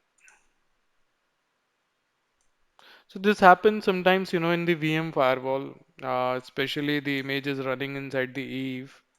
So we created this deny rule and then it broke the production traffic, right? Although the rule was very specific, but anyhow it has disturbed our data plane, and now you can see the traffic is not moving. We have complete outage. Let me check for web server as well. So if we have access from this PC towards internet, but it has two interfaces. So I need to check through which interface it is leaving to internet, you know. So let me see if we are getting logs for 10.2.6.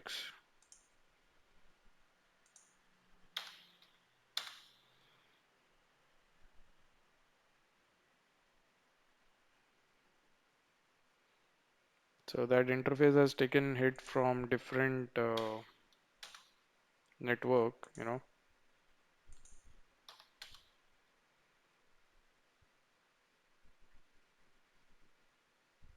So now we can see it is getting dropped, and reason is intrazone default deny, deny, deny, deny. So now you can clearly see that we do have rules in place, but still interzone default is taking hit, you know. So it means the moment you have created that deny rule in top of your internet access rule, it has corrupted the data plane functioning, this rule. So this interzone default is taking hit, which is blocking our traffic, right? So I was aware of this situation. That's the reason I have disabled these two rules and then did the commit, right? Because this internet access is now not matching, So let's do one thing. Let me block this, I mean delete this. So you see, after disabling this rule, because we have turned off the logging, right? We were not able to see what was happening to our traffic because logging was not enabled on deny rule, which we have created, right? So the moment you have disabled that rule, now your default rules are taking hit, and on default rules we have enabled the logging, right? So that's the reason I was able to see that my traffic is getting blocked.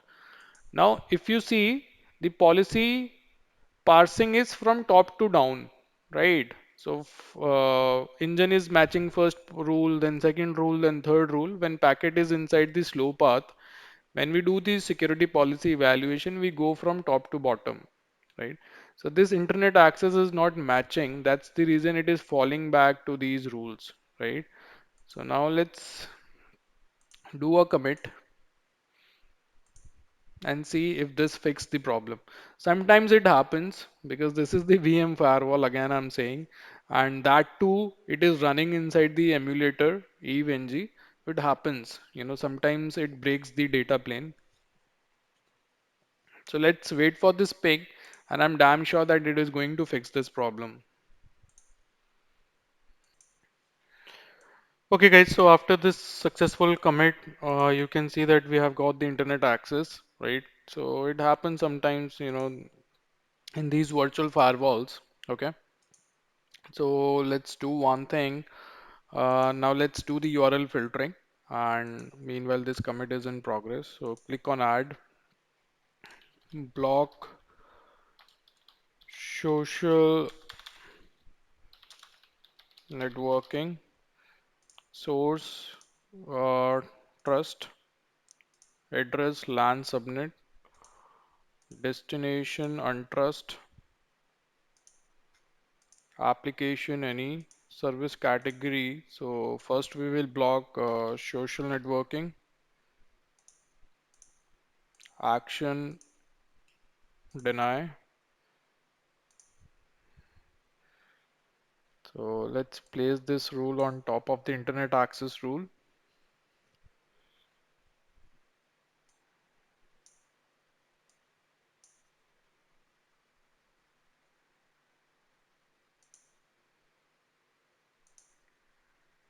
Okay. And now let's do the comment. And meanwhile, you can also verify whether Cisco is working, Facebook is working. It should work now. So Cisco is working. Facebook is also coming up, right? So both the websites are working now, and this commit is in progress. After this commit, Facebook should not work. Only Cisco should be working, right? And to verify whether we are doing the decryption or not, you can always click on this. You can go to connection is secure, certificate is valid, and you can verify the certificate issuer. If it is the known certificate authority, the public certificate authority like DigiCert, you know, and any other. So it is like your session is not getting decrypted. But if it is something like custom certificate, root certificate, so or your PKI infrastructure root certificate, so it means somebody is doing the decryption of your session. So this is how we identify whether the decryption is on or not. So certificate is not coming up properly. So let's wait for this certificate to load. Waiting for cache.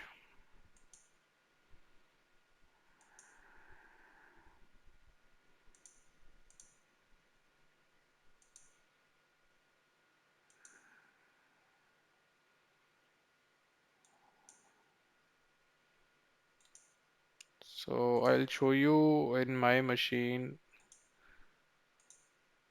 because that is the virtual one, right? So you can see the issued by. So if I will open it up here, let's say cisco.com, so you can verify the provider of that certificate. I mean, who has issued it, Hydrant, DigiCert, these are the trusted root certificates. So if you get some custom one, it means somebody is doing the decryption. Okay, so commit is in place now, and let's see, do we have any hit count? So right now, Facebook is also loading. So let's close it. And we have already started getting hit counts. So that was the reason that Facebook load was stop in between. So let's try now. So this will not, you know, load properly. And if you go to monitor and if you just remove this and if you see your traffic, so you will be able to see, right? Google, Ping, SSL. And if I go to URL filtering, so I should be able to get the logs.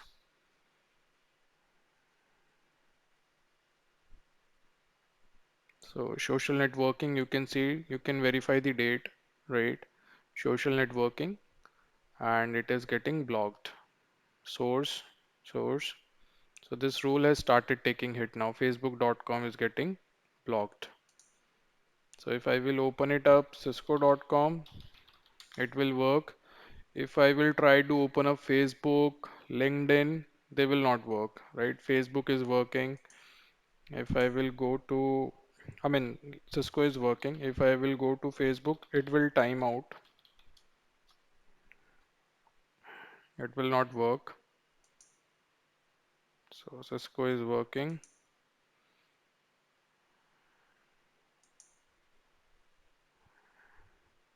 And you will get the logs here. So you can see, you know, facebook.com and you can refresh it after 10 seconds, every 10 seconds. So Cisco is coming up.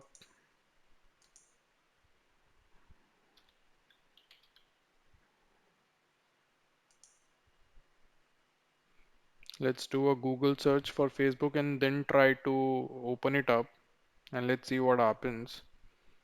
So Google search. Now let's try to open it up. So I told you, right, if you are not doing the SSL decryption, then with the help of SNI field, this website is getting blocked because this is well-known website and with the help of the domain name, we know the uh, you can say this the category of the URL, right? But here we can see it is opening up, okay? And if you try to hit Facebook directly, facebook.com, so let's see what happens. And if I try to go incognito, because sometime it happens that it is taking web page from the cache. So if you go incognito, what happens? So I told you before as well, your SSL, I mean your URL filtering works really good if you enable the SSL decryption. Otherwise, the URL filtering dependency is completely on SNI field. Although we are able to see here that it is getting blocked, but let us verify again. Facebook.com, what happens?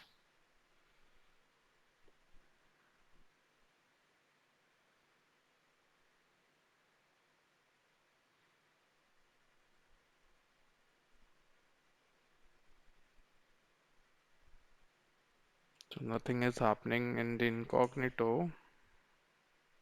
Yeah, this site cannot be reached. Error connection reset. Okay.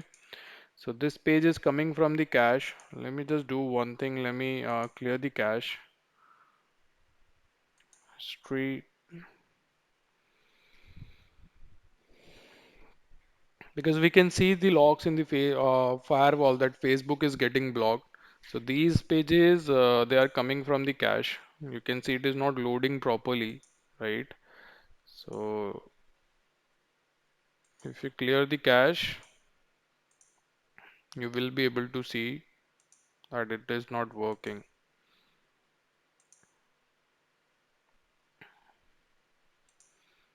We have internet access, and if you just,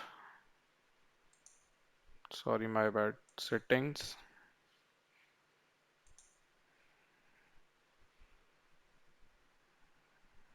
Because whenever you are working with URL filtering, you need to make sure that these you clear the cache regularly because web pages getting load from the cache is quite normal.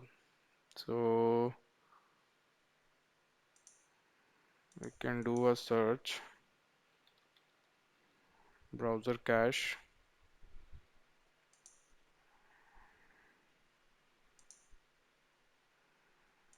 all time, clear data. And once it is deleted, if you then try to open it up, you will be able to see.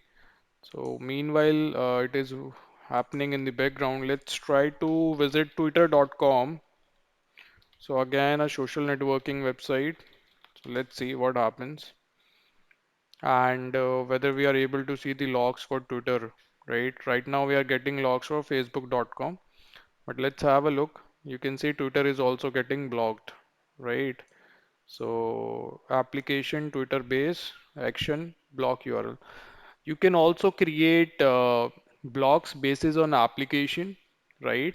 Because the main websites like Facebook, YouTube, Twitter, they have this base application, right? So the main page is, recognized as base application. And if you want to block the particular thing like Facebook chat, Facebook post, so we do have applications for that, but for that you need to enable the SSL decryption. This is the basic requirement which you need to do.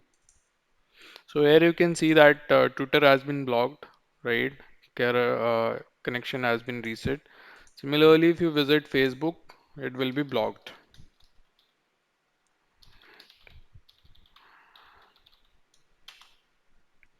So in the next lecture, we will see how we can do this thing with the help of the profiles because now what will happen, all the social networkings have been blocked.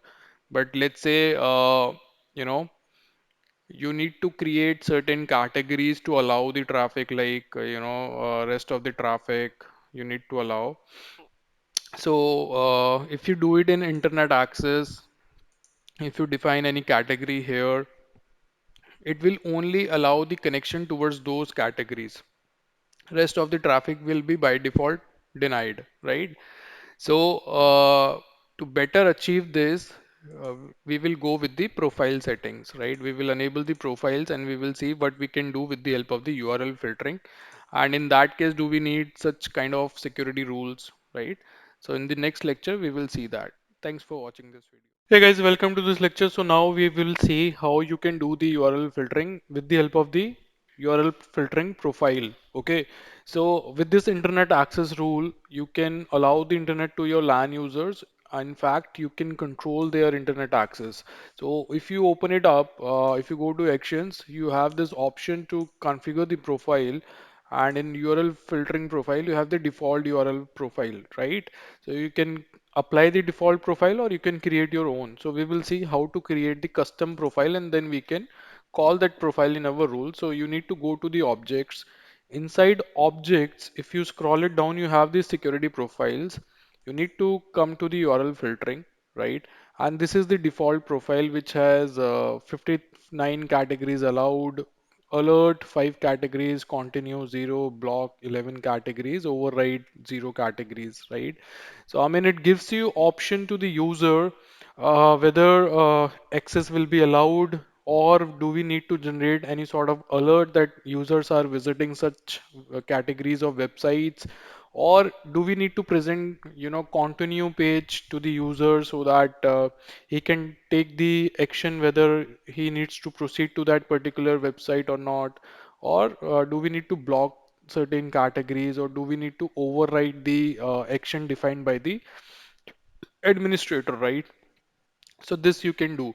Then you do have user credential submission where, if a user submits the credential, then he can get the access to these all 75 categories. We have the 75 categories in totality. So we will not go with the default one. We will go with the new profile for us, right? And we can also configure the custom URLs, custom categories. That too is possible. So what you need to do, you need to go to the custom objects, and then you have this URL category. So you can create your custom category as well if you wanna create it. If you feel like that you are, I mean, the database of the Palo Alto is not having your set of websites in a certain category, so you can create your own, category list, right? You can give it a name and you can add your URLs, domains, hostname, whatever it is, or you can import, export the details. So we'll do it later on. First, let's have a look on URL filtering. So let's click on add, give it a name, prod URL profile. So this is going to be our production URL profile, right? Here, this category should be blocked. I don't want this to be allowed. These are the predefined categories from the Palo Alto.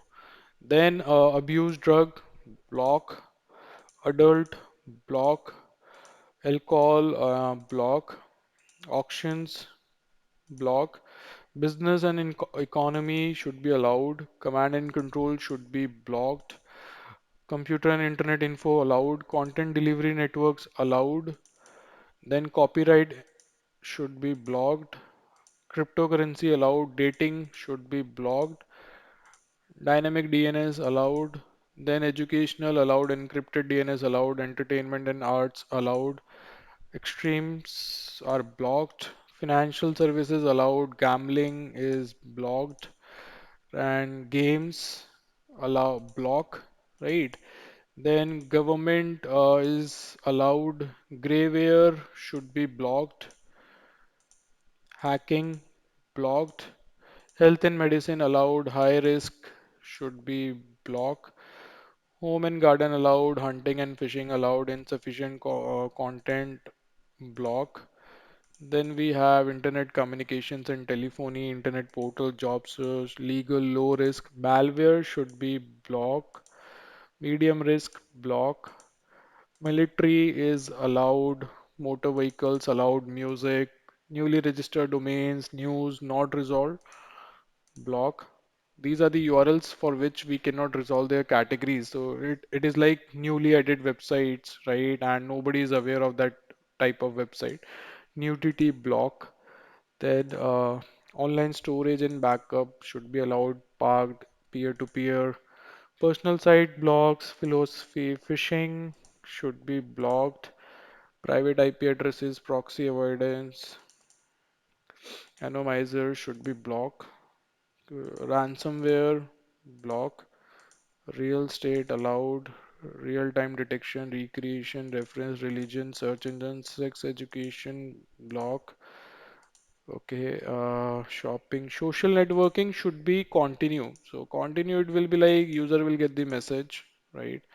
And user credential should after, you know, if I'm going to select this override, then it will be like what will happen if user is going to submit the credentials. So we can define the credentials as well, right?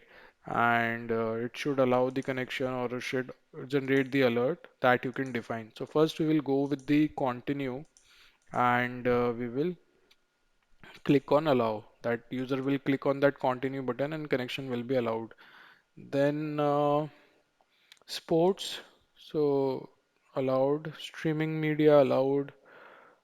Then weapons, we will generate alert for this category and alert. That's it. Okay. And we will also generate alert for, just to see that our actions are working. So medium risk is block, military or okay, news, online storage, and so we will generate the alert. Okay. So now we have allow categories 49, alert categories 2, continue category 1, block category 23, override category is 0, right? So if user is going to submit the credentials, allow categories are 50, alert 2, block categories are 23. So now let's go back to our rule, go to policies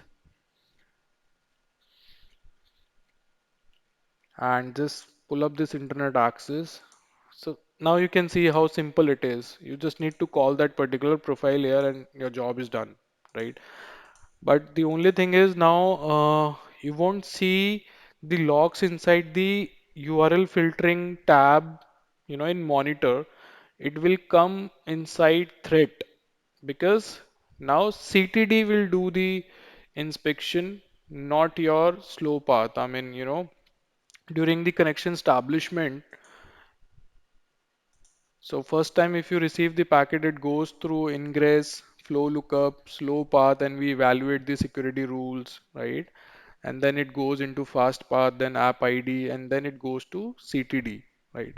So content thread detection or SP3 engine will do the filtering now. And whenever it changes any connection state from active to discard, right, or deny, so that will come inside threads. So if you go to monitor tab and inside threat logs, you will be able to see that, right? Because it will be considered as a threat now. So right now you can see these are the threats, vulnerabilities which this has identified application and destination source address, right? Action, what action has been taken, right? So this is how it works. So let's wait for this commit job to finish and then we will do the testing. Okay, so my commit job is almost done, 99%. Let's go to this machine and go to incognito. So first we will try with the social networking. This time we should get the continue message, right? So https facebook.com. So for social networking, we should be getting the continue page from the firewall, right?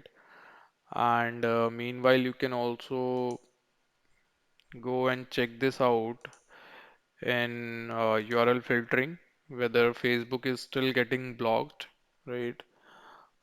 It might be getting blocked, reason being that we have not disabled the block social networking rule. We need to disable this rule, right, to test out our security profile. So let's go ahead and disable it. And meanwhile, we will continue with our testing, like, we will visit the gambling websites or other websites, dating websites, and we will see what is happening.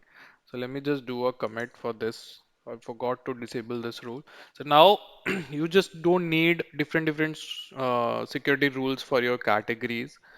You have one rule, internet access, which is giving access to your LAN users, but you have applied the security profile on it to filter out the access. So now they have limited access to internet, right? So all the bad categories have been blocked.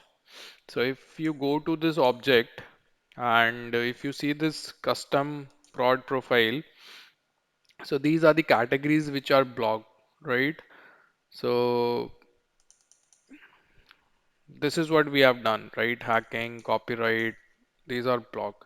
Let's go here and let me try to open it up. If I go to Tinder, so let's see what happens.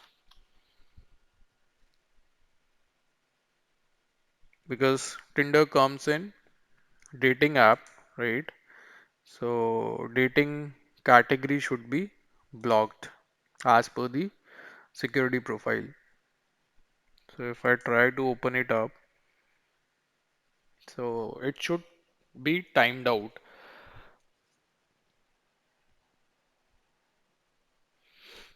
Another thing is you're not able to see the response pages, you know.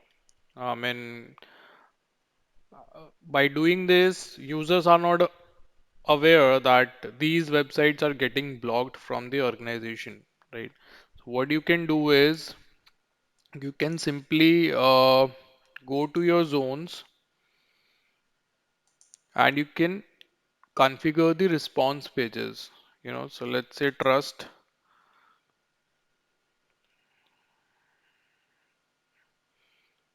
uh, just a minute, response pages, device, and we have response pages. So these are the default you can say pages available for antivirus, application, captive portal, data filtering, file blocking, continue page. Similarly, you have URL filtering and category match, block page, URL filtering, continue override page. These pages you can send it to the user, right? So you can do that. So you can just go to network and inside interface management, you can see that the profile which you have created in the network services, we have activated the response pages, right? So it should be sending the response pages, right? And you can verify that this particular profile has been activated on the interface. So management profile is ping only on all the three interfaces, but still you are not getting the response pages here, right? So you can just do one thing. I mean, once you enable the SSL decryption, in that case you will be able to see that because it happens. So I'll show you that once we will do the SSL decryption, then we will start getting those pages as well. And it is almost done. Commit is complete. So now let's try it out and let's try to visit facebook.com and let's see what happens. Do we get continue page, right? So if I go to monitor and in URL filtering, let's see Tinder is still getting blocked. So you can see we are not getting logs for Tinder here. But if you go to thread, you will be able to see the log for Tinder. So it is also not coming here. If I go to traffic,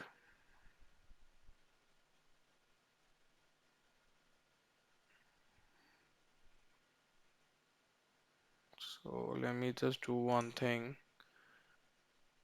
Facebook not loading properly. Let's go incognito. So it is always recommended to implement URL filtering with SSL decryption, right? This is the best practice, industry best practice. Then only these filtering functionality will work properly. So you need to be extra cautious when you are implementing such things. Although although I mean you will be able to do that, the block will happen and packets will be dropped, but you won't be able to see, users won't be able to see whether this is blocked by our firewall, it is not allowed in our infrastructure, all that stuff. So if I will see here in traffic logs, I'm not able to see what is happening to my Tinder traffic, right? So not visible to me in.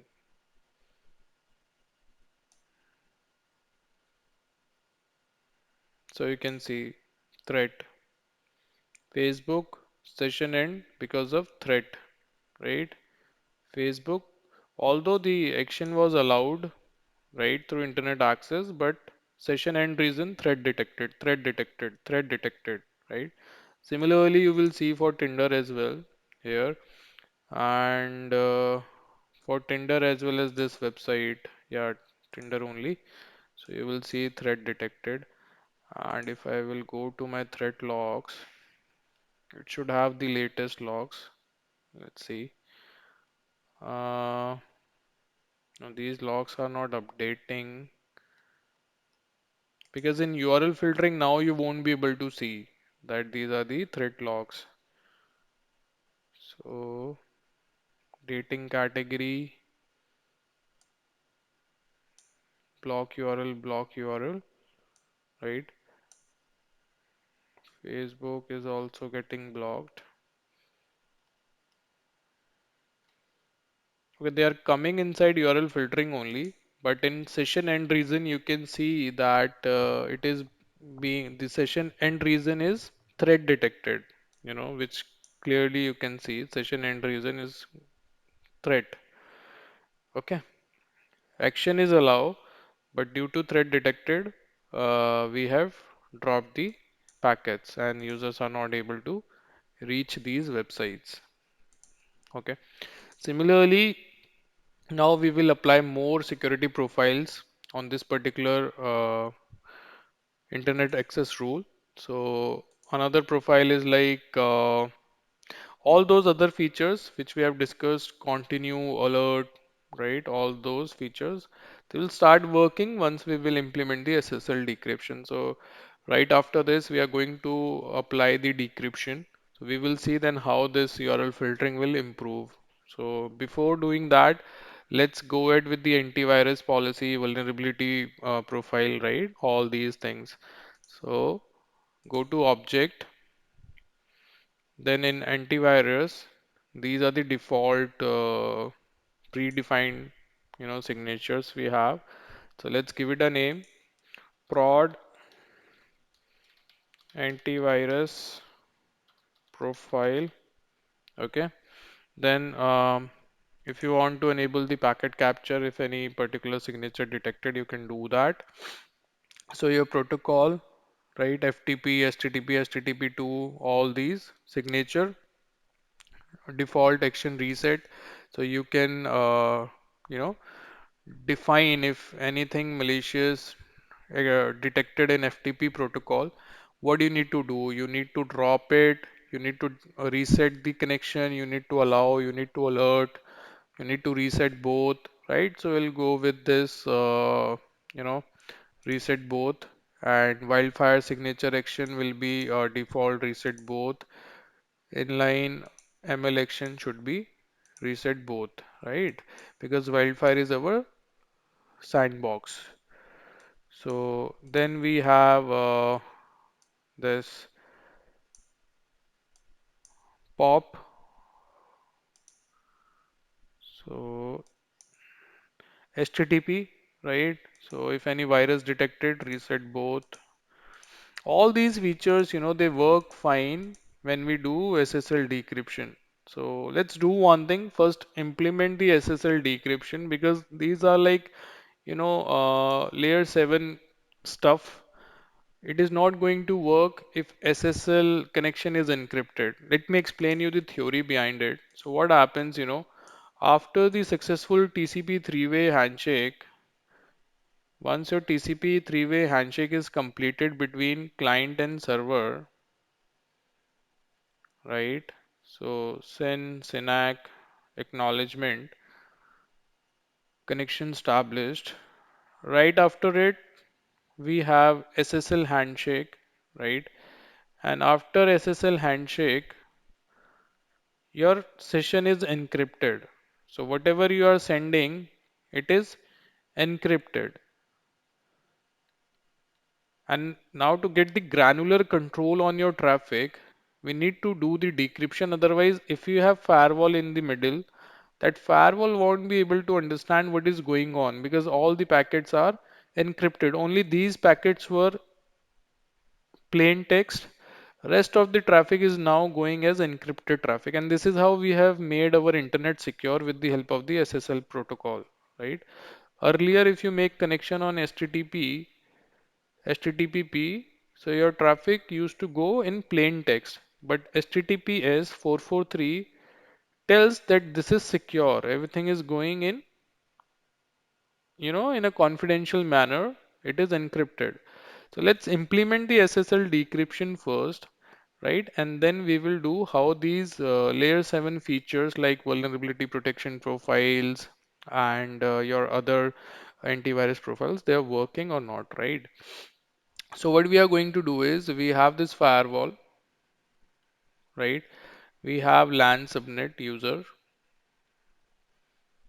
and this is the internet. So we are going to configure the SSL decryption here, and we will do forward proxy. So for your LAN traffic, if user is sending traffic out towards the internet, we do forward proxy. And if you have hosted any server in your DMZ zone and users are accessing the server from internet, and if you want to decrypt that session, if it is SSL connection is there, so we do inbound proxy, right? Or we also call it reverse proxy, which does load balancing as well as inspection of the traffic, right? So these are the three proxy types. So first we will see forward proxy. We will configure it for our LAN traffic, and we will then able to get the granular control on our internet traffic. So let's go ahead. I mean, I'll cover this part in the next video, the SSL decryption, and then we will continue with our security profiles.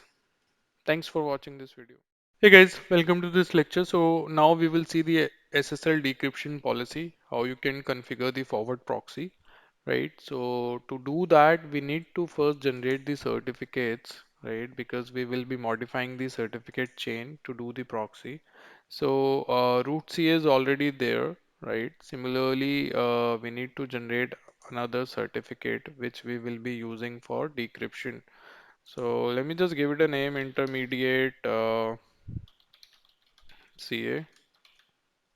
Common name, this is going to be lab.local. Yeah, let's do one thing. This certificate is for cybersec.local, a different domain. Let's generate a different root CA. Certificate name lab root CA, right? Common name lab.local. Certificate authority and DNS name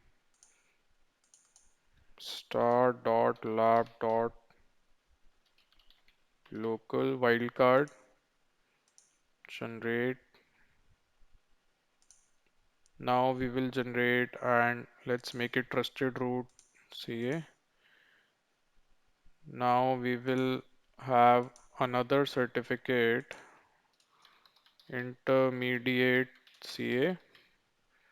Common name ICMA dot lab dot local signed by lab root CA, and this is going to be certificate authority as well.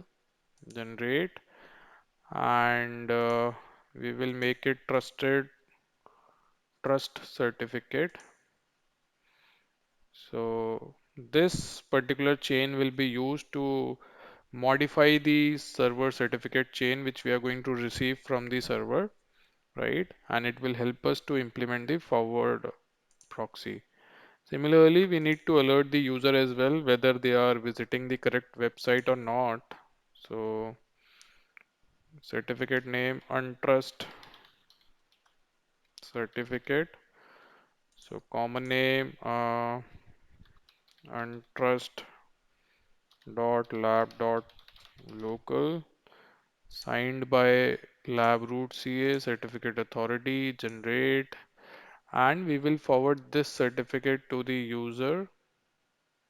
Oh, we should not sign it with lab root, otherwise our user won't be able to identify whether he is making the connection with the secure website or not.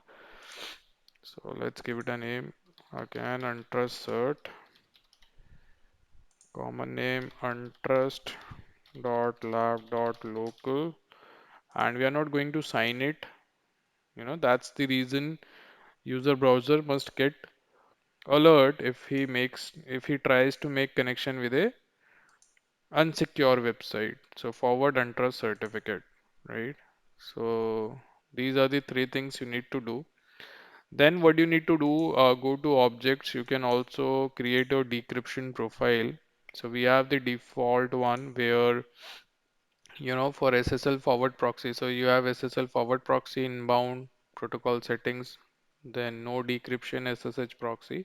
So inside SSL decryption, we are going with the SSL forward proxy, and these are the server certificate verifications, right? So in default, it is like nothing selected, right? So what we are going to do, we are going to create our own profile. So decrypt prod decrypt prod profile. Okay. Now in forward proxy, block sessions with expired certificate. So if we user are going to make connection with with websites whose certificate has been expired, we should block the connection. With untrusted issuers, we should block the connection. With unknown certificate status, we should block the connection. You can do it at firewall end, or you can just remove it. The user browser will give them the alert. Okay. So you can select the action. So with expired certificates and trusted issuers. So right now we are keeping it default because we have generated that untrust certificate so that user can get the warning. We will verify that. Once we will verify that, then we will enable these things. So user will won't be able to see the uh, you know warning messages as well. Their connections will be right away terminated by the firewall. Then unsupported mode checks, failure checks, client extension, right? So although we can block it, and initially we will apply the default profile, then we will apply this particular profile. And block session if resource not available, downgrade, no, kind of no. Then unsupported versions, this is for inbound, and this is protocol setting, minimum version, maximum version, key exchange algorithms. If you wanna if you wanna mandate any particular algorithm, you can just select that and remove others. So if it is negotiating on this exchange algorithm, then only it will be allowed. Otherwise, rest of these two will be dropped. So let's make it, and then encryption will be like which particular encryption and authentication protocols you need to use, right? So click OK and go to policies, decryption, and here you need to click on add decrypt rule, right? So you know in a normal production practice, it is recommended not to decrypt your health website data, not to decrypt your finance related data, right? So you can create the no decrypt rule with such categories. So first we will create the no decrypt rule. So no decrypt rule, source, my zone will be trust, address will be LAN subnet, my destination will be untrust, any address, any device, and URL category will be like finance. I'm not going to decrypt financial services. Health services, I'm not going to decrypt.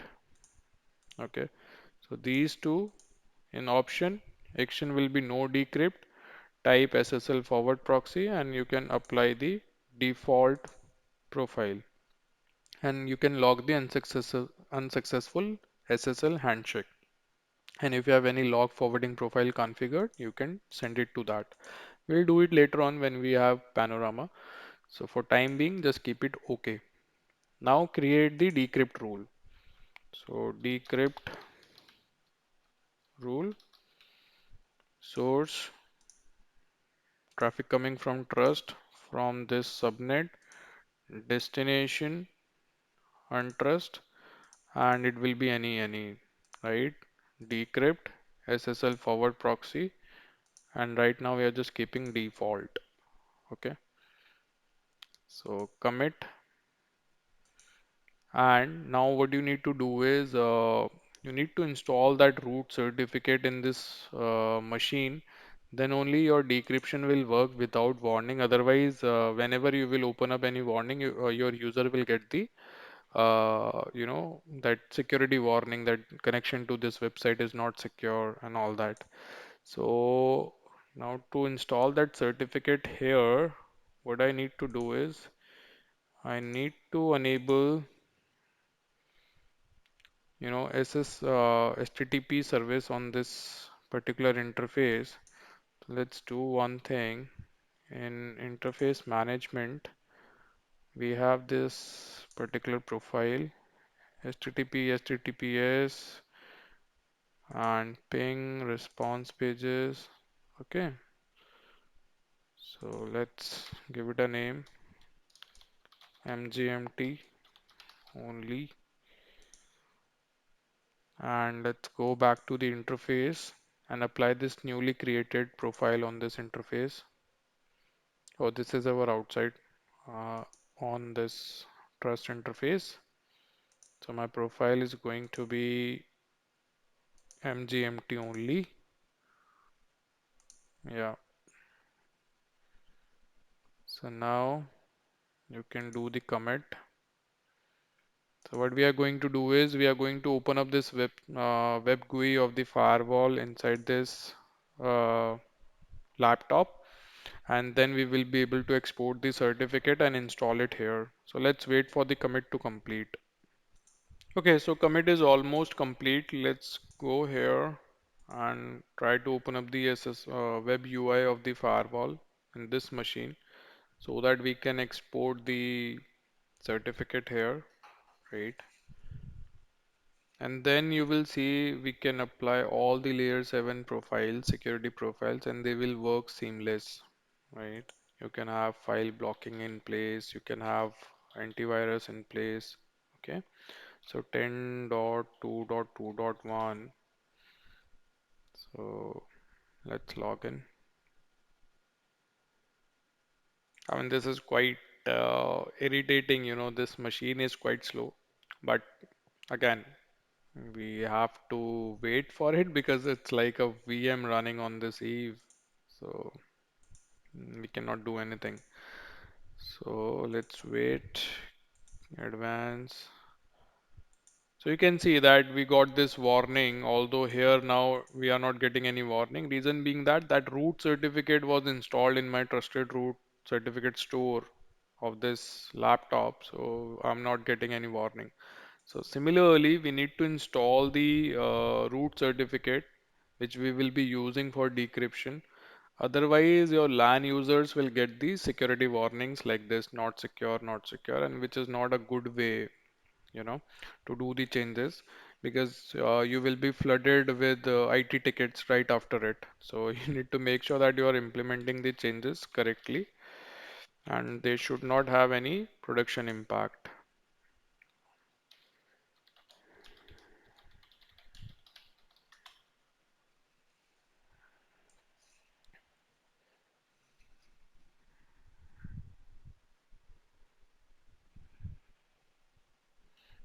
Okay. Uh, might be password error.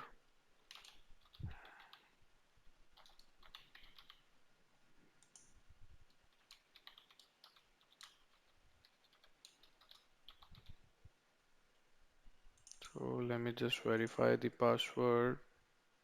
Yeah, it is different.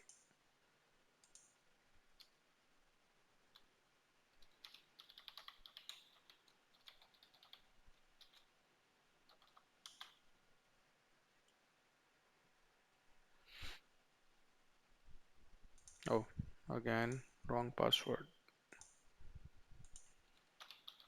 When you start using these password management tools, so it becomes really difficult to remember your passwords, right? Because You set the complex one and then you forget those passwords.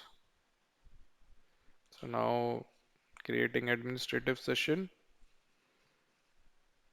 So all we need to do is we just need to export that root certificate into this machine, install it right away, and then we are good to test our decryption whether it is working or not, right? So right now if you see certificate is not valid,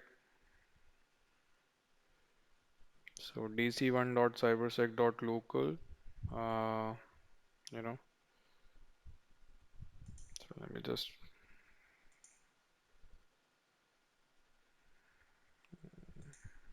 not looking good.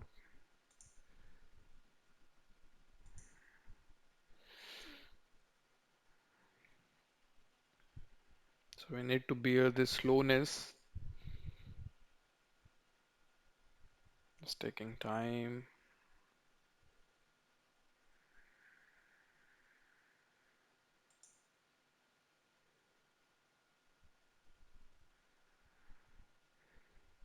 So basically, whenever you generate certificates, so you do get option. If you select this, it gives you an option to export this certificate. So you can export it in a plane with the, without private keys, and you can export it with private keys as well. So if you want to do the SSL decryption in Wireshark, then you can export it with the private keys. And in the advanced course, this is what we do. We have covered the troubleshooting for each topic at daemon level so that you don't stuck anywhere, right from the deployment till advanced level. So we have the courses available now. So let's wait for this web page to load properly. Meanwhile, I'm pausing the video and then we will resume. Okay, so now the GUI is loaded properly.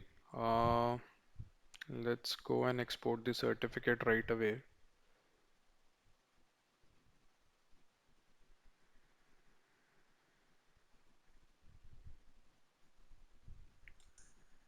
Do not show this message.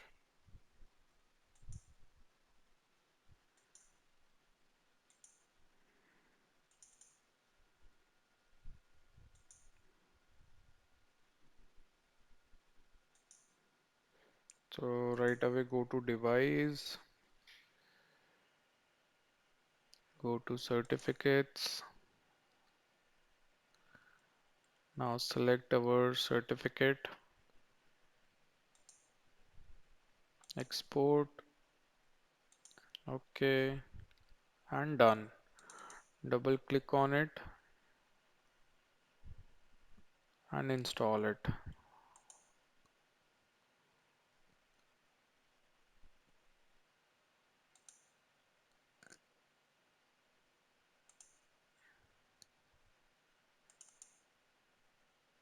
Open, install certificate, next. Place it inside the trusted root certificate authorities. Next, next, done. Okay, cool. So now you can log out from here and now you can see whether decryption is working or not. So if I go to my policy rules, so you should be able to see the hit counts if your rules are taking hit, right? So it has started taking hit. It means it is working. So let me just pull up this machine and let's visit cisco.com.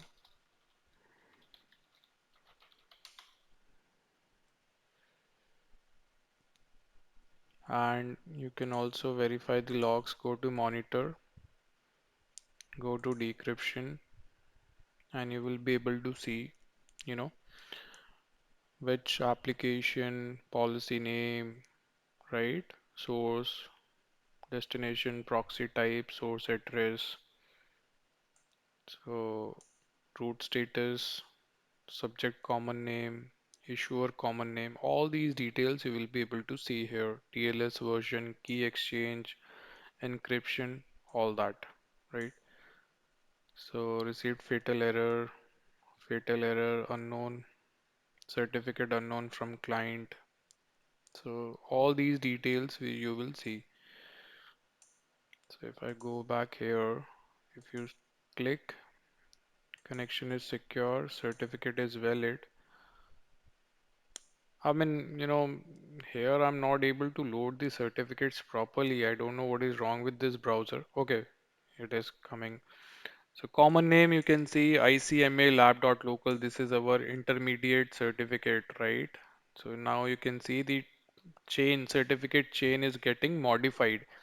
If I will open up Cisco here, so you will see a different certificate chain in my system because nobody is decrypting the session. So here is the hydrant, but now we are able to see IMCA lab.local. But if you go and visit any banking website, SDFC Bank, so you will see that that will take no decrypt rule hit, right? So and we will not modify the certificate chain. So this no decrypt rule will take hit for that. So right now there are zero hit counts. But the moment you are going to visit this SDFC bank, so we have bypassed the financial services from our decryption. So you will see that we are not going to modify the chain for this. So if you click connection is secure and if you check the issuer, so here you will be able to see the exact issuer details, Geo Trust, right? From DigiCert. So we are not decrypting the connection. And if you refresh, you will see hit counts here. So just wait. So you can see hit counts, right? So now we have enabled the decryption and it is working as expected. So you can see whatever traffic is getting decrypted, the rule name and the zones. Now if you go back here and let me try visit facebook.com and let's see how it works now. So do we get the response pages like we have configured, or it will be simply like, blocked?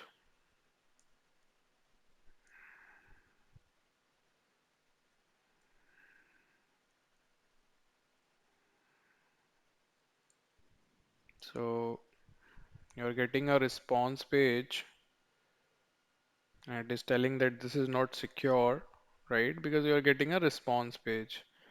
Social networking. So if you click continue, so it will say, okay, I mean, now we have a log that we presented the page to the user, but that user clicked on continue, so we allowed the access. I mean, right now we have not done the user integration with the firewall, so we are not able to see the actual username. We are just able to see the IP addresses.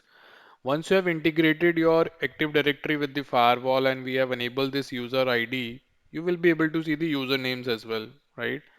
So now you can see that action was continue, so we allowed it. But the log has been captured that user visited that particular website.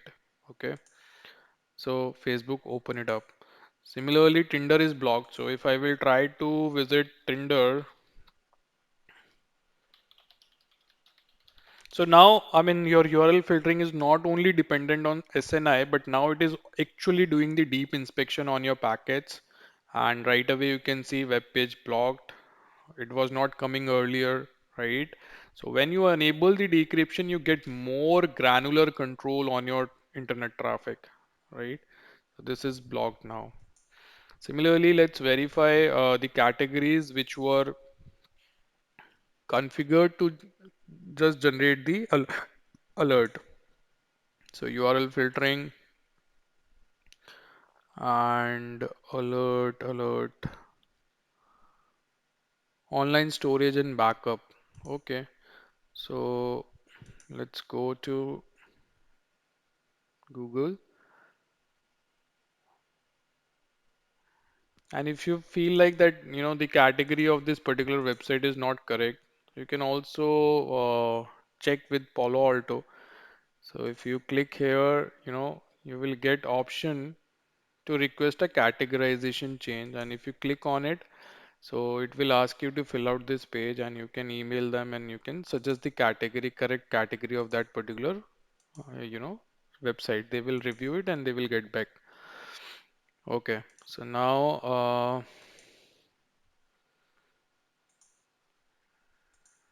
so I just forgot what was the alert category. Let me recheck.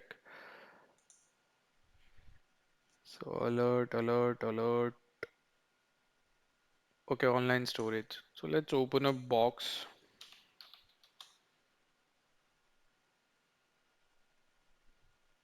cloud storage company, and let's see do we get any alert. If user is going to visit box, so do they get any alert?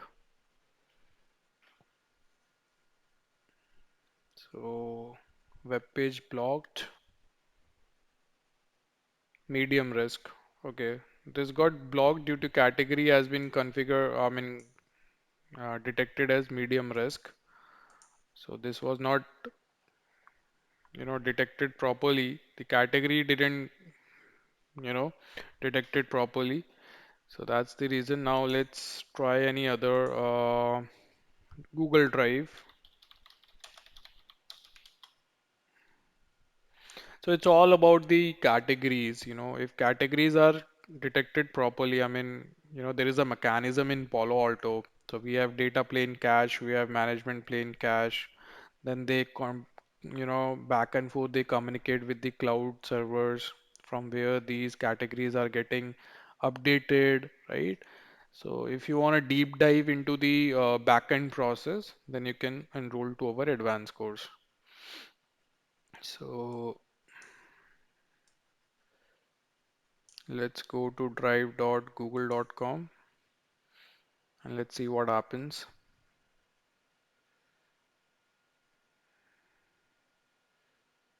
So again, it is considered as medium risk. So let's do one thing for alert. Let's do phishing we are blocking, ransomware we are blocking, weapons we have set to alert. Okay, let's do one thing. Quickly modify this and social networking. Let's make it or streaming. Let's make it alert.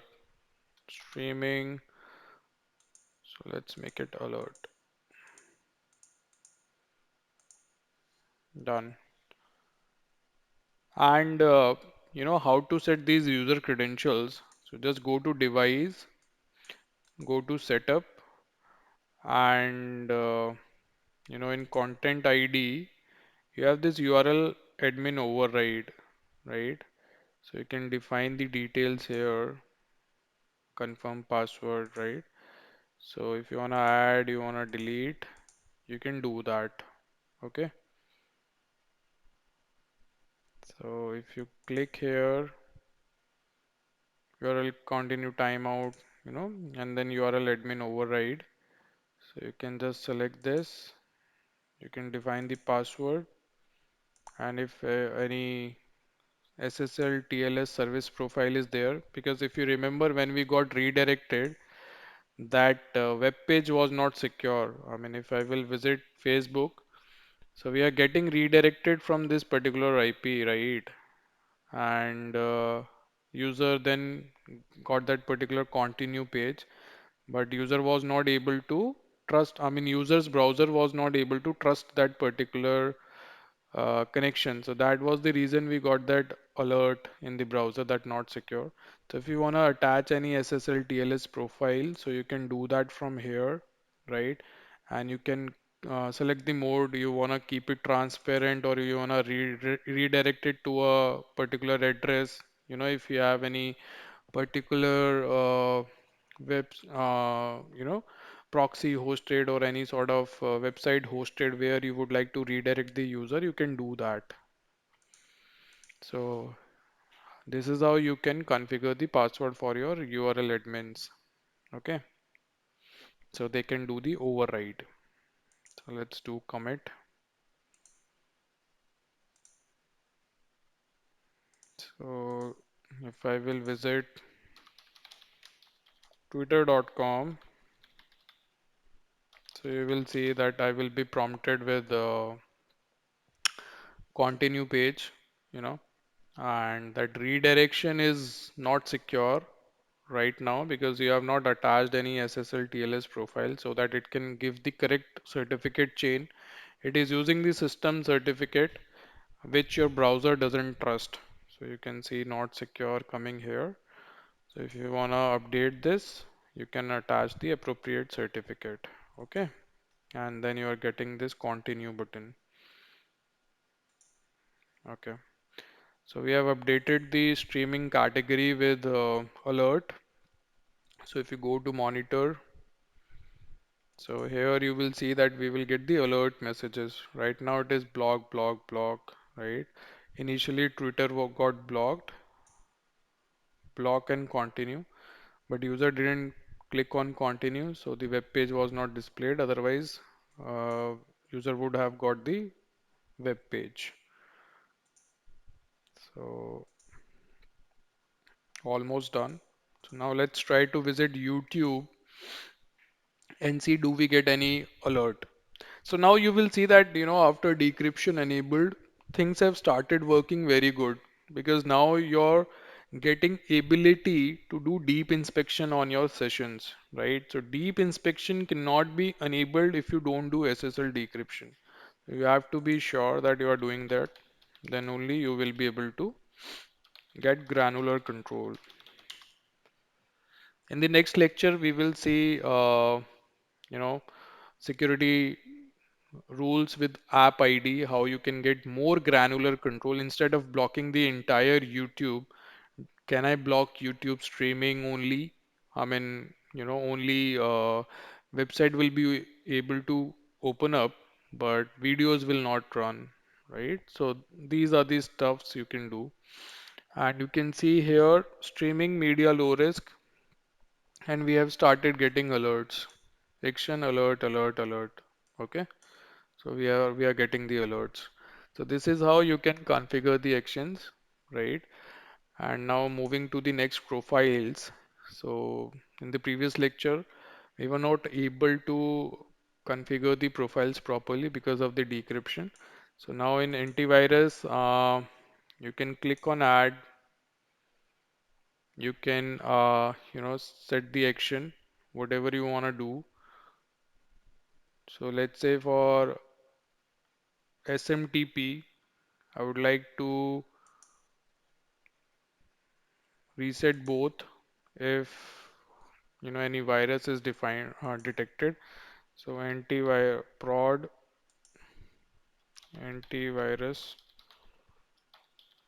prod profile. So reset both, reset both. Then we have this SMB traffic POP3 IMAP. So you can configure it as per your requirement. So like for FTP we have reset both, HTTP reset both, HTTP2 reset both. And if you want to create any exception for any application, so you have the Applipedia from Palo Alto. This is the database of the applications. You can put them in exception if you want to put any exception for any particular website or any application. So you can do that. You can define the action what you need to do. Okay. So we don't have any exception. Then signature exceptions. So if you have any threat ID, threat name, you can click on add here. You can add. So you can get those threat IDs over Google or in the review. So you can see that in the previous video in one of the lecture I have told you how when you are activating your signatures, so you can review the latest changes. Then this is the inline machine learning, right? So these are the machine learning engines which dynamically detect your malicious things, right? This is your wildfire inline engine and it works dynamically. Okay. So this is how you can create your antivirus profile. Then anti-spyware, so we have default, we have strict. So in strict, it's like the signature policy, simple critical, severity critical, action is reset both, simple high, simple medium, simple information, simple low.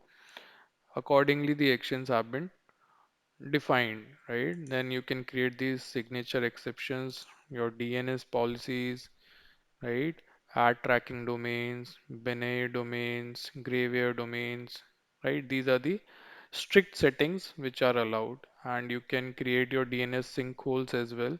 So here we are using Palo Alto sinkhole, sinkhole.paloaltonetworks.com. Then DNS exceptions, okay? So these things you can use.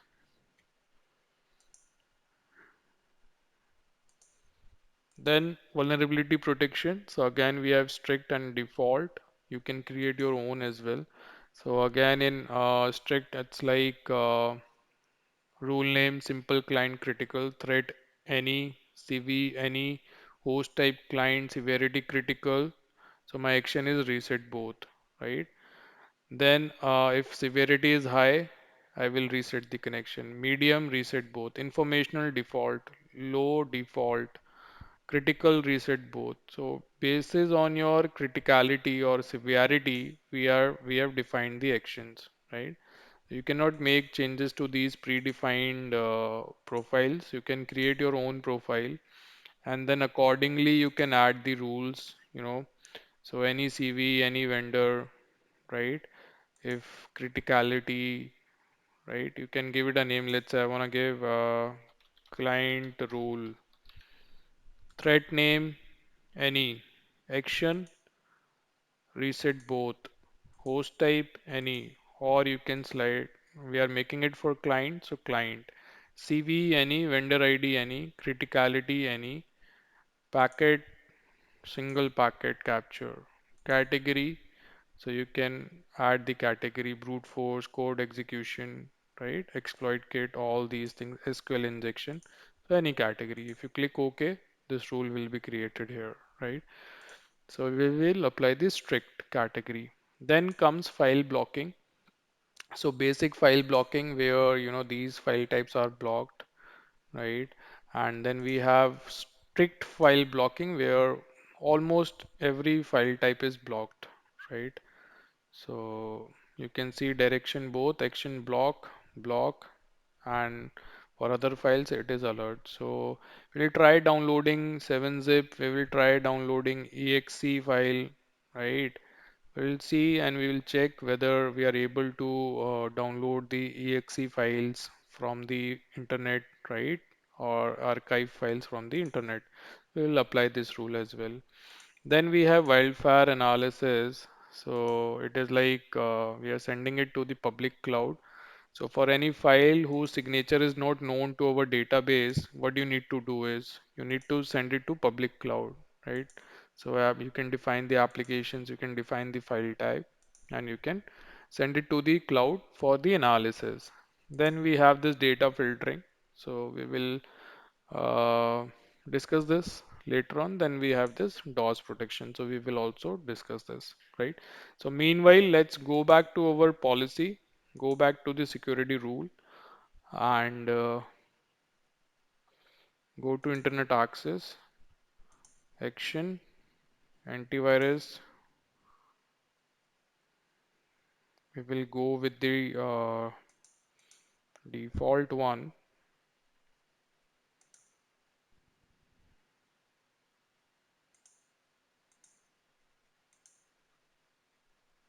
So prod profile, strict, spyware, strict, URL prod, file blocking, strict, data filtering, wildfire default, right? Okay.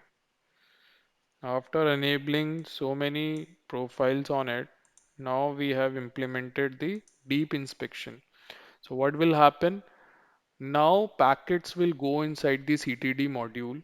Earlier, what was happening, since everything was encrypted, these were SSL sessions, my firewall was not able to get the granular control of the session, and app ID was getting identified as SSL for not well-known websites. If you are making connection to Facebook, YouTube, Twitter, these are well-known websites. So application was able to be identified as YouTube base, Facebook base, right? But now we will get more granular control. If you are doing Facebook chat, it will identify it as Facebook chat. If you are uploading any video, it will identify it as Facebook upload. Similarly, if you are posting any post on LinkedIn, it will be able to identify it as post. So we will cover that part as well, right? So for time being, this is how we configure the vulnerability profiles.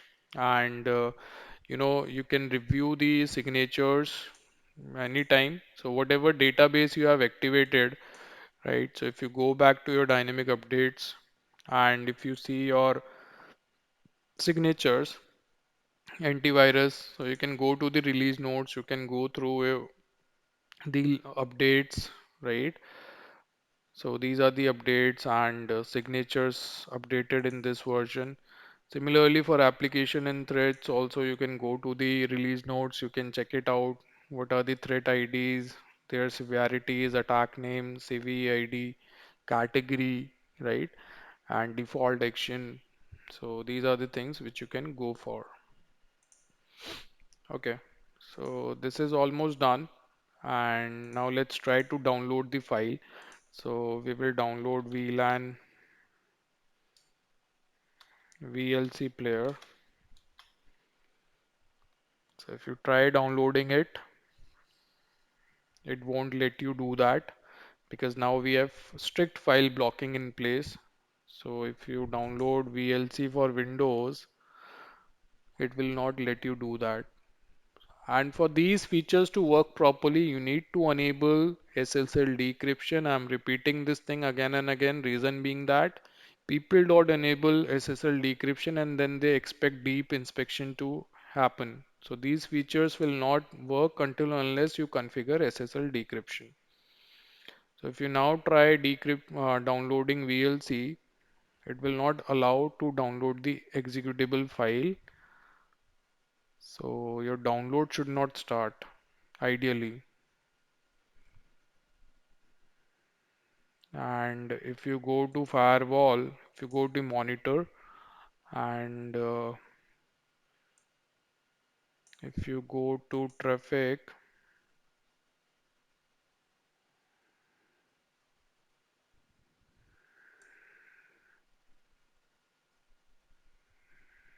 video LAN, session aged out, TCP fin, right? So let's see if the file download has started. So I don't think download had started. If not, click here. Let's try to do it again.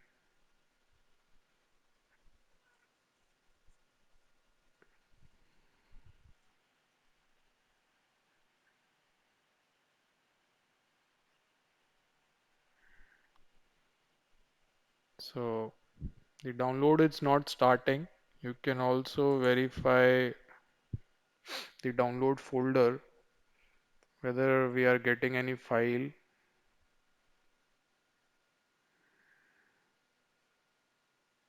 So in downloads,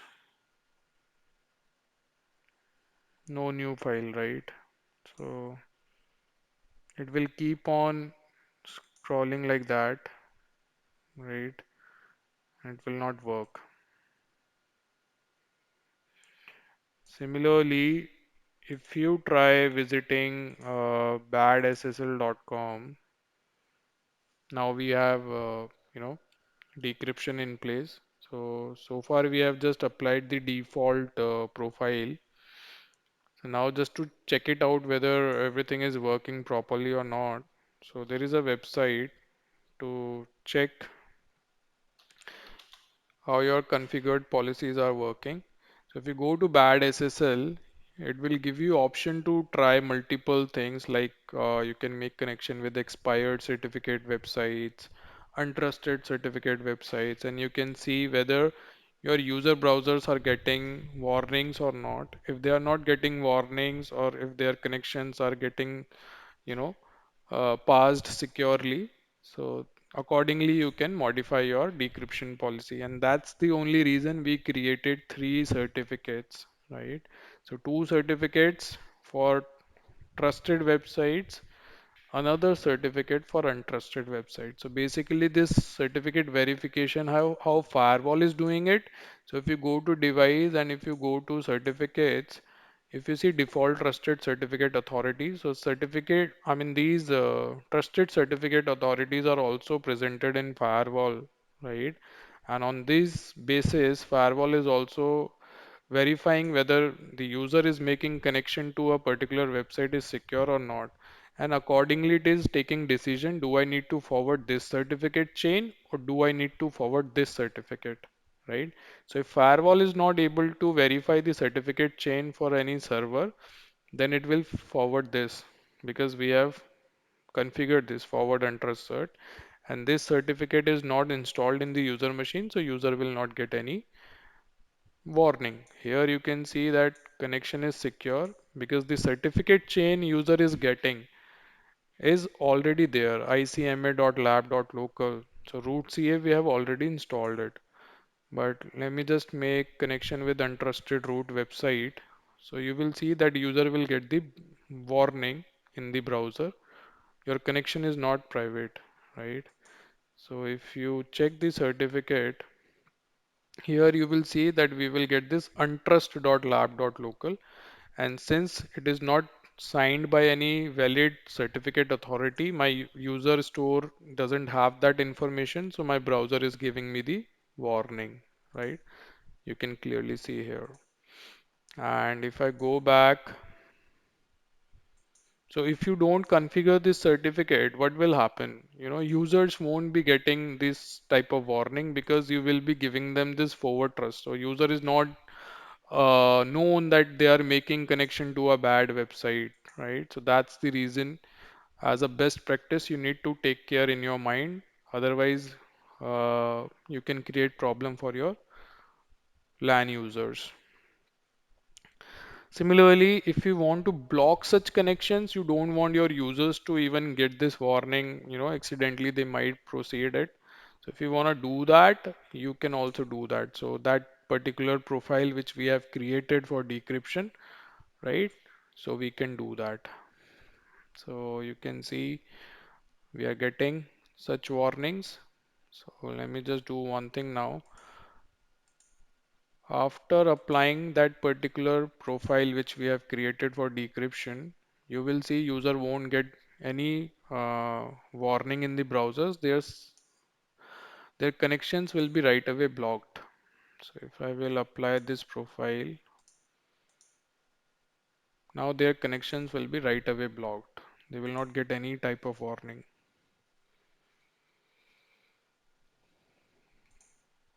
So, and you can see that no file download logs.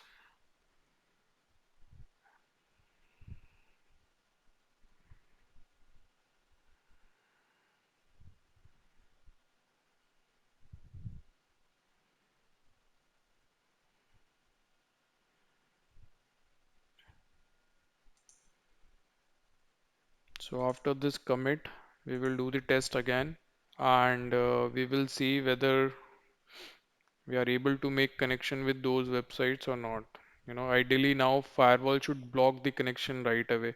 So if user will try to make connection with any untrusted website, any expired certificate website, that connection should be right away blocked. The web page should not be presented to the user.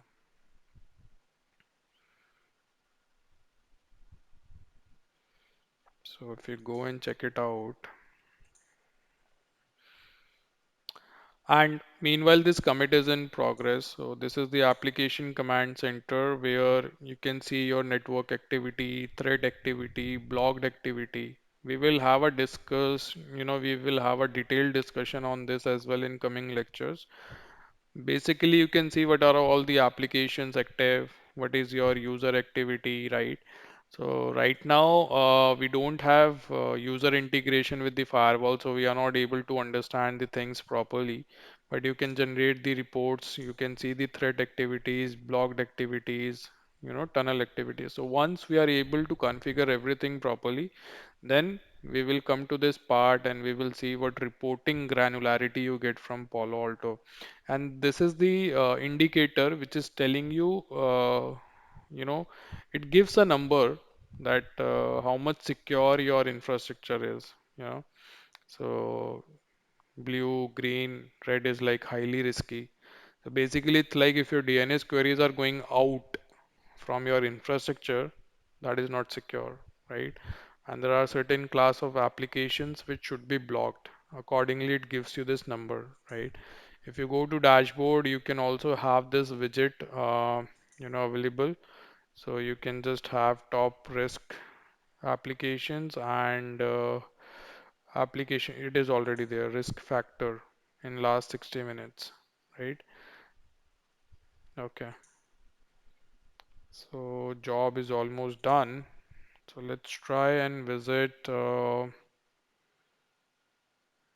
badssl.com again.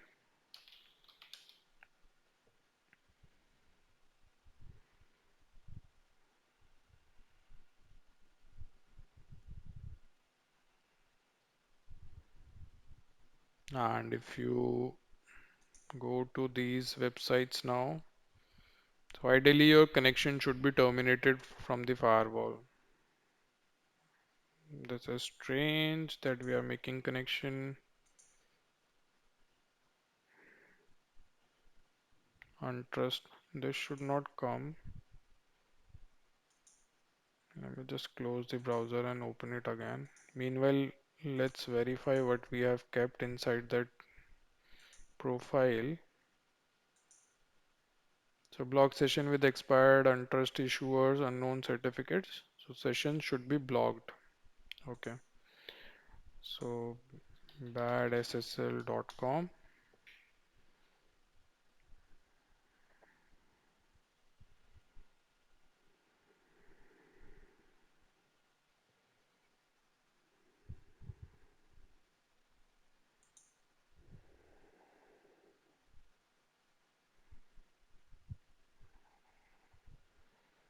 So if I will make connection with expired website,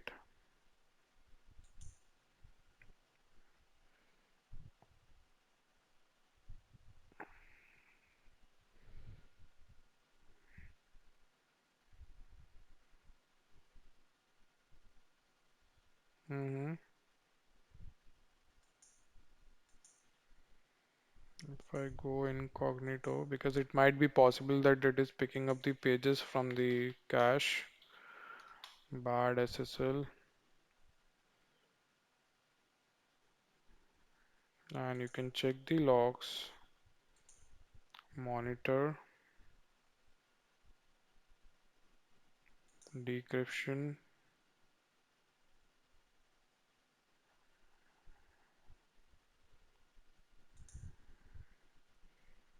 application incomplete, forward proxy, badssl.com, root status trusted, this is untrusted, and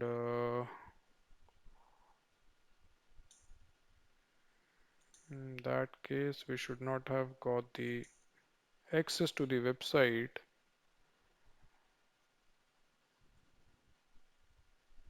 Hmm. We are getting this, I think, because we have configured this certificate. So this action is bypassing. So let me just do one thing. Let me remove it and do commit. So let's see. So might be we have defined the function of that certificate. So it is sending us though that certificate, right? And that decryption profile is not taking hit, where we have explicitly blocked the connections with such websites. I mean, users should not be able to get this proceed to, you know, website. If you click on advanced, proceed to untrust root badssl.com. If user is going to click on it, okay, then it is getting blocked. Status untrust. Okay, the warning was coming because of the certificate which we have removed now, right? But if your user is trying to click on it, it is not working. Cool.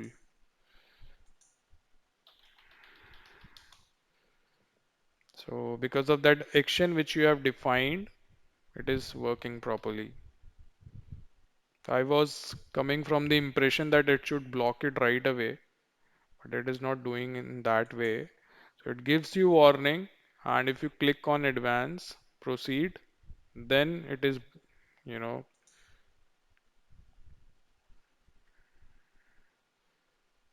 so let me just fix the time of this machine. This should be 7.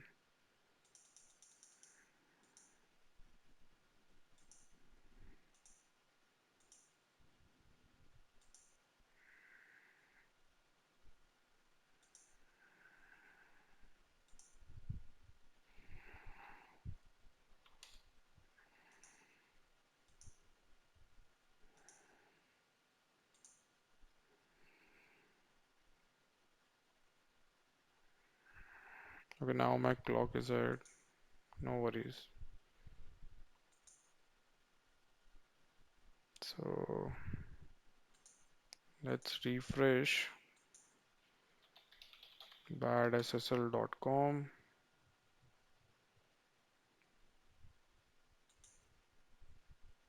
Job is completed.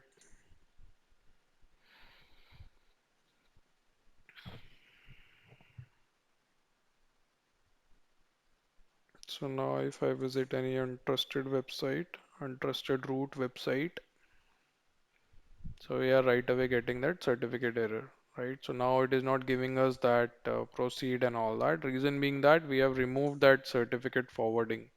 Okay. So you're right away getting this certificate error and firewall is blocking your connection. If you want to verify it, you just go to monitor decryption and you will be able to verify it. So star.bad.ssl. Okay, bad untrusted root certificate authority. Okay, so this is how we do decryption and this is how we configure our security profiles. Now, in the next video, we will see with the help of the application ID how you can get the granular control on the websites rather blocking them completely. You can get the granular control and you can block these certain applications only. Let's say we will give access to YouTube, but we will block streaming, we will block upload and all that stuff. So thanks for watching this video. In next lecture, we will see this application based rules. Hey guys, welcome to this lecture. Now we will see how you can create the security profile groups. So in previous lecture, I forgot to tell you about that. So if you go to objects, just beneath security profiles, you have the security profile groups, right? So this is the industry practice. So we create different groups. Let's say profile, test security profile group, and then we will have prod. So in test you can always put your newly created profiles, right? And then you can apply it and you can see how it is behaving in your network, and then you have your prod one, right? And then you can roll out the changes accordingly. Okay, so data filtering is not there, default. Yeah, click OK. Similarly, you can have your prod security profile, and here you can have a different set of profiles configured and you can just test it out how it is working. Okay, so instead of strict, let's say we have default here in the production. We don't want to block unnecessary traffic of our users, and we have test, we have prod. You can create the user groups as well, and accordingly you can apply these profiles on your security rules. So let's say this internet access, right now it is my production rule. So because I have not done the user integration, so I will have it on group basis, and I will call my yeah. So I will call my production security profile group here, right? And whatever profiles you have configured on it, it will be automatically added here. So moving to the next topic, that is our application identification. So if you are not aware, let me tell you that Palo Alto has given this thing to the world, that app-based, you know, uh, rule creations and all that. This concept, app identification, was given by Palo Alto first. Then everyone just, did the copy paste. You know how world works. So, the app database which we get from the Palo Alto is like huge. We are getting almost 4,000 application signatures. So if you go to objects, there is a Applipedia from Palo Altos. So if you click on applications, you'll get the details of the applications, whatever applications are available in our database, right? And the list is very big. You can see almost 1700 business systems, 500 collaboration, 356 general internet, 329 media, 500 networking, and 819 apps like SaaS based applications. These are the categories. Then we have subcategories: audio streaming, authentication service, content management, customer service, database design, email, right? You have these subcategories. Then risk associated with each application. So you can see 2000 applications with the risk category 1, which are safe. 995 are with 2, which are like almost close to risk 1 categories. They are safe. Then 570 applications are there, which are like medium risk applications. Then 4 and 5 are like, high risk. I mean, 5 is like high, totally risky application, and 4 you can consider like, risky application. So if you do the calculation, it will somewhere come around 4,000 applications signature database which you get from Palo Alto. Then these are the tags: deleting, DLP, downloading, editing, e-learning. These are the tags which gets associated with your applications. Okay. So what happened? Yeah. Then characteristics: data breaches, evasive, excessive bandwidth, infra IP based restrictions, all these things. You can check it out here, right? If you want to do search, let's say I want to see how many apps do I have for Facebook.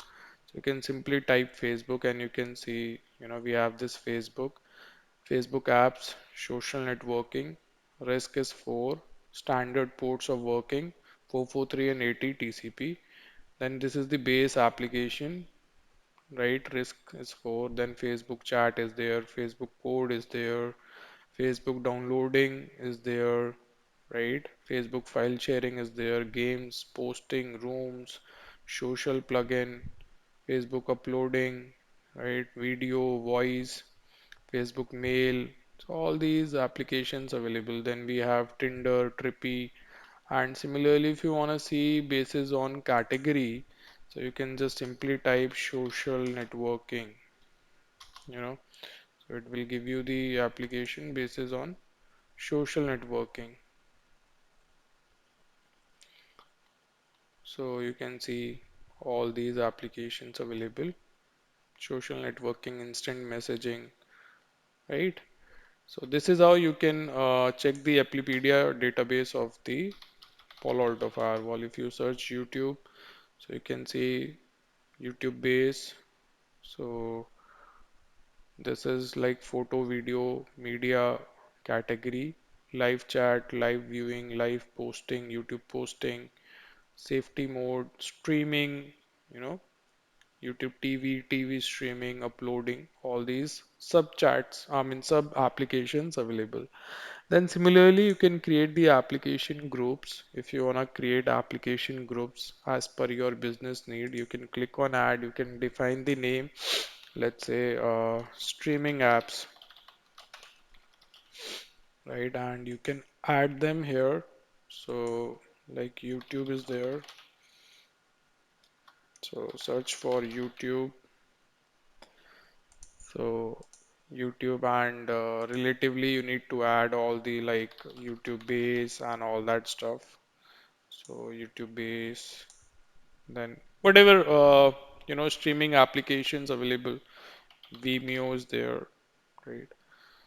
So let's see, do we have any app for Vimeo? So Vimeo is another streaming platform. Likewise, you can create the group of applications. Then we have this application filter if you want to create filter. So let's say I wanna, you know, these are the applications which I'm excluding, you know. So if this filter will be applied to a security rule, these apps will be excluded. So you can give it a name, new apps, and if you want to create a security rule only for new applications, then you can click apply to only new app IDs only, and then you can click OK. So you can create a security rule how you are going to handle the new app signatures, because periodically we are receiving the app signatures update from the Palo Alto. So periodically they are adding the new app signatures, how you are going to handle them. Okay. Then in your policy, if you go to policy here, let's say we will remove this, and we will create a more specific rule now basis on application app based rule. So traffic is coming from trust, LAN subnet, destination is untrust, application. So here either you can call your application group which you have created, or you can simply call application here, right? So let's say I want to block the group, and you want to define the group name, or you want to browse one, right? So let me just apply that group. So streaming, because it becomes very cumbersome when you're adding applications from here, because you need to just check it out and all that stuff. So you can see application group is here, streaming apps, right? And then depends on Google base, SSL, web browsing. So since we are doing decryption, so it will not depend on Google base or web browsing or SSL. We will be able to identify the app correctly, right? But there are certain applications which are not identified properly, and they depend on these base applications, right? So if SSL decryption is not on, and if you are making a connection with the normal website which is not known to everyone, and it is also not there in the Applipedia database, so your application will be identified as SSL if you are not doing the decryption. If you are making connection with port 80 website and the domain name is not that well known, it will be classified as web browsing. And then there are certain websites which are dependent on Google base, you know, so you can tick this checkbox. So it depends on, right? So add to current rule, add to existing rule. So if I do add to current rule, it will add it here, right? So you can search it and you can add it. And if you want to add on SSL, I mean, since we are creating the block rule, so I don't want to block the Google base. I will keep my streaming apps like this, okay? And service URL category, application default, category could be anything. Action will be deny. So now I am, denying the action. And Let me just verify what I have configured in this group. So let's place this rule at top, okay, and go back to your application group.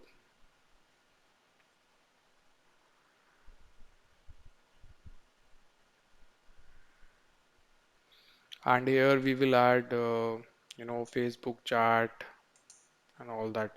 So YouTube base should not be blocked, or Vimeo base should not be blocked. So let's add them applications properly. So we will add YouTube streaming. I just type streaming, it will all automatically find YouTube. So YouTube streaming is there, right? Then you have Netflix streaming.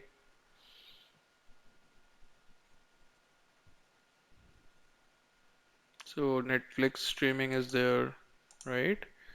And then we have Vimeo. So if you wanna block Vimeo uploading, I mean user can log in but cannot upload anything, right? And these are the streaming apps group we have created. Similarly, you can create Facebook chat, block rule. So it will users will be able to open up the Facebook web page, but they won't be able to, you know, do the streaming and all that. I mean, do the chatting and all that. Okay. And also modify your rule for streaming profile. So for streaming, what we have done, so let's search it out from here. Streaming. So it's alert. So make it allow.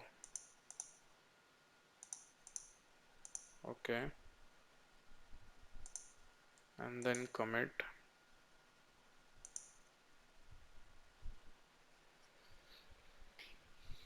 So by doing this, we have created the rules basis on application signatures.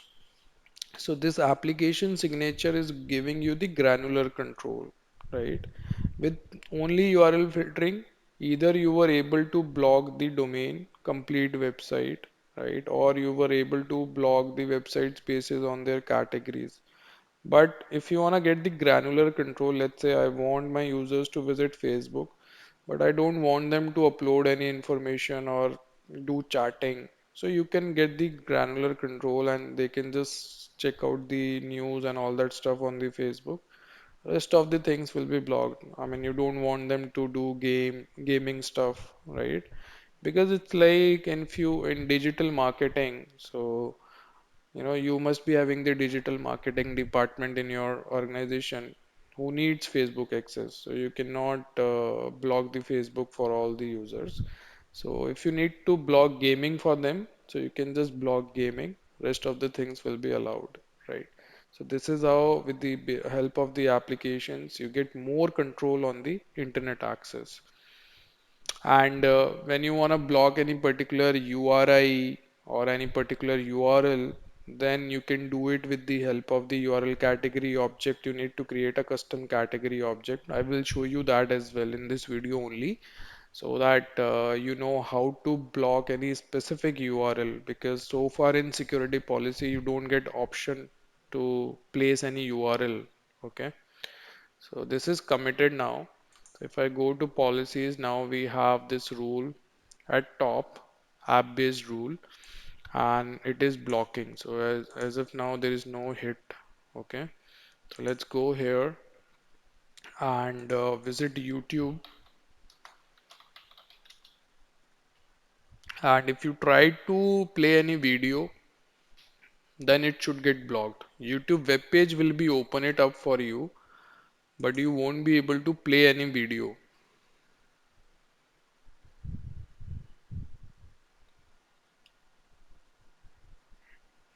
So youtube.com.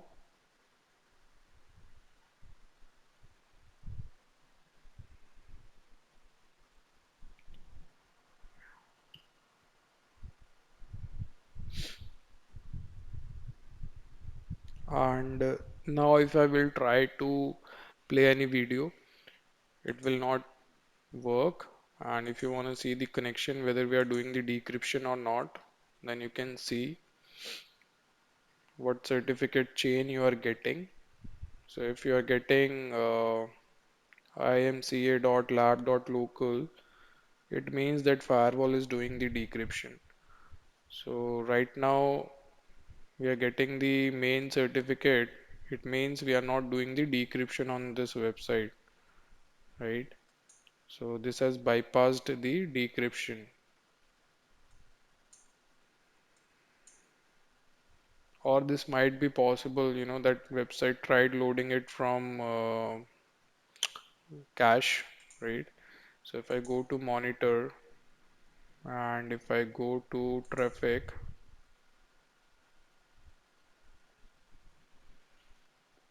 so now I will be able to see the applications ping, DNS base, right?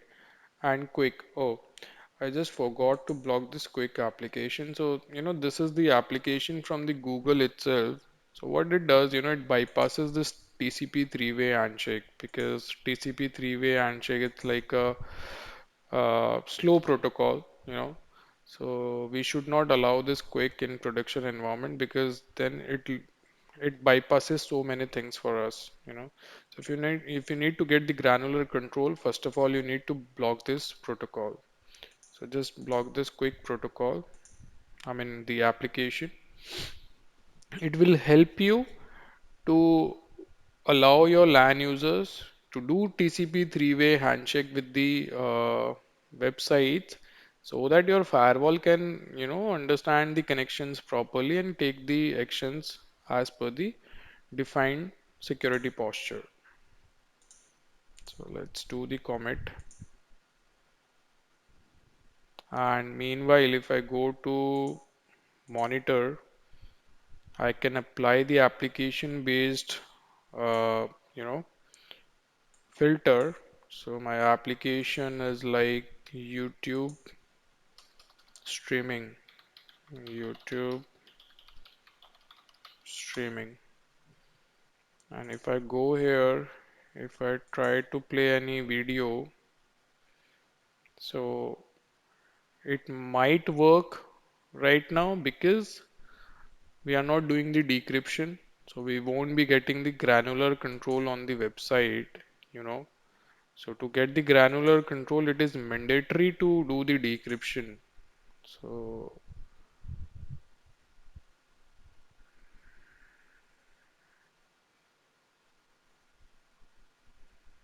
let's see what certificate chain we have.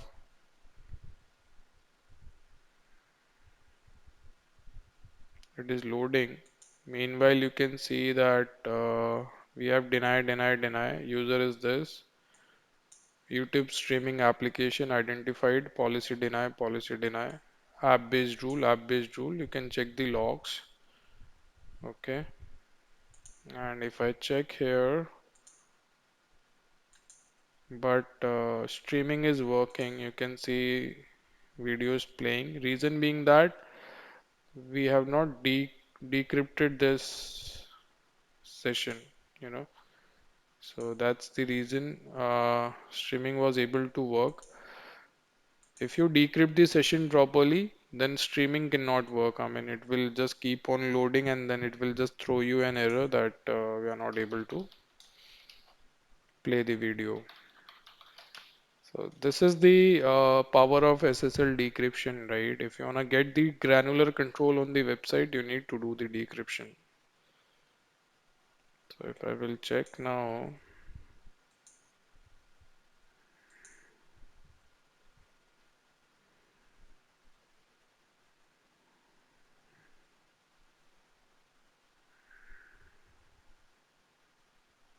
similarly, you have LinkedIn application where you can, you know, prevent the upload or post, right? So there are well-known websites whose applications and signatures are well updated in the database.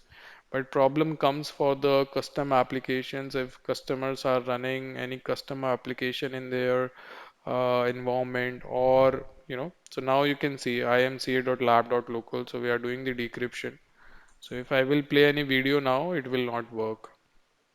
And you know, you have custom applications, you have newly added web applications for which you don't have signatures available.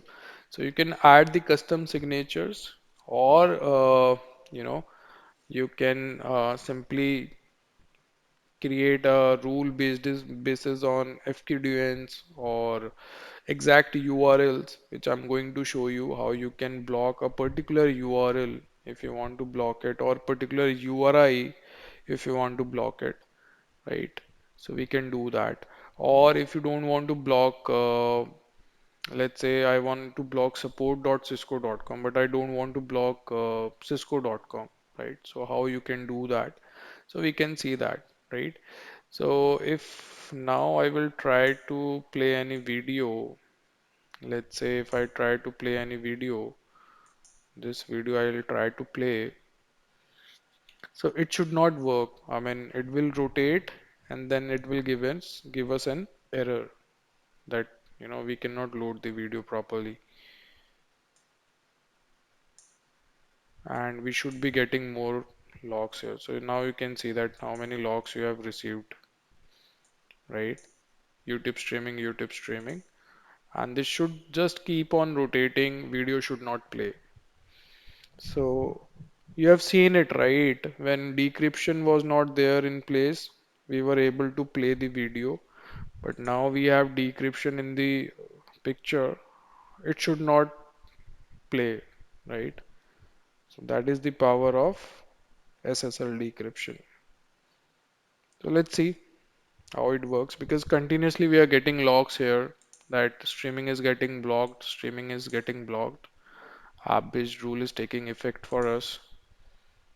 So let's see if it moves. So similarly, you can apply the granular control on Facebook. You can block the chat, you can block the games, and another thing is, app identification is like CPU consuming process, and packet entering in ingress stage, then it goes flow lookup, then slow path, then creating the session, then it goes into fast path, and then it goes for the app identification. If you want to bypass that phase, app identification phase, so there is an option provided by the Palo Alto, that is application override. So with the help of application override, you can bypass the app identification phase from the entire packet flow, right? Why do we do that? Because we need to save the CPU cycles. So small applications like DNS, ping, they are very small and they are like huge in volume. So every system is generating DNS related traffic. Every system might be doing pings here and there. So if your CPU is getting wasted in identifying these apps, it will be like, your performance, your firewall performance is not up to the mark. So to optimize the performance, you can override these application from identification, and you can save your CPU cycles. So you will see it will keep on rotating like that. So let's do one thing. Let's go back and create the application override, where now we will not identify the DNS traffic. So if you go to monitor here, if you type DNS, so we are doing the app identification for the DNS, right? So it is basically wasting CPU cycles. We can see application DNS, DNS, DNS, DNS. So if you go to policy and if you come here, application override, so we can save our CPU cycles. If you click on add, you can give it a name, DNS app override. Or generally we do it for custom applications where our firewall is not able to identify our app because this is the custom application running in my environment and certain policies are not taking hit properly. So you can create this override to bypass it. Then source, so traffic coming from trust, address my LAN subnet, destination going to untrust, protocol and application. So you know, port number 53, UDP, application DNS. So we have these applications available, right?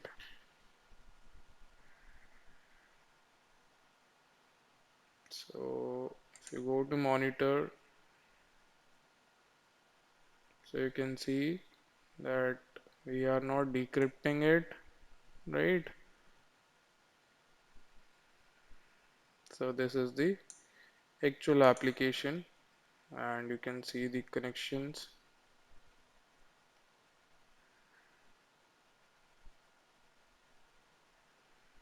Okay, so all these things you are identifying and you are wasting on your CPU.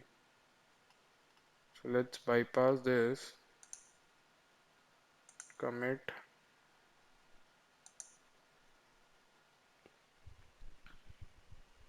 So after this commit, the firewall will not try to identify the DNS related packets. And if you go to application command center, if you go to network activity, here you will be able to see DNS related application usage as well. So if you want to bypass it, you don't want this traffic to be in your reports and all that stuff, right? So you can bypass it with the help of application override. So it takes time, so here you can select last 15 minutes, last 1 hour, right? And you can apply global filters. We will cover this part as well, right?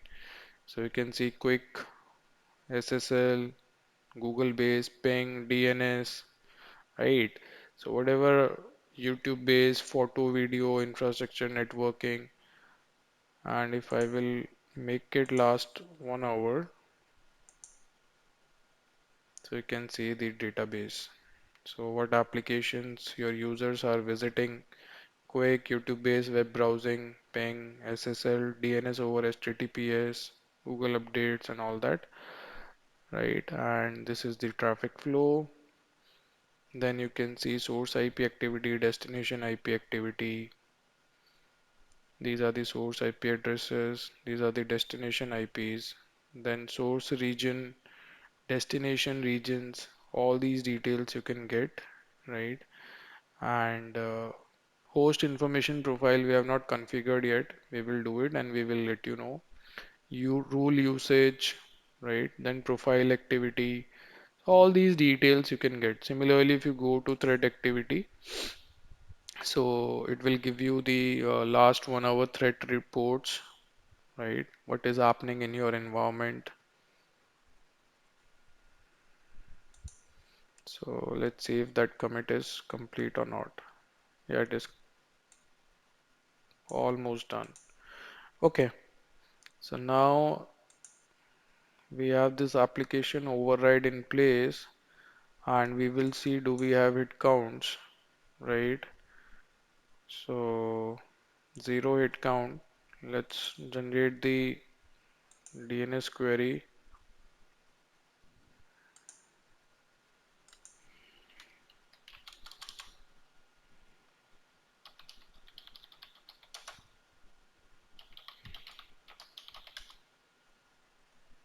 So see do we have any hit count here. So let's wait for it. So you can see we have three hit counts, right? Similarly, check whether they are increasing or not. Not right now. So let's do another lookup. Uh, ngcloudx.com, right? So if we refresh, you can see, right? And now if you go to monitor and if you remove this application and instead of this, if you apply this port based filter, syntax error. Okay, let me just remove this and so now you will be able to see that application identified as DNS base. Instead of DNS, now it is coming DNS base. So let's do one thing, go to policy and add this DNS base as well here so that we can get rid of DNS app identification. Uh, okay. Similarly, you can clone the rule DNS app override after rule.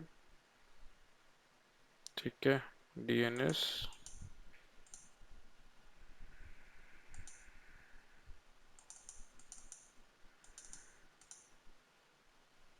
So let's modify the name. So you can clone the rule DNS base app override, right? So here you can search for DNS base.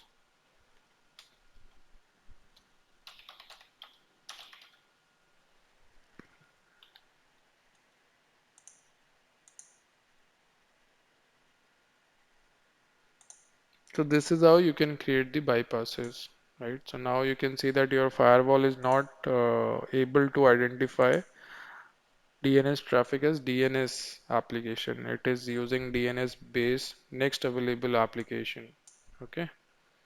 So if I go to Applipedia and if I will search what are the application signatures available in my firewall for DNS, so you can see. So for DNS, we have DNS base, DNS non-RFC. Okay. DNS over HTTPS, DNS over TLS.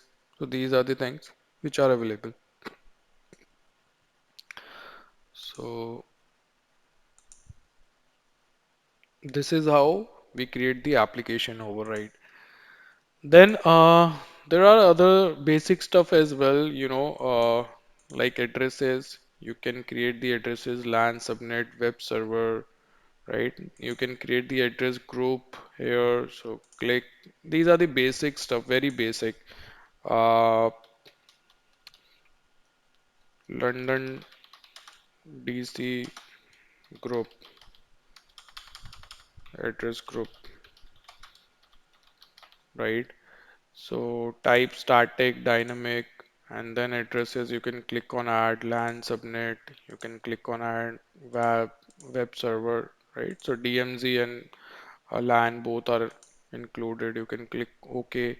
Then you can call these address groups in your security rules, right? Likewise, you can define the regions. Okay. So you can click on add. You can give it a name. You can click on geolocation. You can add the address, and then you can create your region-based rules as well. I mean, security policy gives very granular control to you, right? Let's say I want to block access to that public website. In this, I want to block access to users outside India, right? So here you can see source address, and if you can make it, region based. So if I will select India, so I will get that. So traffic coming from India. So only those users will be able to access this particular website. So if you are sitting outside India, you won't be able to access this particular website. Similarly, you can call the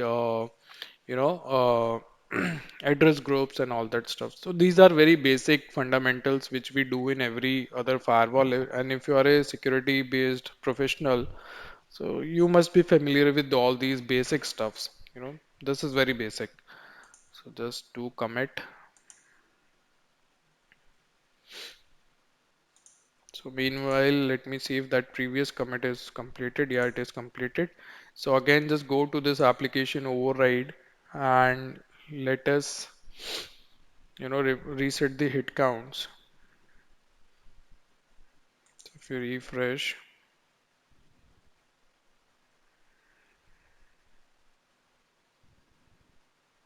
so reset rule hit counter or rules.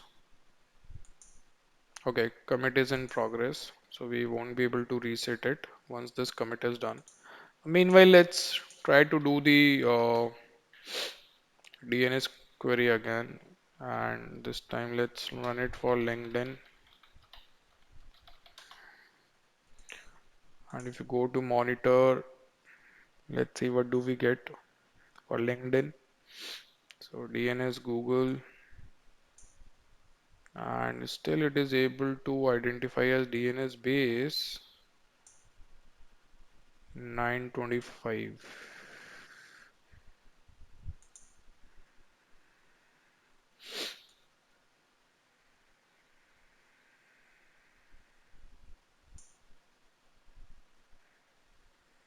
Okay, and if I go to my application override, so let's see the hit count on DNS base. I mean, I'm just giving you an example, likewise you can create the rules. So it is not getting hits. So this DNS only is getting hits. This is not getting hit, right? So accordingly, you can create the override. You can place it on top of this rule, right? Because rule parsing is done from top to bottom. Okay. So I think we have covered everything related to application here. If you want to learn the deep application identification process, then you can watch out our advanced course for that. Okay. So that's it. In the next video, we will check other policies, and how to do the user ID integration with the firewall so that in the monitor logs, we will be able to see the user related traffic, right? Right now, we are dependent on the IPs, right? So going forward, how you can see user related. And before that, we will also cover this packet capture utility available, right? So if you are doing the basic troubleshooting, then how you can do the packet capturing. And in monitor tab, you do have this app scope. So if you click on summary, it is going to give you the details, of your application summary, and which particular application is taking gaining periodically, right? Timelines, web browsing, SSL, Quick, YouTube based, Google based. So you will be able to identify which apps are more trending in your infrastructure. Then you can see this, change monitor.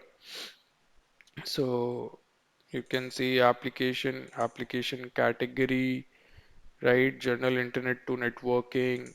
Then you can see source address from where traffic is getting generated, which machine is generating the traffic. You can see the application, then you can see the gainers, you know. So which one is the biggest gainer, which one is the loser. All these things you can check it out.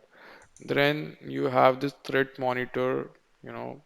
So if you have any data available, any application is creating any threat in your infrastructure, that will be captured, right? And then you have this threat map, and network monitor is there. So Facebook, Google update, ping, when they are working, how much traffic they are consuming. Then you have your traffic map, right? And then these predefined reports which we can check it out. So my firewall is in India, right? And this is the risk to traffic where I'm communicating, right? So mostly traffic is going towards US.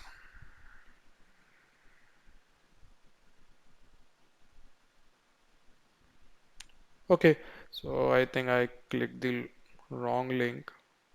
It will take time to open up that report in more granular level. Uh, yeah, telemetry sharing is disabled. Okay, so that's it. We will get this much information only. This is the traffic flow, incoming, outgoing. So if you want to see outgoing traffic, so you can see from this box where we are sending the traffic, and these are the risk associated 2.2. These are, highly risk applications. And if I want to see only incoming traffic, So this is the incoming traffic, right? Coming to this Palo Alto. Then top 10, top 25, and you can export these details and outgoing traffic you can see.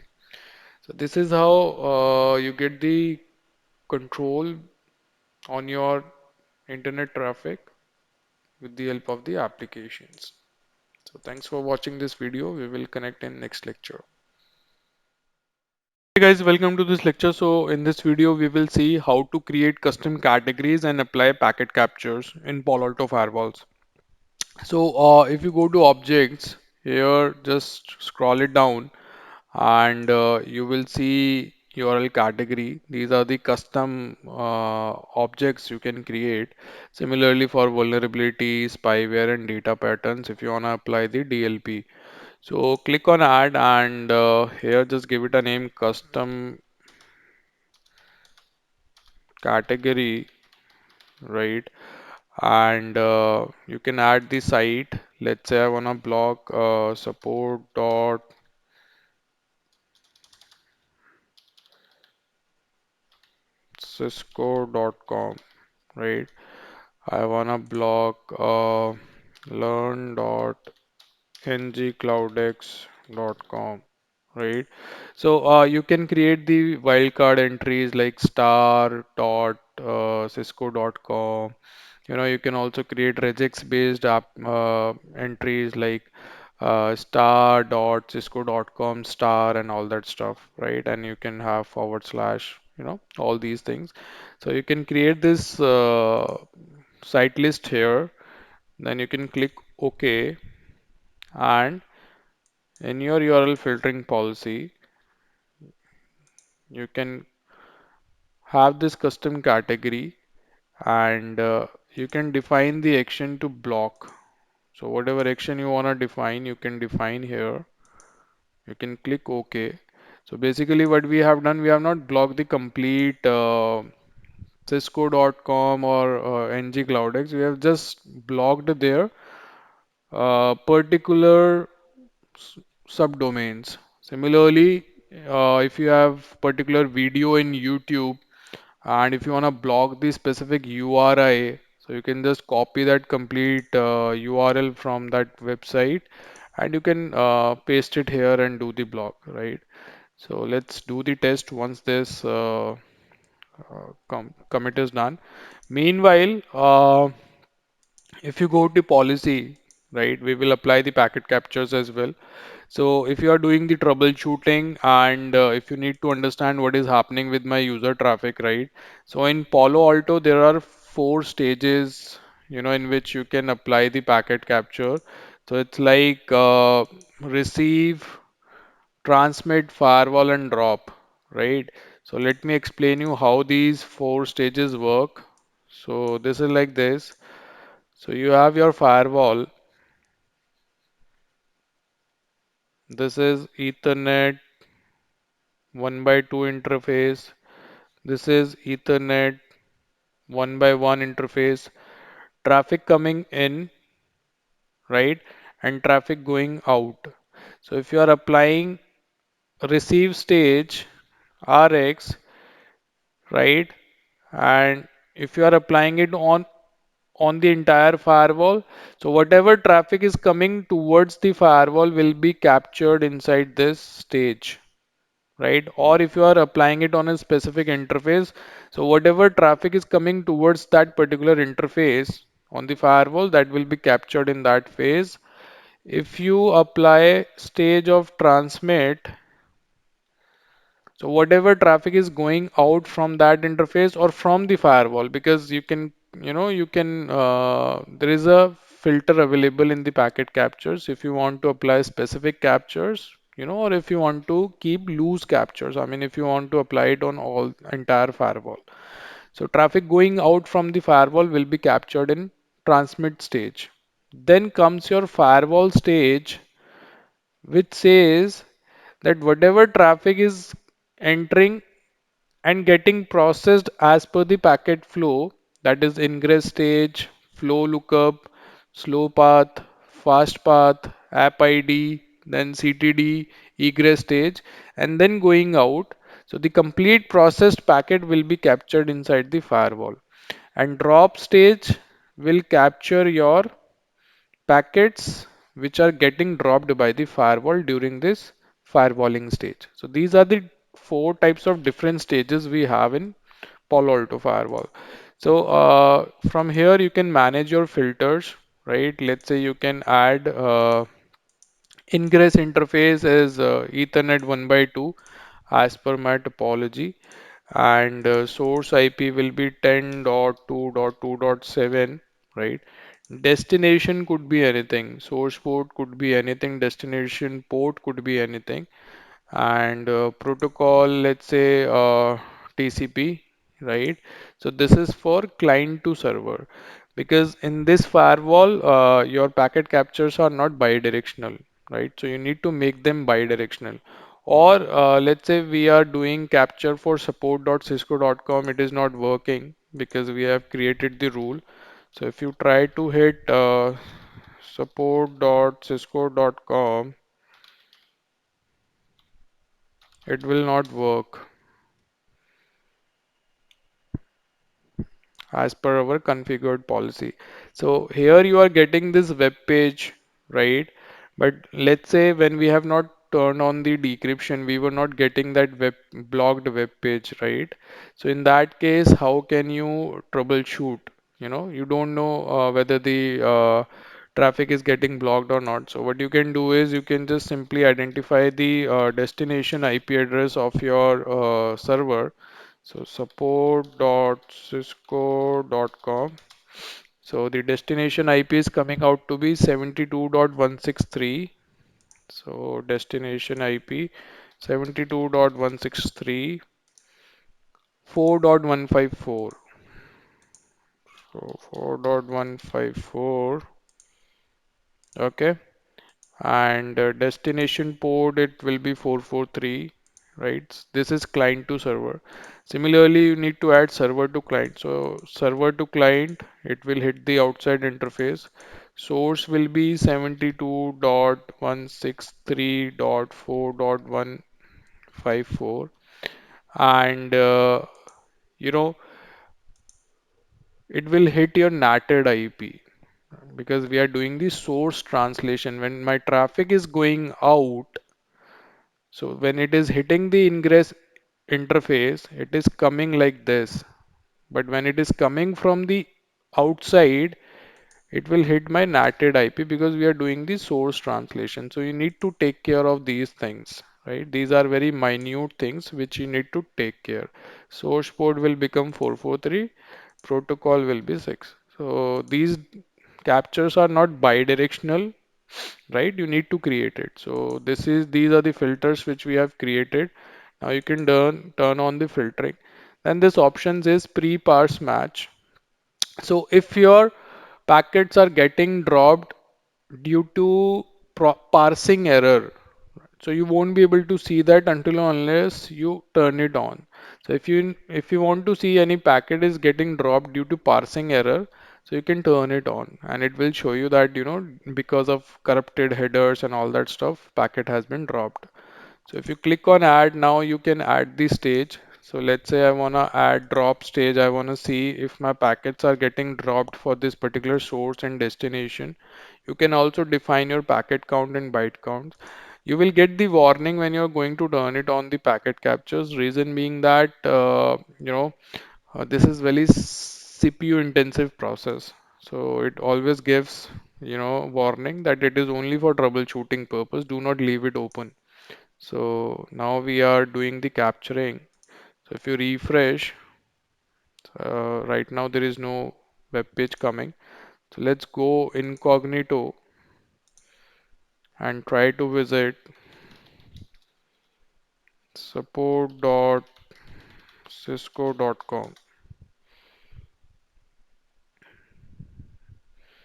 and here you can refresh and see if any file is getting generated for drop stage.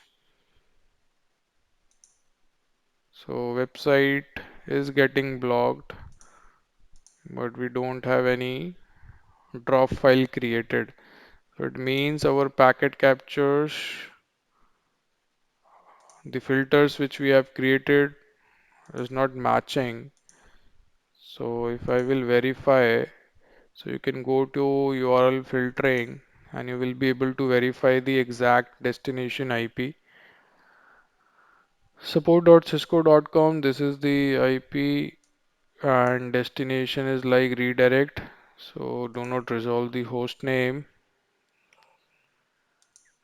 Okay, so URL is same 72.163.4.154 And application your web browsing. Okay, let me add columns here if I wanna see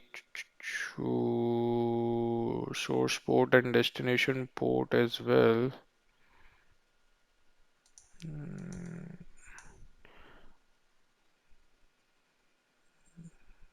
NAT IP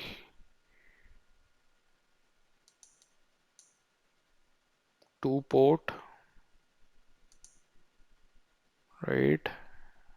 And what else you wanna see? So you can add these, columns, packet capture. Okay, so 2 port is 443, packet capture no. So we are not able to capture the packet for this, right? Okay, let me just go back to the packet capture. Okay, now we have it. So might be slowly it is processing the traffic. So if I will now turn it off and if you download this file, so you can analyze it, right? How firewall is doing the inspection. And similarly, you can capture the packet flow as well, whatever we have studied so far. If your security action is denied, then how do you see the packets are getting dropped by the firewall, client is receiving the reset or not, and all that stuff. So you can verify that with the help of the Wireshark captures. So you can see that we have captured only these packets, acknowledge, acknowledge, acknowledge, right? So right away it is getting blocked, so we are not able to capture the entire stream. Okay, only acknowledge packets. So TCP three-way handshake and all that, we are not able to capture it. Okay, it is only giving us the acknowledge packets, which we are able to see, right? So if you want to see the complete packet flow, so what you can do is you can modify your packet, you know, filters. So you can remove this destination IP. So I just want to see my source making connection to this destination on this destination port, right? Source could be anything, and destination IP will be reverse IP will be hitting to my outside interface. Source port will this, right? Click OK, and we will see what traffic is coming to my firewall stage, right? What traffic I am receiving in my on my interfaces, what traffic I'm transmitting out from the firewall. So all these details we can capture. So let's delete this file and start the capture again and then initiate some traffic. So let's visit cisco.com. Let's visit wikipedia.org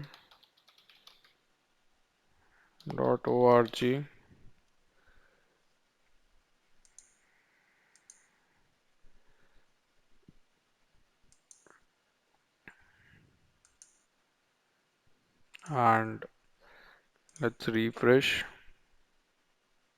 So you can see we have captured the data, right? Similarly, if you go to traffic logs, So you will be able to see,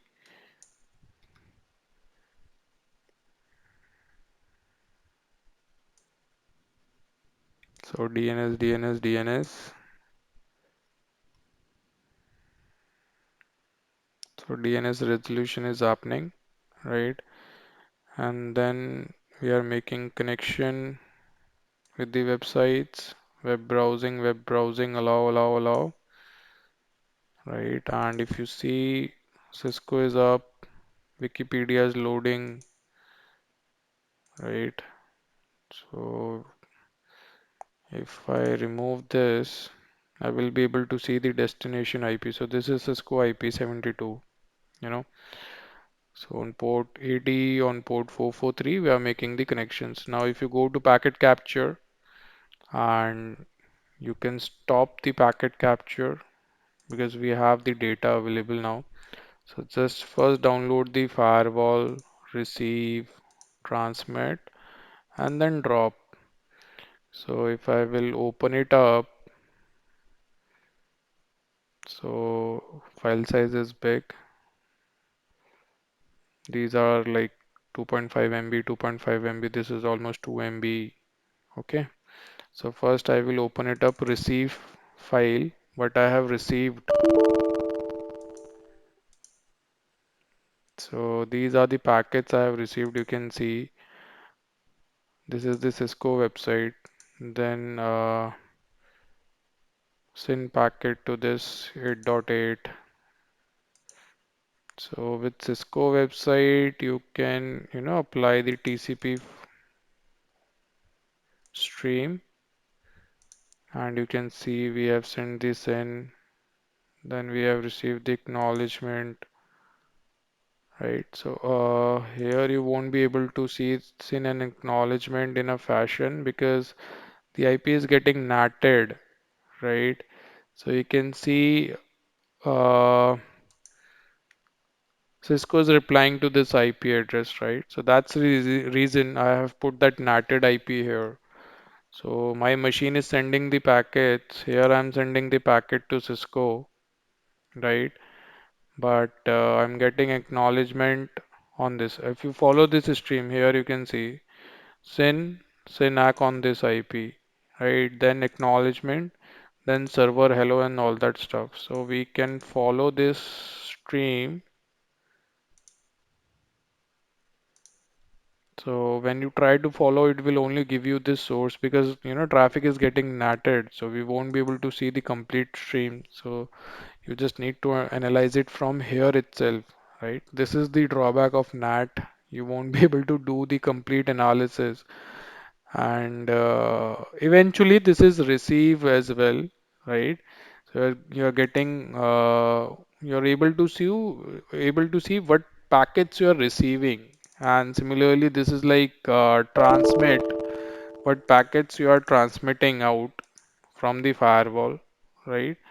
So on that particular interface. So if you want to see bidirectional, so you just open it up your firewall file and it will give you the bidirectional input that this is this and you are sending, then you are getting the acknowledgement. So if I will try to follow, but due to NAT, the same problem, I mean, in the firewall stage as well, I won't be able to see that. Okay, so let's try to understand from here. You can see I'm sending this send packet to this, then I'm getting the acknowledgement, then TCP three-way handshake is done, then client hello, right? And similarly, this is the Cisco website I'm trying to make connection with. Then Cisco has responded back with SYNAC, right? Then I have sent it the acknowledgement. So Cisco is responding to my NATed IP. Then I have sent my acknowledgement. Then I must have sent this client hello packet here, right? Then Cisco must have sent the server hello. So if I will apply the filter, okay, let's do one thing, apply the filter of Cisco IP.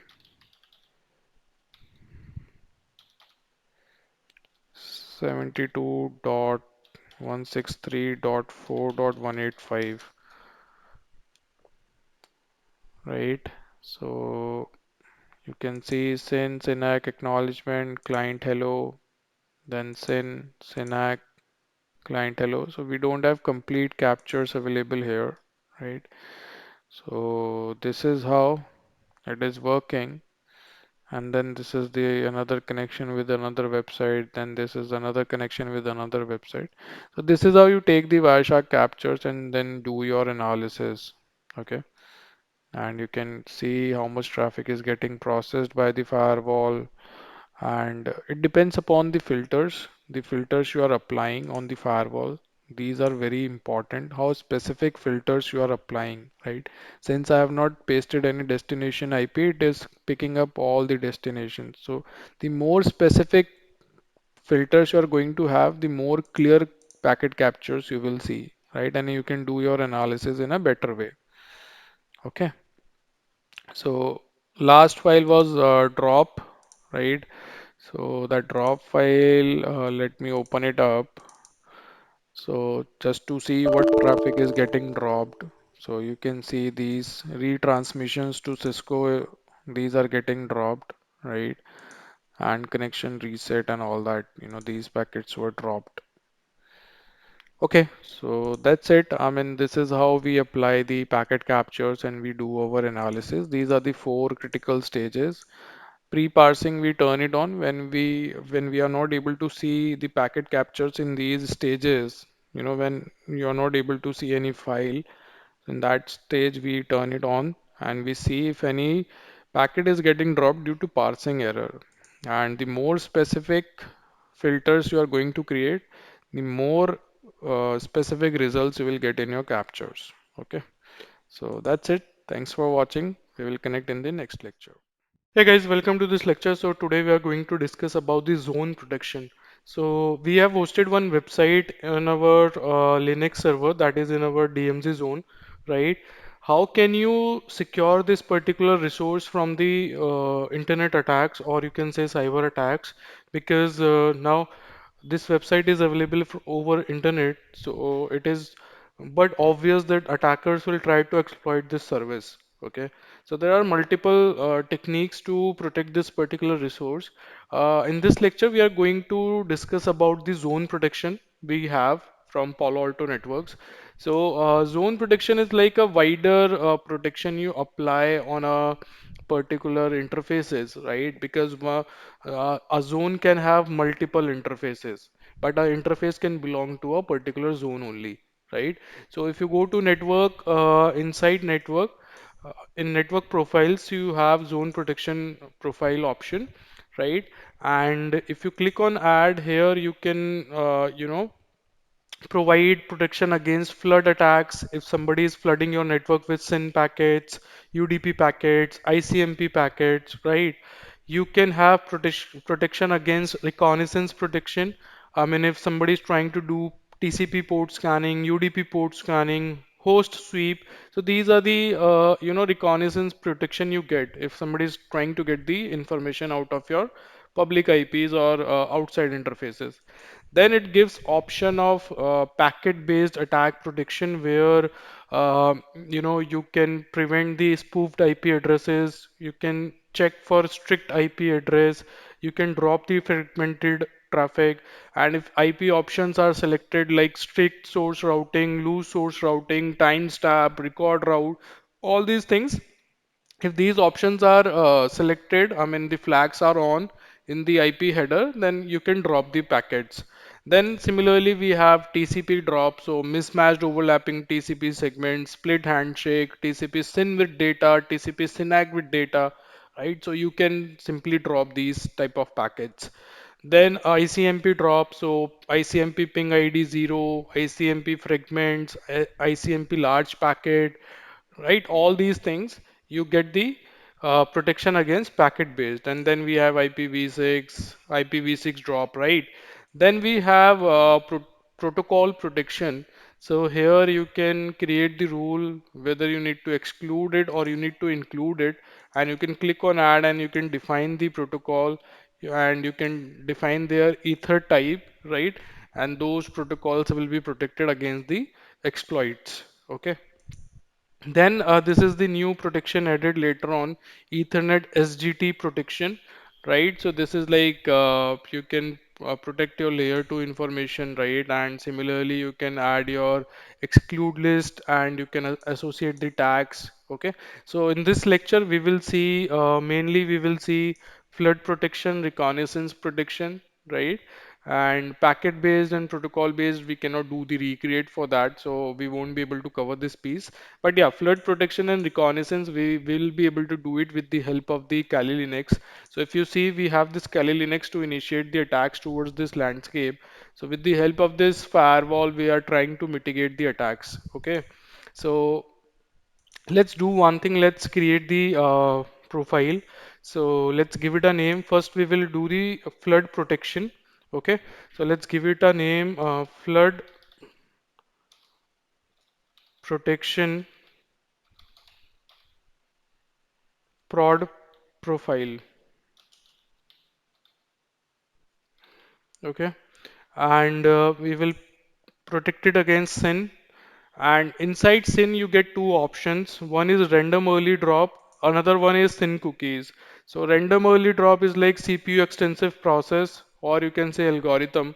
So what happens basically, there are certain triggers which you need to set. That is your alarm rate, activate rate, and maximum.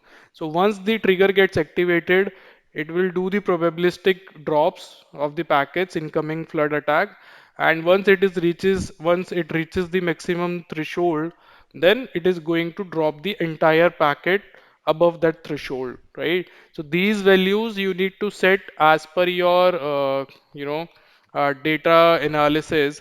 You cannot put random number here because it might affect your production environment, right?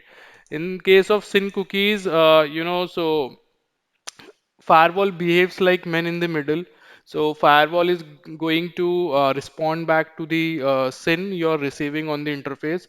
It will not forward the request to the destination server, and it will wait for the SYN plus acknowledgement packet. So once TCP three-way handshake is established with the client, then only it is going to forward or relay the connection towards the destination server in our DMZ zone. So this is less CPU extensive, and it is recommended in case of sync floods. Rest, we don't have choice. You can go with random early drops. Okay. So here we will be initiating the sync flood first. So let me just for testing purpose, I'm setting the alarm rate to connections, 10 connections per second. Activate is also 10 per second, and maximum is 40 per second, right? So this is what we are creating right now. And for ICMP, same sort of setting, 10, 10, 40. Then we have UDP, 10, 10, 40. Okay. And then you have other IP. So if you want to do it, you can do this. But we will do the recreate for these two. Then in reconnaissance, we will do port scanning, UDP port scanning. Action will be here you get alert, allow, block, and block IP. So if you allow, so port scanning will be allowed on your outside interface. If you alert, so it will trigger the alert that somebody is doing the port scanning on your outside interface. Block will block the port scanning, and block IP will block that particular IP for a period of time, right? So it is 3600 seconds. I mean, you can configure it. By default, it is 1 hour, right? Because sometimes what happens, somebody is spoofing the IP address, and if you block it for a longer duration, it might be possible that you might end up blocking the legitimate traffic, right? So what we are going to do for port scanning, we will generate the alert and interval 2 seconds, event threshold, let's keep it 10. And I'm just keeping these values low so that we can have the real-time view in the logs. Action will be alert, and here as well, just keep it 10. Okay. And that's it. Packet base, we won't be able to do recreate. So click OK and just apply it on your zone. So you need to apply this protection on the ingress zone. So our outside zone would be the ingress, that is untrust. So we need to apply it on untrust.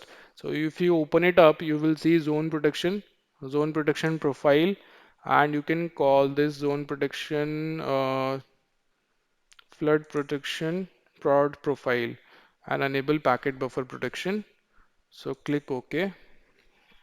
Now this is activated. We just need to commit the changes. The logs will be visible inside threat logs, right? So here you will get the logs that what is happening to the traffic, right? And you will be able to see more granular details, and you will see that CPU is also getting high if you are not, protecting your resources. So what I'm going to do right now, I'm not committing any change. First, I will uh, show you how your session, your data plane CPU gets triggered if you don't have any protection in place, right? So let me just log in into the Kali Linux.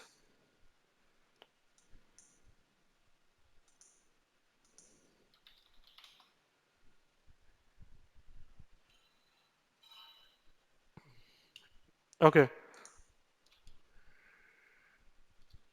So now we will first do the SYN flood, right? And we are going to use the hping 3.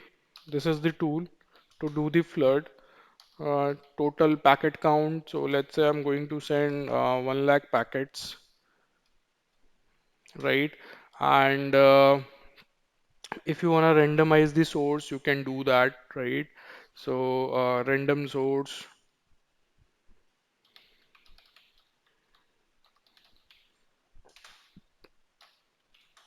then length,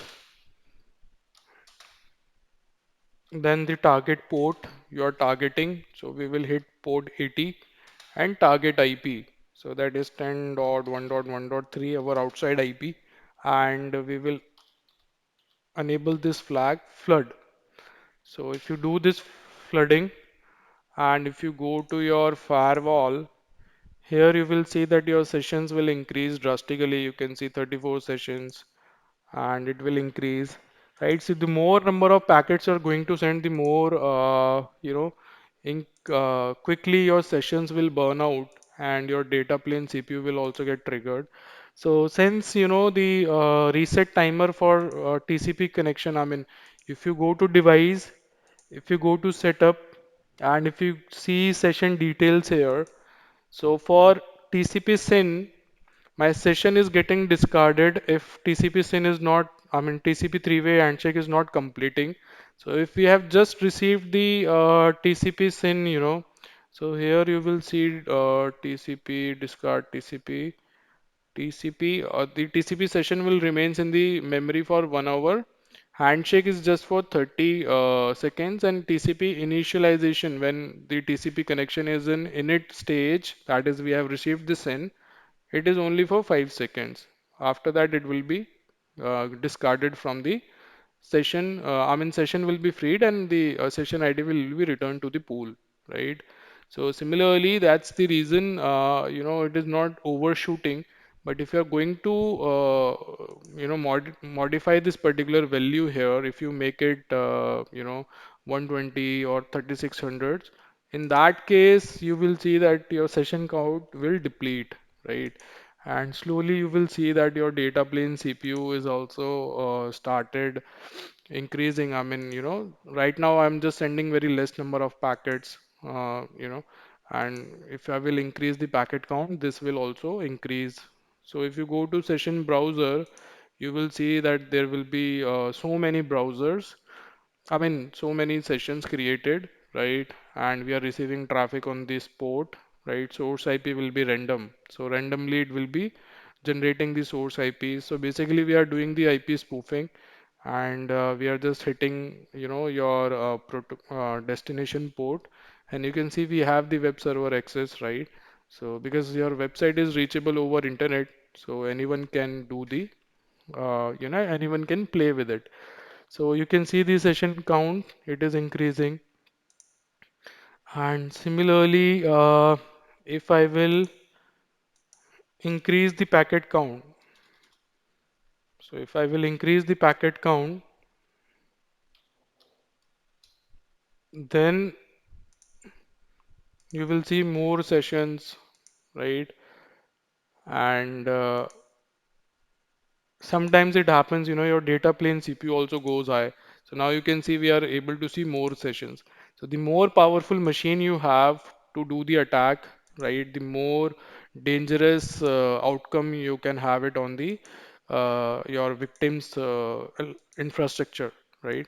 So this is how the attack we recognize, right? Although if you have not configured any protection profile, so if you go to threat here, you will not get any alert, anything, right? So it is like attack is going on, but nothing is happening. I mean, you're not getting any alerts, any warnings, right? But your resources, they are getting overutilized because of an attack. Okay. So now let's do one thing. Let's try to mitigate this thing. Okay. So if I will go back, let me stop this. Similarly, you can set UTP, I mean UDP attack. So for UDP flood, what you need to do is, let me just give you the example of UDP.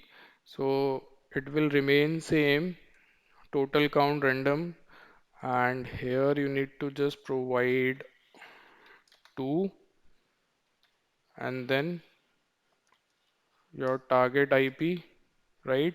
And you need to give instructions that you need to flood, right? So this is, you can see here UDP mode set, right? And now it will do attack on UDP. So if you go to monitor and if you go to traffic, you will see that we are receiving UDP packets now, right? And similarly, if you go to, so it is getting dropped. So because of policy deny as well, we are able to save our resource, this intrazone rule, right? And if, because we have created the policy that only Indian traffic will be allowed. So because of that rule, you are able to filter out the traffic. Otherwise, your resources would have depleted very fast. I mean, I'll show you. In the security rule, yesterday we added this India region. So that is the reason half of the traffic is getting dropped because of the security rule. And somehow you are able to save your resources. So, but if there is no such rule available, I mean, if you're not filtering the traffic basis on source region, in that case, your resources might have overshooted, right? So now you can see your data plane CPU, 97%, right? So we have triggered it. And then you will see the production outages.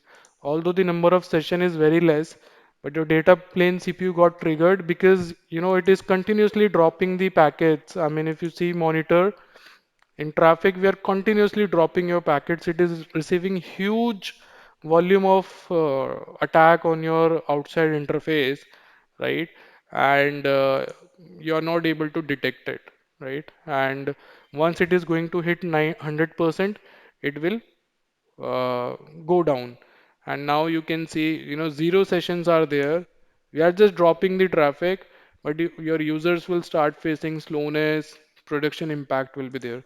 And the moment it is going to hit 100, it will reboot the firewall. Okay, so I'm not going to do that. Let me stop the attack. So now attack has been stopped. And now you will see that this data plane CPU will, become normal, but it will be become normal. I mean, it will take time. So that is the reason a protection is required. Otherwise, any attacker can, overutilize your resources and they can bring down your firewall itself. And if firewall is down, entire production traffic will go down. Okay. So your entire traffic will go down, right? So let me refresh and see. So now you can see the data plane CPU is going down, right? And slowly it will become 0. And if you go to monitor tab, you will see that you know things are becoming normal. Okay, so let's do one thing now. Let me just commit the changes. So whatever policies we have created, let me apply it, and let's have a look how we are going to get the alerts, how we are going to protect our resources, right? So meanwhile, this policy is taking hit. Let me also log it into the CLI of the firewall just to show you how with the help of CLI you can identify whether DOS protection has been enabled or not. So let me log in into the firewall. Okay, so our rule implementation is almost complete, right? And meanwhile, let me show you this interesting command. So if you run this command, show counter global filter delta yes, right? So it is going to tell you about these counters. What are the counters which are getting modified when you last time ran this command, right? So if you apply this filter delta yes, so next time it is only going to give you the details of the counters which are getting modified. Okay, so how many sessions are getting dropped by the policy, how many packets you have received, all these counters, they are very helpful in doing troubleshooting, because whenever your CPU, your data plane CPU is doing any processing, we have a associated counter for it, and it increase the value, right? So for troubleshooting, it is really very important. Okay, so now if I go here, so this is almost done, right? So we have the protection in place. Let me initiate the attack again. So we'll go with the UDP flood. First, we'll go with the TCP flood. So we have started the attack, right? And let's see, do we have any, you know, so you can see packet dropped, zone protection protocol, TCP SYN, red has been enforced, packet dropped, maximal zone threshold reached, packet drop activating the zone threshold, and now they have identified the, DOS attack. So you can see that it is dropping flow DOS zone. You can see how many packets are getting dropped, right? So this is how packets are getting dropped. And if you go back to the firewall, if you go to monitor, if you go to threat, you must have received the notification as well that the attack is going on. And let's just verify. And if you see your resources, now your resources are protected. See, session count is not even increasing, right? Because whatever traffic is getting received, it is getting dropped, right? So this is the beauty. Why, in case of UDP, we were able to shoot up the, this particular data plane CPU. See, when attacker itself is launching the TCP SYN attack or TCP flood attack, if I will listen back to the SYNAC, the attacker's machine itself will go down, right? But in case of UDP, header size is very small, and if I'm generating 1 CR packets, right, I will be able to generate them very fast as compared to TCP packets, because UDP protocol is very lightweight, right? So that was the only reason when you initiated the UDP attack, we were able to generate more packets from this particular tool, and it was, hitting the firewall like a real flood. Okay, so let me do that again. So let's start sending UDP flood and see if any data plane CPU gets trigger or session count triggers. So now you can see it will remain like that. So this is how we protect the resources. And if you go back here again, if you just do this, so you will be able to see that packets are getting dropped because of the zone protection, right? So with the help of this protection, we are able to mitigate the attack. Another interesting thing is, you can only mitigate the attacks if it is through the box. If the attack is passing from the box towards the internal infrastructure. If it is coming towards the box itself, then you cannot save that firewall, right?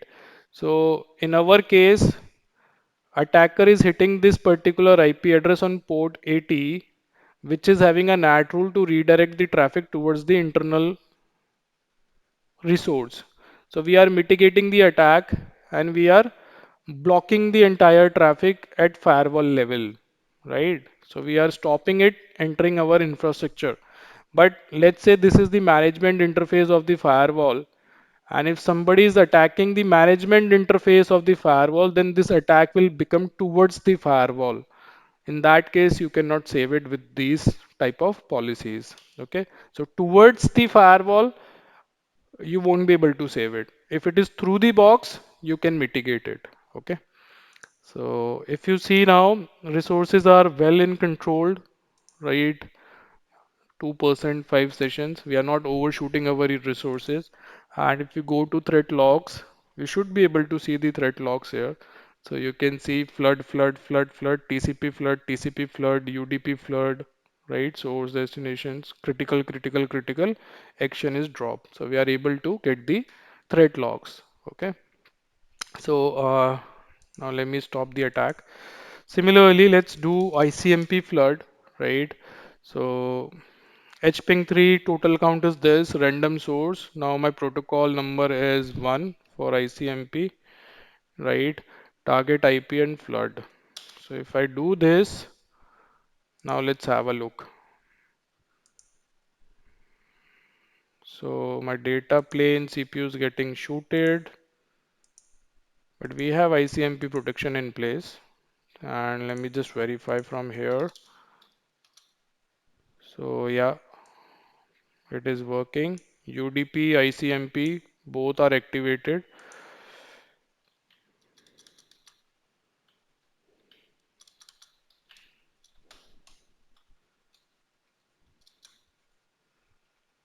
So now we are only mitigating ICMP packets. You can see the value, you can see the rate, 10,000 packets per second. This is the rate we are receiving, right? And it is dropping the packets. Now if I will go here, somehow data plane CPU is getting triggered in case of ICMP, which is not good.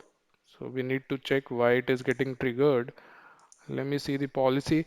If security policies are doing the drop, in that case, your data plane CPU will go high, right? It should be blocked at ingress stage itself. If you go by the packet flow, in ingress stage itself, we have this flow. You can see here, it is getting drop because, all the IPs are allowed and it is getting dropped at policy level. So that is the reason this is overshooting. If you check the policy for port 80, when we were sending traffic towards port 80, only India region was allowed, right? So it was doing the filtering at policy level. So my data plane CPU was, overshooting. In case of UDP, I was able to control it at my ingress stage. So my data plane CPU was not getting triggered. And again, in case of ICMP, it is getting filtered anyhow at policy level, right? I mean, we are getting threat logs as well, and you can see that the zone protection profile is in place. You can see ICMP flood, right? And we are dropping the traffic, but still by somehow some of the packets are able to bypass it and they are able to hit the firewall, right? And they are entering the slow path. So if they are going to get into the slow path, then security profile is, I mean, security rule is going to do the drop, then your data plane CPU will trigger. So you can see 99%. So let me stop it, otherwise this firewall will crash. So, you know, this is how you need to have your attack mitigation and strategy defined for your infrastructure. And when we talk about zero trust network access, we need to do the threat assessment of your attack landscape. And accordingly, we need to apply the policies and we need to do the micro segmentation of the network, and we can minimize the attack landscape. Okay. So now still it has overshooted the CPU. Okay, let's wait for it. Now we will do the port scanning, right? So we will initiate the port scan attack and we will see how we can identify, you know, what are all the ports which are open. So if I go to Kali Linux again, here you can use Nmap tool, right? And you can do the port scanning. verbose object and IP address 10.1.1.3. So we have started the port scanning. So it will tell us, what are all the ports which are open. And if you go here, if you refresh, so you will get the, details of the port scanning. I mean, you will get the alert, right? And if you go to dashboard, your CPU should cool down.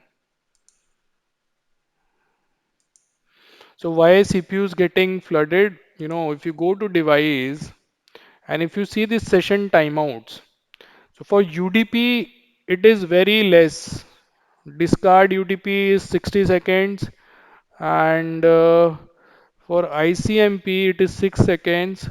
For TCP 90 seconds. Discard default is 30. TCP three-way 10. TCP initiate 5. Half closed 120. Time wait 15. Right. And normal UDP session is 30 seconds. So this is how your timeouts are playing vital role when you receive any attack. Right. The more value you are going to set here, the more resource utilization you will see, during the attack. So right now we have done the port scanning. So you can see what are the ports which are open.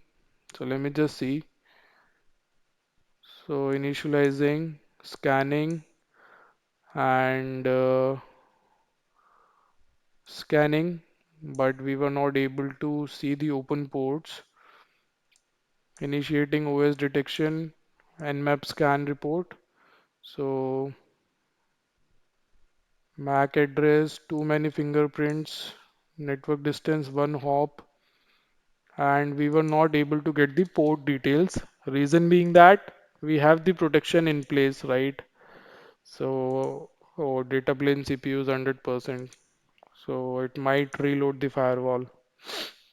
And if I go to monitor, see, that is the reason segregating management plane and this data plane. So if this firewall would have shared resources for management and data, in that case you were not able to open any tabs and all that, because that might have crashed your firewall right away.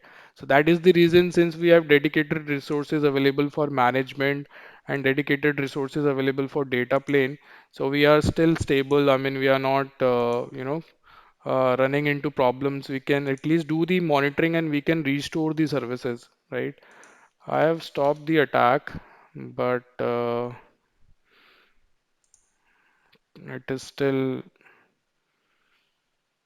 it might be possible, few packets are in pipeline here, so they are getting delayed, and because all of a sudden, this remote attacker is sending it towards the gateway, and I told you before that I have a firewall there. So that firewall might have been overloaded, again a VM instance, and now it is releasing the packets again towards the firewall. So that could be the case because we are still receiving the attacks, although I have stopped it from my machine. So you can see how many flood attacks we have received. Similarly, you will get alert for port scanning.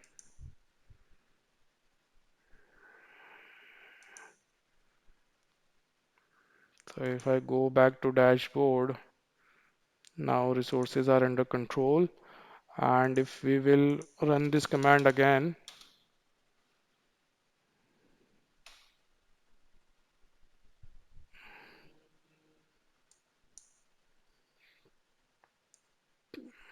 packet dropped non-send TCP without session, denied by policy,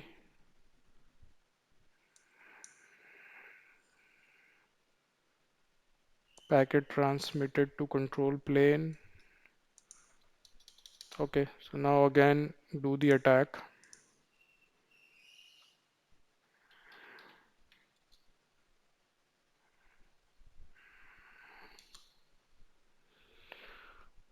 So we are doing the scanning again, and if you go to monitor tab, so we should get an alert for scanning as well. And if you see traffic logs, so you can see 10.1.1252 is our Kali Linux IP address, this machine. So it is just flooding, it is doing the scanning on the random port numbers you can see. It is getting denied because of intrazone policy. So anyhow, our reconnaissance protection is not taking hit if it is getting denied through policy. Otherwise, we would have got the alert here. So need to check why it is not matching. Packet dropped, packet drop zone protection, TCP SYN. It is detecting as a TCP SYN attack, although I'm doing the port scanning. So packet drop maximum zone red activate zone. So it is not able to identify the packets properly. It is considering it as DOS attack only. So that's the reason here you are getting logs for flood, not for port scanning, right?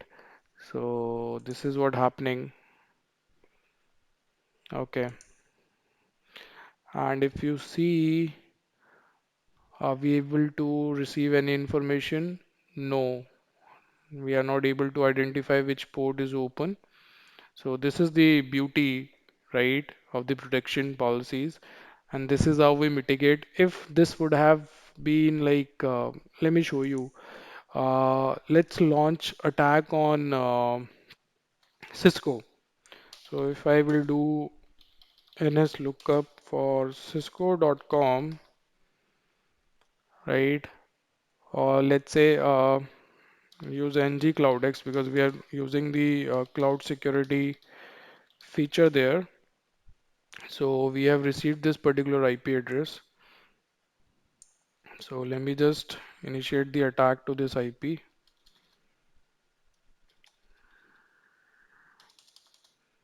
So 104.26.4.66.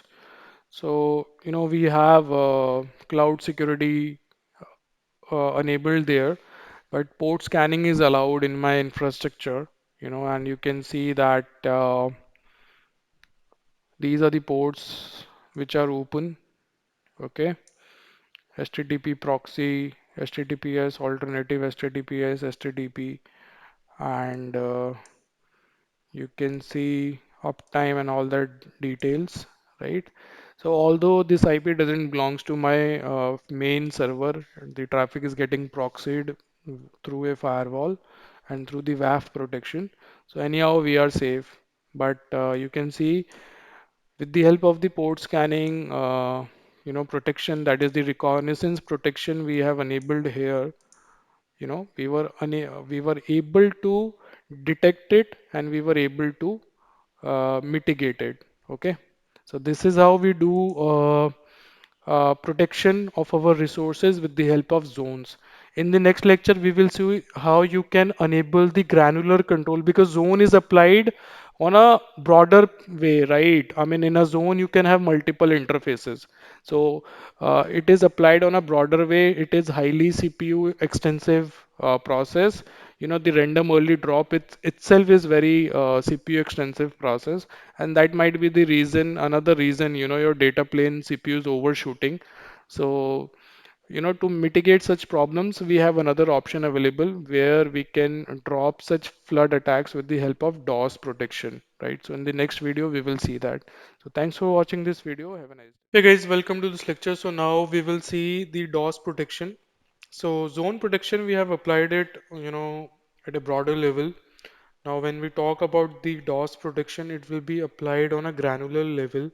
So you can apply it to protect a particular source, particular destination, or particular source and destination, right? So there are two ways of doing it. One way is aggregate, another way is, classified.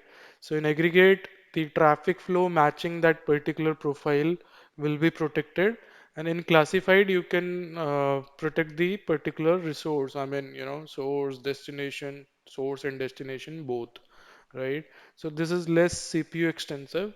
So let's have a look. I mean, if you go to objects, here it will give you the functionality to create the protect security profile, right? Right here you can see DOS protection. You can click on add, right?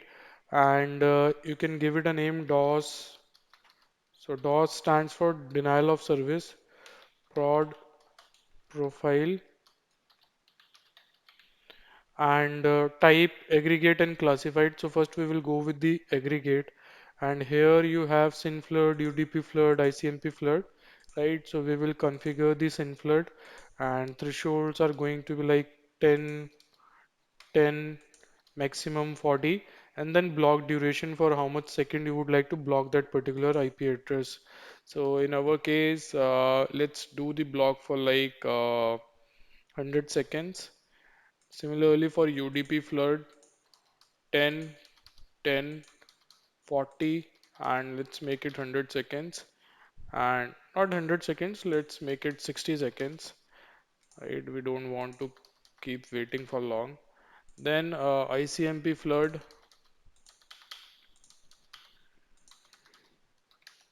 and that's it. Then we have resource protection.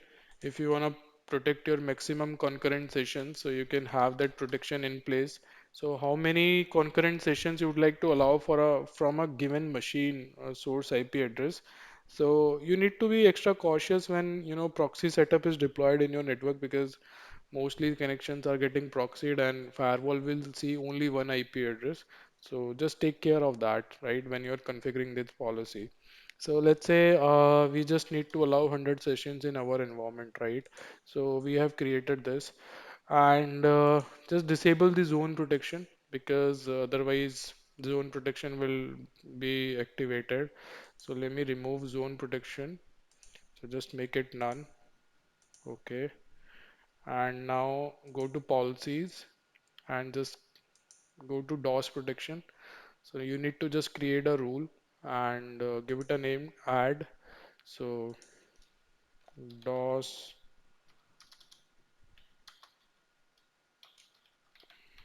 protection rule. Your source, so traffic coming from untrust, source address any, destination, traffic going towards the trust, and it will be hitting my web server. So web server IP address, right? And in service you can define, so which particular service, or you can keep it any, right?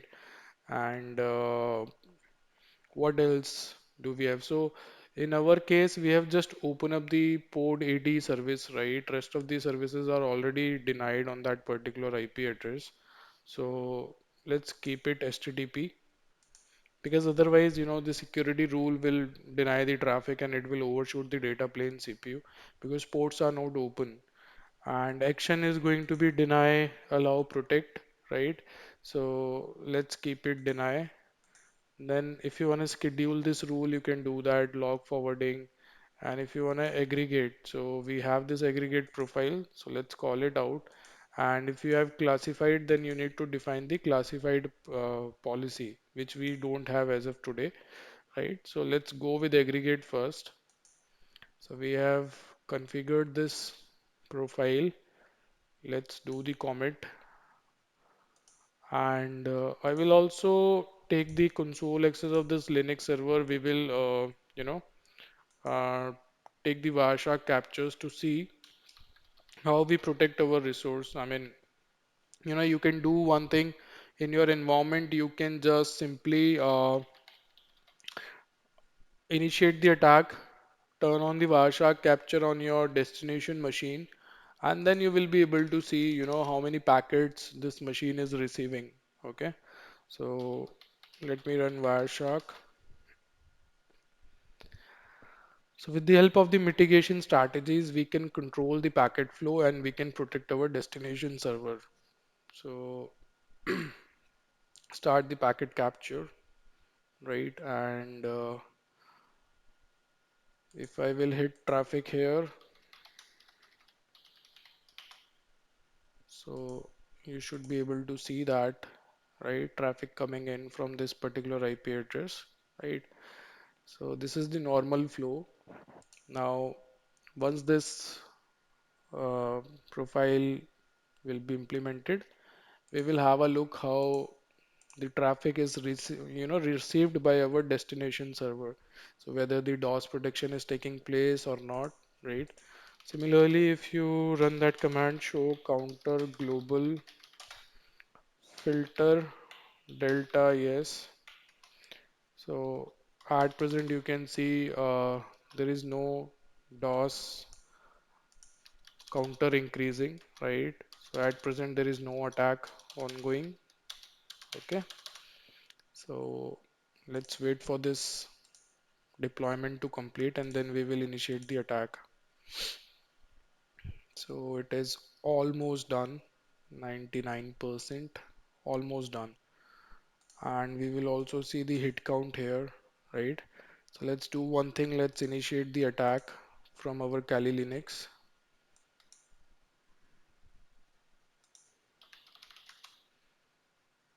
So only TCP port 80 is open, so I'm going to initiate the attack on port 80, right?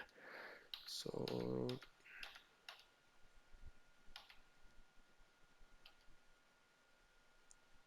okay, this is the attack on port 80. So let's do this and let's verify the logs. So we can see packets not matched DOS policy, updated aggregate buckets for aging,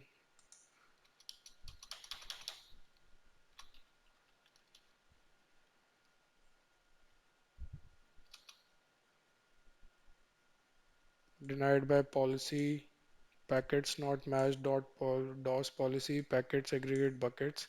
So our policy is not taking hit, although it is able to, identify that attack is going on, but our policy is not taking hit.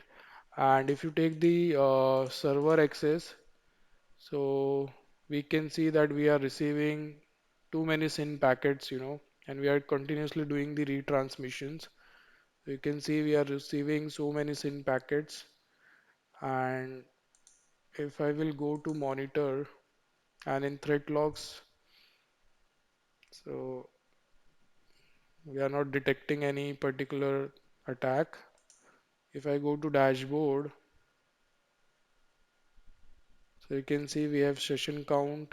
And if I go to session browser, I will be able to see the session.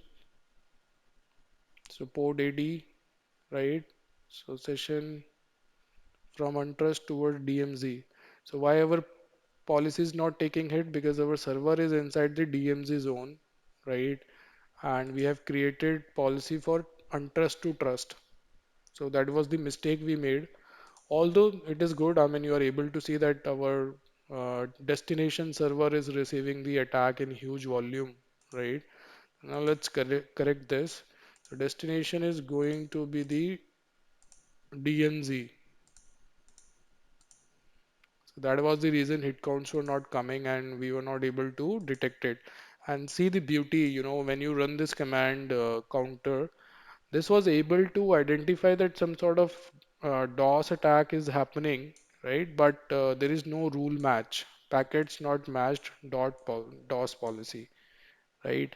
So when you do advanced troubleshooting, so firewall is letting you know that there is some sort of attack going on, but we don't have rule in place to protect your resources. So if you go to monitor and if you go to traffic logs, you will be able to see that continuously, someone is trying to establish the connection on port AD, right? And it is getting dropped because of that India region rule. But if IPs are coming from India, okay, let me just do one thing. From Kali Linux, let me remove this, random source. So what is going to happen now? It will pick the IP address of this Kali Linux, right? And now your destination server will receive more attacks, right? It will receive more attacks now. So if you go to firewall, and if you refresh,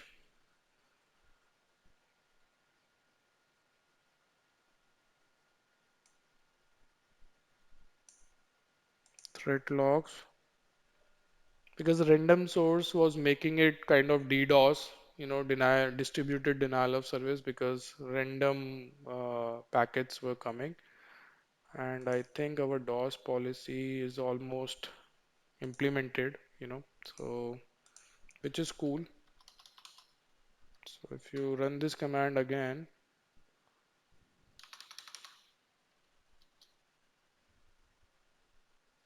so again we are getting this packet not matched DOS policy. And if we go to policies, so we need to check, are we getting hit counts or not? So zero hit count, right? So let me just stop the attack, and let me see what IP address we have inside this. 172.16.1.2. This is the IP. Okay, so like you remember in one of the previous lecture, I told you that whenever you are creating rules, you need to take care this in your mind, that you need to always keep pre-NAT IPs and post-NAT zones, you know. So that is the reason it was not taking hit. So always keep pre-NAT IPs and post-NAT zones in your rules, be it security, DOS protection, authentication, decryption, whatever rule you are configuring. So this is the basic thumb rule in Palo Alto firewalls, that pre-NAT IPs and post-NAT zones. So now if you see, and I'm initiating the attacks. So my server is flooded with the packets, right? So I think this is not working properly. Packets transmitted. But if I see the IP addresses on the firewall, I think it is still generating the random source IPs only.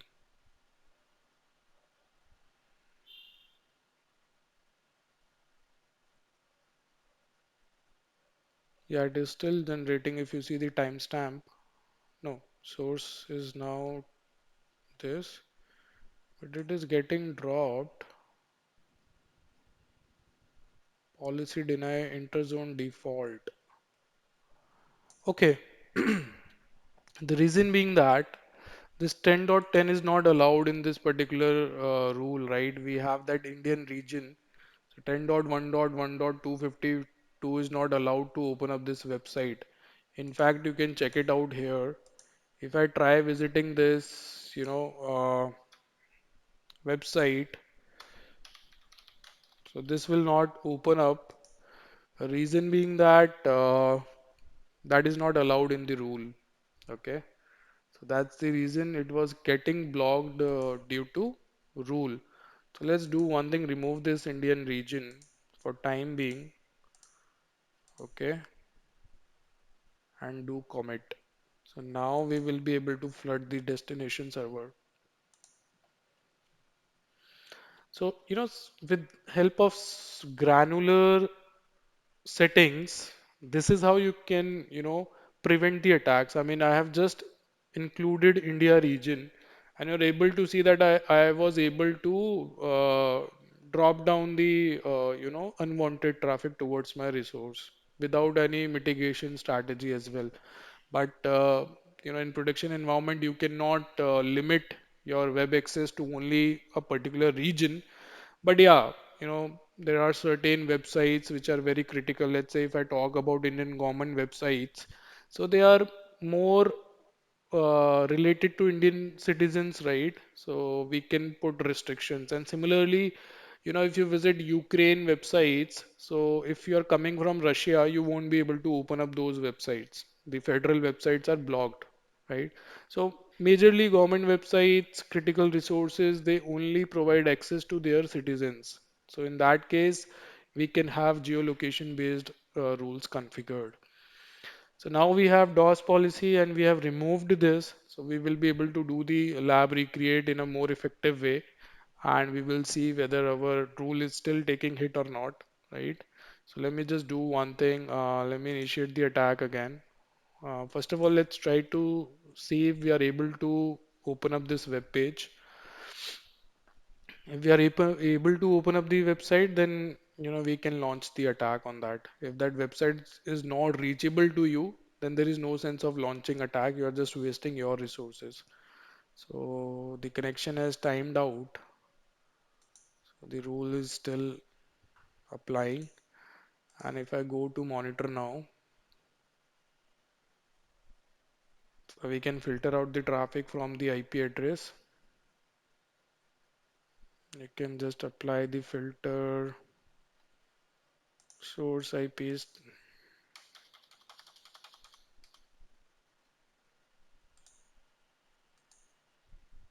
10.1.1252.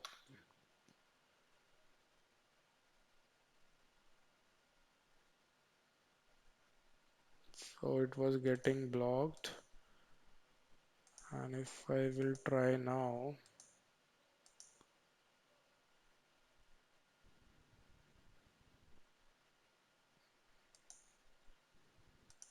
refresh,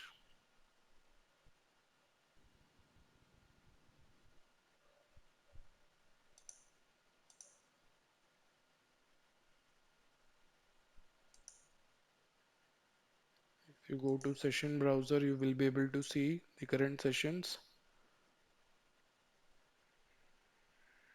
So being static IP, I don't think it is making connection. Let's go to private window and try to hit that IP address again.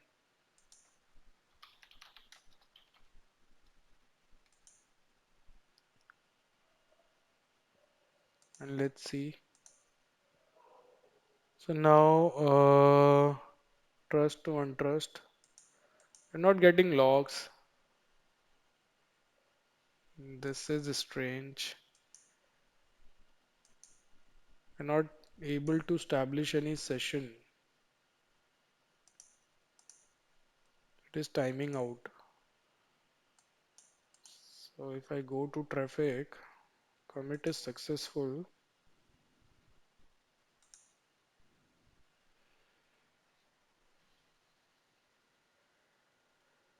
So the entire traffic is getting blocked. This should not be the case. Interzone rule is taking hit. And if I will try to access this website,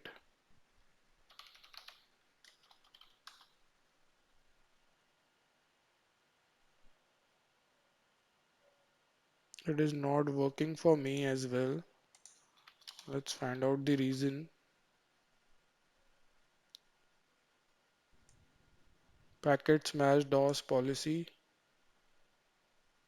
right? So I think we have kept the thresholds too low, and it is also blocking the legitimate traffic. And if you go to threat logs, so let's have a look.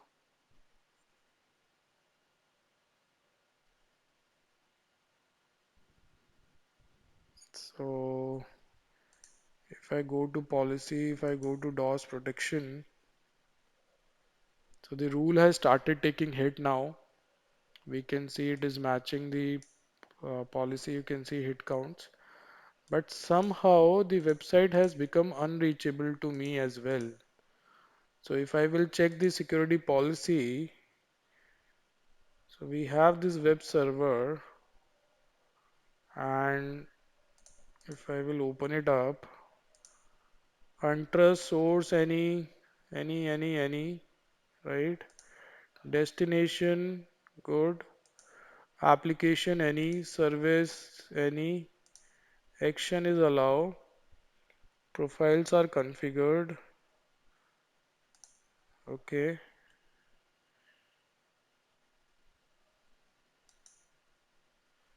rule looks good to me. I mean, there should not be any problem. We can do one thing. I mean, we can just disable this protection for once, just to isolate the problem. This might be possible that, we have kept the threshold values very low, due to which, the traffic is getting blocked, because even I'm not able to reach it. And if I will check the logs for my IP address, so let's remove this.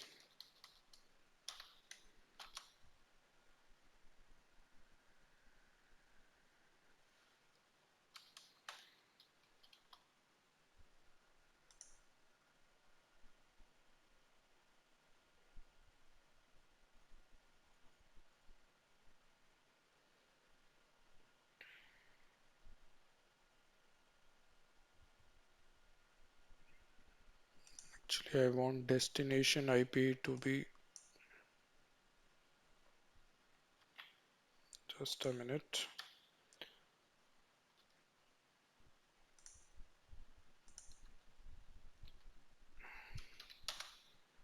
So I want destination address to be 10.1.1.3. So we have old logs only.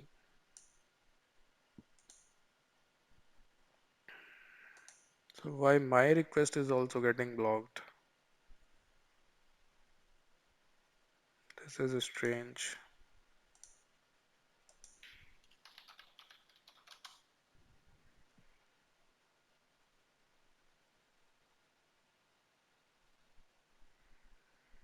So DNS, I will reinitiate the traffic.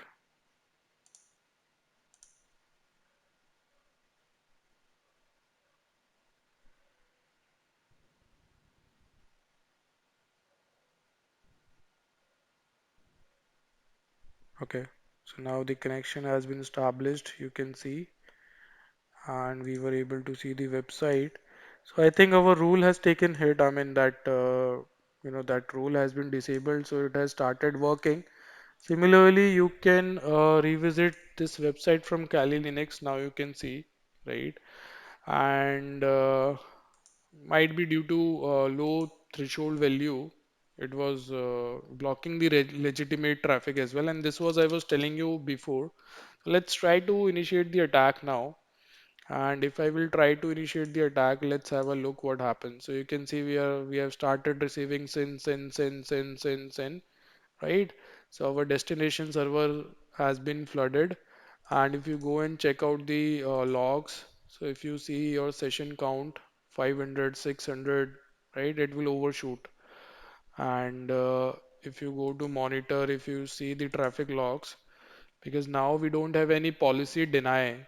So traffic is not getting blocked at security rule level, right? It is allowed. And once it is allowed, then this machine can exploit this server. Right now you can see it is getting allowed from that particular web server access. Initially, half of the traffic was getting dropped because of the security rules, and that was the reason your data plane CPU was shooting up. Now you can see the session count. It is going beyond 700. It will also increase, right? And if I see, I mean, you can see here the destination server, how many packets we are receiving. Similarly, if you check the counters, so you will be able to see, how many packets you are receiving, what is the rate, right? And if packets matching the DOS policy or not. So, right? So you can see now we have disabled the DOS policy, so nothing is happening, but the packet rate is very high. 800 packets per second we are receiving. And if you refresh here, and if you go to Linux server, you will be able to see how many packets are received by this server. So there is no mitigation strategy defined here. In fact, your policy is also very loose, so it is allowing the connection, right? So let me just stop the attack. So to protect the resources, now let's redesign our DOS protection rule. So what we can do here is, Action deny, you can have protect, and in the profile, let's define the objects. So connection rate 100, alarm rate, activate rate 100, maximum rate 400. Block duration is for, let's make it 120 seconds. Same for this 100, 100, 100, 120 seconds. Same for this 100, 100, 400. So that is the reason, whenever you are fine tuning these things, so you need to make sure that you're not underestimating the values, otherwise it will just, you know, block the legitimate traffic as well. So let's enable this rule and check it out whether we are still getting blocked. So right now I have stopped the attack. So there is no attack now. I mean, I have seen the production environment. In fact, here if you will start sending, attack from a high compute, this Linux server will go down if we don't have any strategy. So I have seen it. If your compute is able to send 1 CR packet per second, this Linux will break. Okay. So if you wanna kill any resource, you need to overflood it. So let's do one thing. Close this incognito. Meanwhile, this rule is getting applied again, and you can open up the new incognito window and you can do the test if it is working or not. It is working now. So let's see. Almost done. So let me visit this website again. It is working. Check this out with Kali Linux, whether Kali is also able to open it up. So if you hit this IP address, HTTP, just go private here, new private window, and HTTP this particular IP address. So it is still opening, right? So once the IP address will be blocked, then you will see this web page will not come. Okay, so now let's initiate the attack. So let me minimize the browser. And from here, if you will do the attack, let's see the counters. So packets match the DOS policy. You can see here threshold allowed rate within threshold, right? So once your rate is going to exceed the threshold value, then it will drop. So rate limited or IP blocked, right? Due to aggregate rate limiting.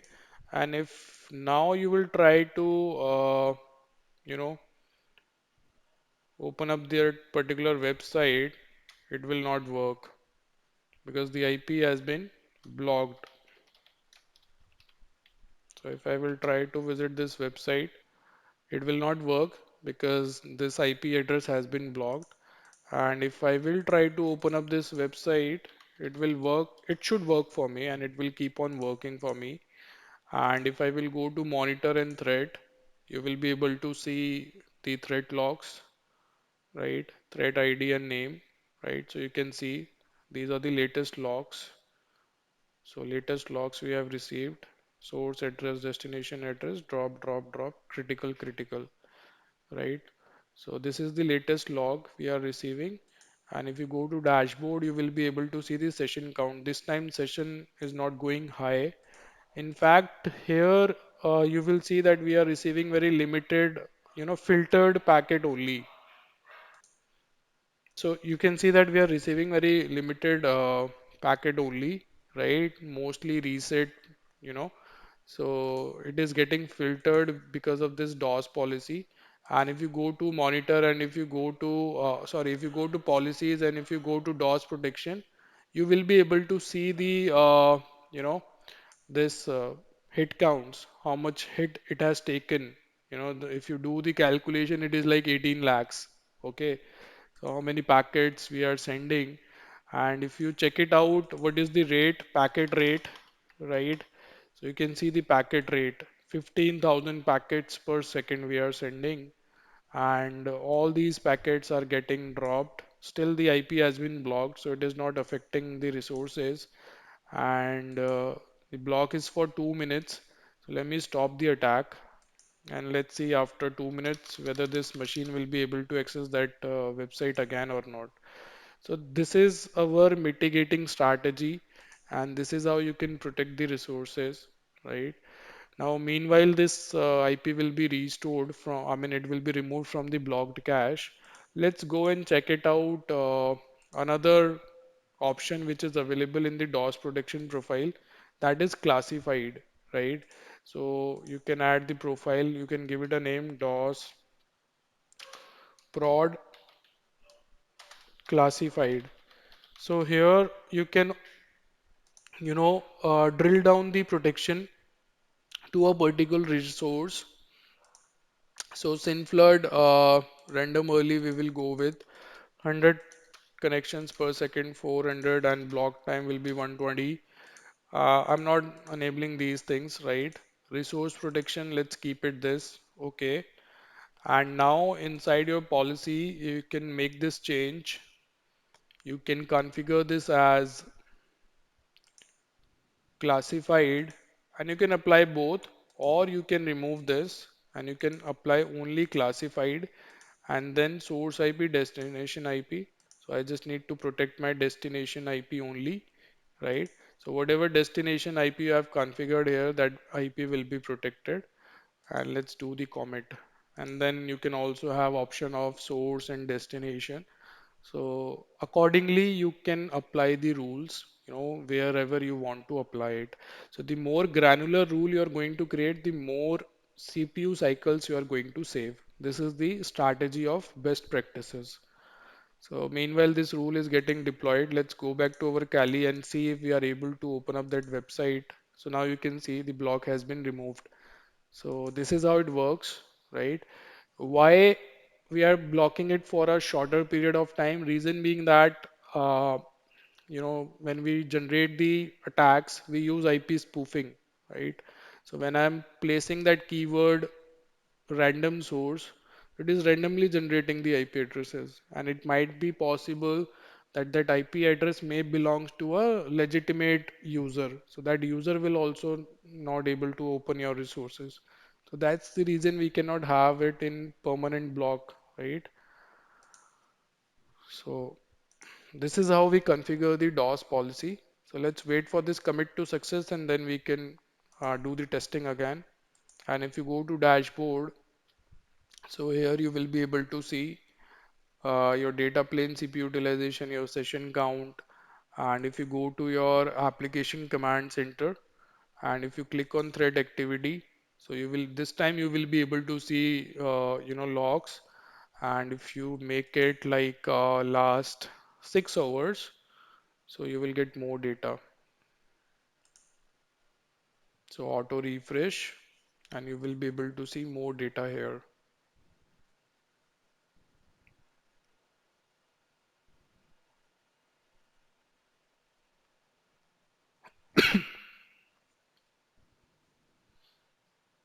So generally it takes time because already a commit is in progress, right? And you're building the historic data. It takes time to, make the graph and all that stuff. So commit is almost 55%. So now you can see TCP flood, UDP flood, ICMP flood, the number of count, right? So all these details. So if you want to build more historic report, you can just select last 24 hours and then you will be able to see URL filtering blocks as well, right? So wildfire activity by application, All these details, I mean, if any host is trying to visit any malicious domains, malicious URLs, right? So whatever user activities have been captured in last 24 hours, you will be able to see that here. Okay. And meanwhile, let me see if our commit is successfully completed. Then we can do the testing again. So it is almost done. And here you can see that attacks, URL filtering, right? Content activity, then file type, okay, URL domains, all these things. I mean, similarly, you can check it out wildfire if any sandboxing has happened and or not. So let's go back to our policy. Let's reset the hit counter and then we will start the attack again and we will see if it is still working, right? So you can see 21 lakhs hit counts we have received in such a shorter period of time.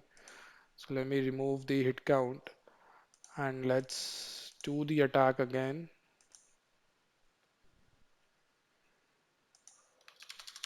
So we have started the flooding, and if you do check the counter, so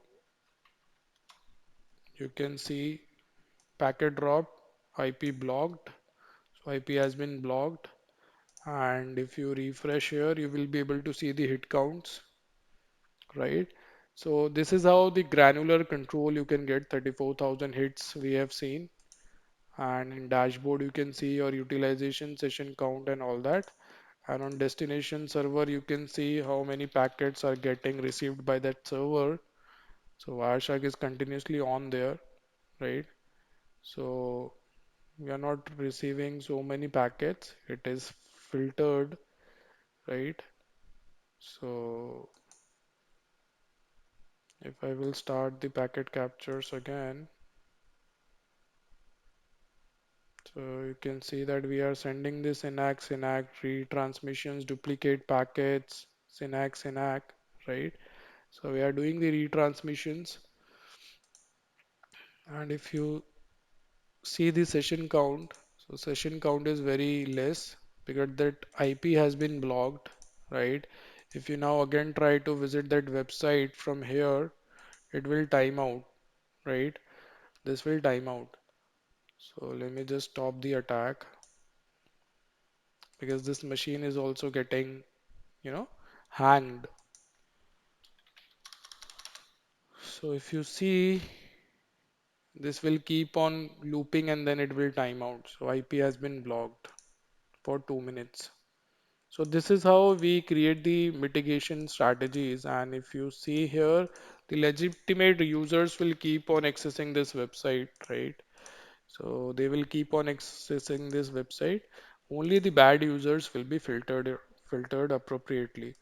And if you go to monitor threat, you will be able to see the logs, right? So flood from untrust to DMZ 00. This is the destination address. Now you can see that we have the classified rule. For aggregate, it was 000. It was not, taking note of the zones and all that stuff. When you have created the classified policy, now it is capturing all that stuff, that from where to where and destination is getting protected or not. Action is drop. Initially it was random drop, then drop. So once you hit the maximum threshold, you will be blocked. So now let's refresh and see if we are able to access it. Yeah, it is working now because that block has been removed. So this is how we configure the DOS protection profile. Thanks for watching this video. Now in the next lecture, we will see high availability with active passive mode. Hey guys, welcome to this lecture. So in this lecture, we will see high availability active passive mode, where we are going to put two firewalls in redundancy, so that in the case of failure, our network should not go down. So how it is going to look like? We will have active firewall, right? One firewall will be active, another firewall will be passive, or you can say it will be standby firewall, right? So we'll go with active passive, or you can call it passive, right? So whichever is active, only that particular firewall will do the data processing. Standby will remain in standby mode. Once the active firewall is going to fail, then only it is going to do the processing. Okay. So it will have the exact same replica of the configuration. So to build active passive, we need two interfaces connected. That is HA1 and HA2 interface. So HA1 is used for synchronization of control plane, right? So heartbeats and all that travels on HA1 interface. And HA2 is used for session synchronization between the firewalls. Now to build HA, your operating system should be same. Your platform or hardware should be same, right?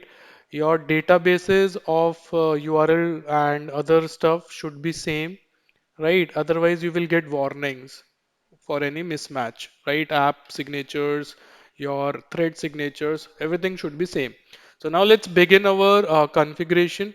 So what you need to do is in our topology, you can see we have spin up two firewalls, and here you can see we have connected back to back three interfaces.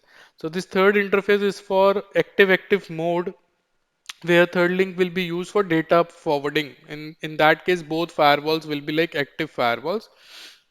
Right now we are going with active passive, right? So one is active, another one is standby. So we'll keep this interface connected because in later deployment we would need it, right? So this is our firewall one, this is our firewall two. Let me log in into this firewall. So let's provide the username, let's provide the password, and we will start with our configuration on this particular firewall. So you need to go to device, and you need to go to high availability. In journal section, you need to click this gear action, then just click enable. Just give it a group ID. It could be anything, between 1 to the number is written 1 to 63. So let's give it like 10. If you want to give description, you can give. Then you need to select the mode active passive or active active. So we are going with active passive. Then enable configuration sync. Now peer HA1 IP address will be 1.1.1.2, and backup peer HA1 IP address will be the management interface we will keep as backup, right? So if heartbeat, we lose the heartbeat, then both the firewalls will become active, and this is the common split brain situation, we face in production environment. So just to avoid that, we create backup interface, the management interface as backup for the heartbeats in case primary goes down. Okay. So then active passive settings. So how you wanna keep your passive link state shut down or auto. So I just want to keep it shut down. Shut down means they will be shut down. They will not participate in L2, ARP learnings and ARP forwarding stuff. In auto, they will participate, but they will not process any traffic, right? So we will keep it shut down. And the moment failover will be triggered, these interfaces will become enabled, right? Then election settings, which firewall you want always be active. So the device with less priority, the less priority number. I mean, if you define 10 here, so this will be given more preference with the device with high priority number, right? So let's give 100. Preemption means if any failover event triggers and this device goes down, and standby has become the active, or passive has become the active, once this device will be restored, so again it will take care, take control back, it will become active. This is what preemption means. So preemptive election setting, you can create the checkbox. I mean, you can tick the checkbox. Then heartbeat backup, yes, we would like to have it. And HA timer settings, go with the recommendations. Aggressive, advanced, these are the options. Always go with the recommended timer settings. For more details on these timer settings, we have the course available, advanced troubleshooting course. You can enroll for that to understand the actual process in the backend. Then SSH HA profile setting is not required at this point of time. Then we can just go to HA communication, and here we are going to define the communication. So if you can see that we have 4, 5, and 6 interface, right? So 4 we will be using for HA1, right? So let's pick 4 here, and IP address of that interface will be 1.1.1. Netmask 255.255.252. There is no need to give gateway, right? And just click OK. Then HA1 backup is going to be my management interface, right? So just select management interface, and then data link, that is my HA2, right? So HA2 will be my so you need to first enable this session synchronization, and my interface will be 1 by 5. Okay, and these interfaces, another thing, these interfaces will only available in your HA configuration when you define the HA type. Let's say HA Ethernet 1 by 6 is not reflecting there because interface type is not defined. So the moment I will make it HA, it will be available to configure it. So this is how it is done in VM series. In physical firewalls, we have dedicated ports available, and the entry level firewall like P8, 200, 220, they support HA Lite, not the complete functionality, and they don't have dedicated ports. But if you go to mid series and higher end chassis, they have the dedicated HA1 and HA2 ports. So in that case, you need not to do these stuffs which you are doing in VM. Okay. So now you will see that we will get Ethernet 1 by 6 as well. So for data synchronization, we will use Ethernet 1 by 5. My IP address is going to be 2.1.1.1. Netmask, gateway transport. Now you can decide Ethernet, IP, UDP. So these are the transport methods available for data synchronization. So we are going with L2, right? You can go with IP as well, layer 3, and HA2 keep alive. So you can uh, select the action as log only or split data path, right? So we are going with log only. Then HA2 backup, if you want to define, configure, it's up to you. So it is not going to create any split brain situation for us, so we are avoiding it, right? Then packet forwarding will be enabled when you go with active mode. Now comes your link and path monitoring, right? So link monitoring, yes, we are doing it. Failure condition is going to be the any. So if any of the interfaces fails or something like that, so you can trigger the failover. So let's give it a name, interface group, right? Enabled any interface fails, let's trigger the failover. So these are my data interfaces. If any one of them fails, let's trigger the failover, right? So failure condition is any, and if you keep it all, it means if all interfaces fails, then only failover and event will be triggered. Similarly, path monitoring. So if you want to monitor the path, right, you can apply it. You can add the virtual wire path, you can add VLAN path, right? Or you can add virtual router path. So we are going to add virtual router path. You can give it a name, uh, path monitoring, enabled any default router. Failure condition, any ping interval is this. Destination IP group. So you can define your group. So destination IP we are going to ping is 8.8, right? 4.2.2.2, right? Enabled. Failure condition any. IP group is like Google servers. Okay. And that's it.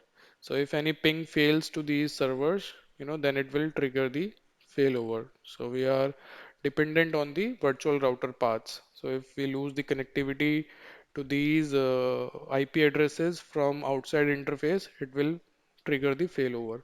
Similarly, you can add VLAN path and virtual wire path. Okay. So let's do commit.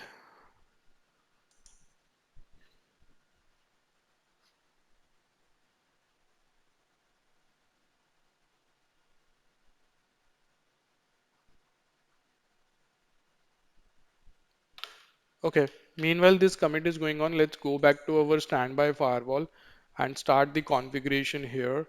So you can just go to device and you can go to high availability, and here you can just select just keep it like that so that you can see the configuration, what configuration you have done.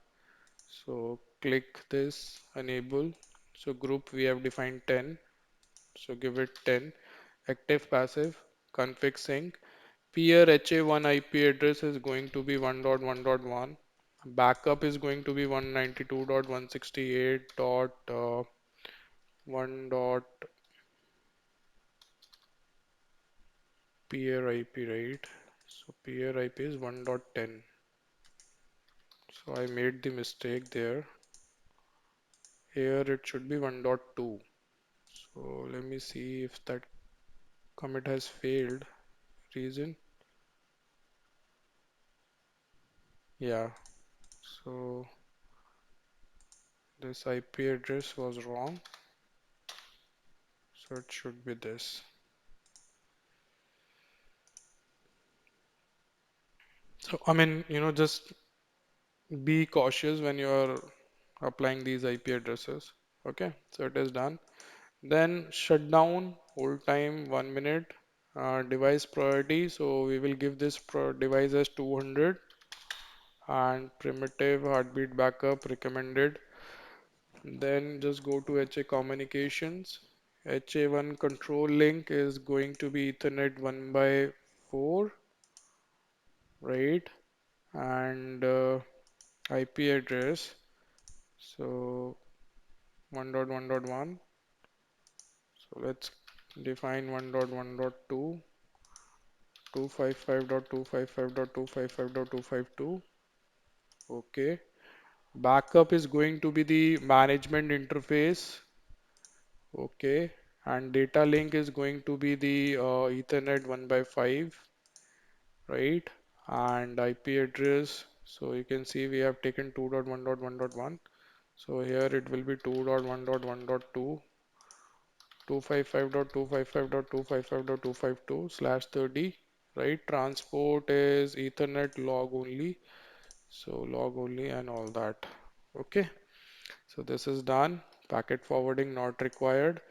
Link and path monitoring, yes, we need to enable it. Any, and you can add the group name. So interface group. so HA settings never get synchronized. So you need to make sure. I mean, the entire configuration will be replicated on this particular firewall from the active one, but your HA configuration will never be synchronized. So you need to do your HA configuration properly. So enabled any and just call out your interfaces 1.1, 1.2, 1.3 and click OK, right? Path monitoring, yes, I would like to enable, and add your virtual path, default router, any ping count destination IPs. So you can just define here Google servers.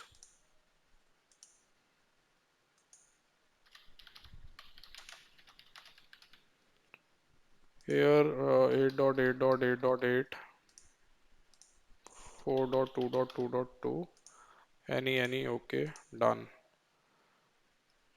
I mean, these monitoring you can add later on as well once you have established the HA. Both box are in sync. One has become active and standby. Then also you can apply these things.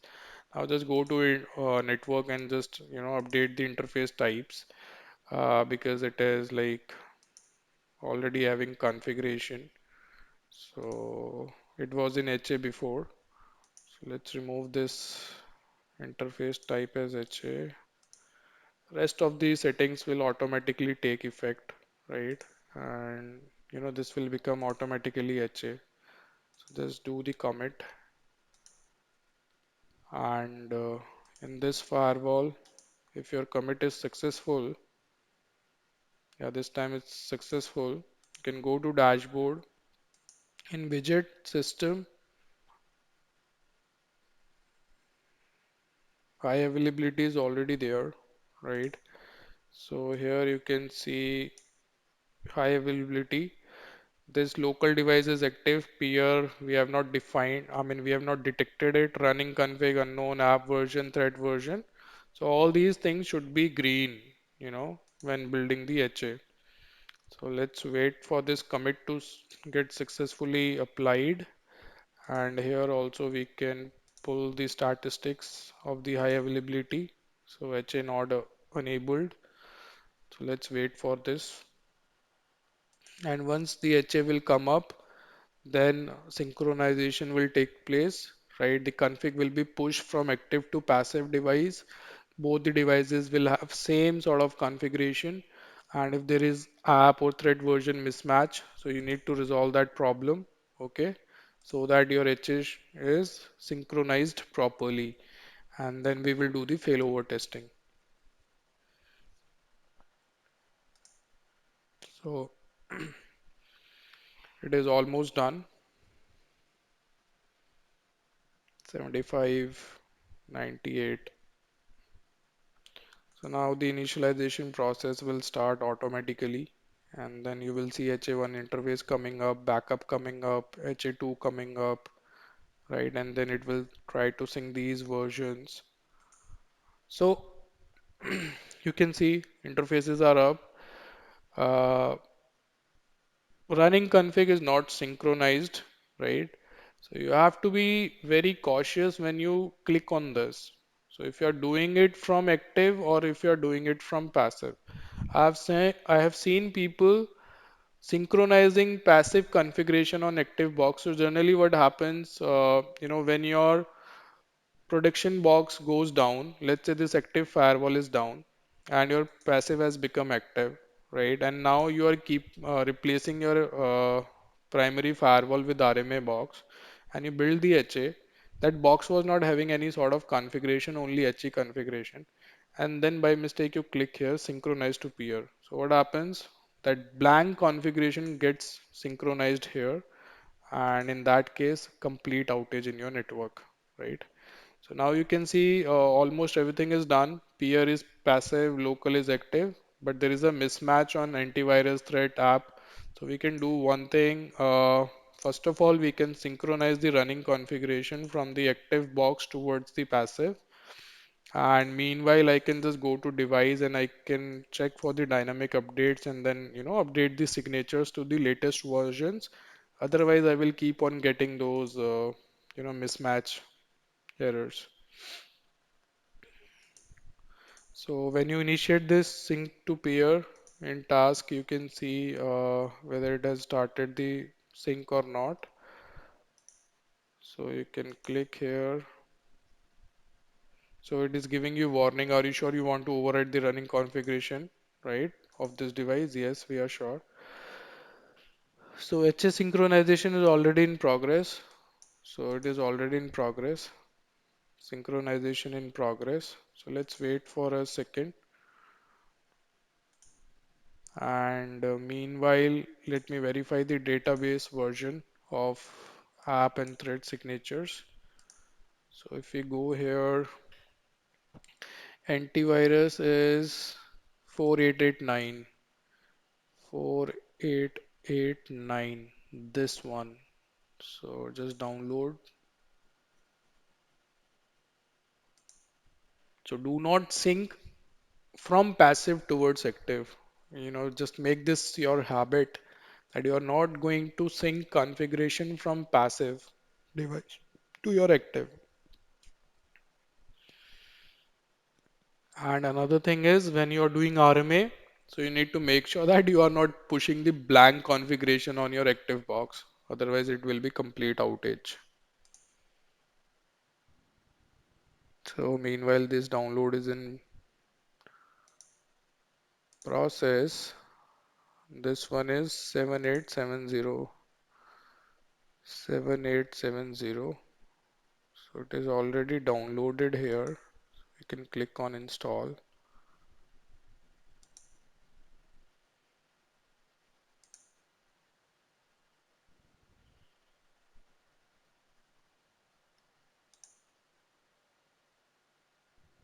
So the sync. So the configuration is synchronized now, and you can see this firewall is passive, and in task you can see synchronization is taking place, then download is also there, then content installation is queued, right? So synchronization failed. Reason, no valid DNS security license. This is the warning. So I need to check why this has failed. Meanwhile, we can check the configuration. So you can see these are the standby interfaces now, and 6 has become HA, right? And these two are green. Okay, this is good. Zones, you can see DMZ trust, untrust.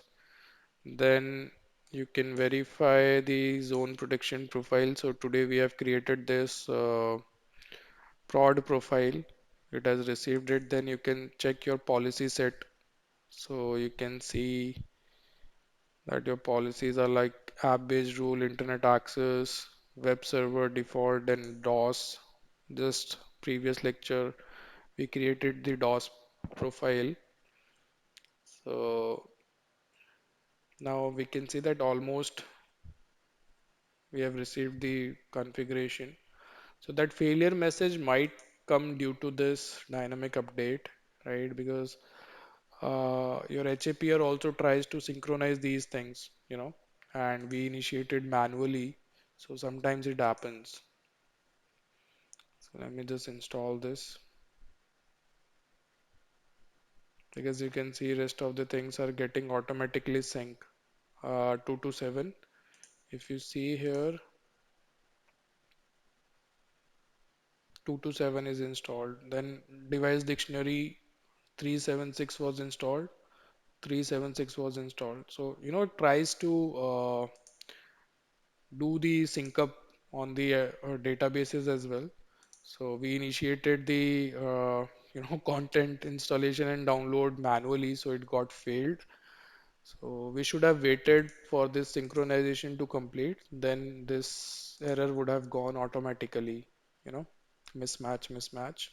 But no worries. Let's wait for this installation to complete, and then we will do the failover scenarios. So I'm pausing the video. I'll resume it once it is done.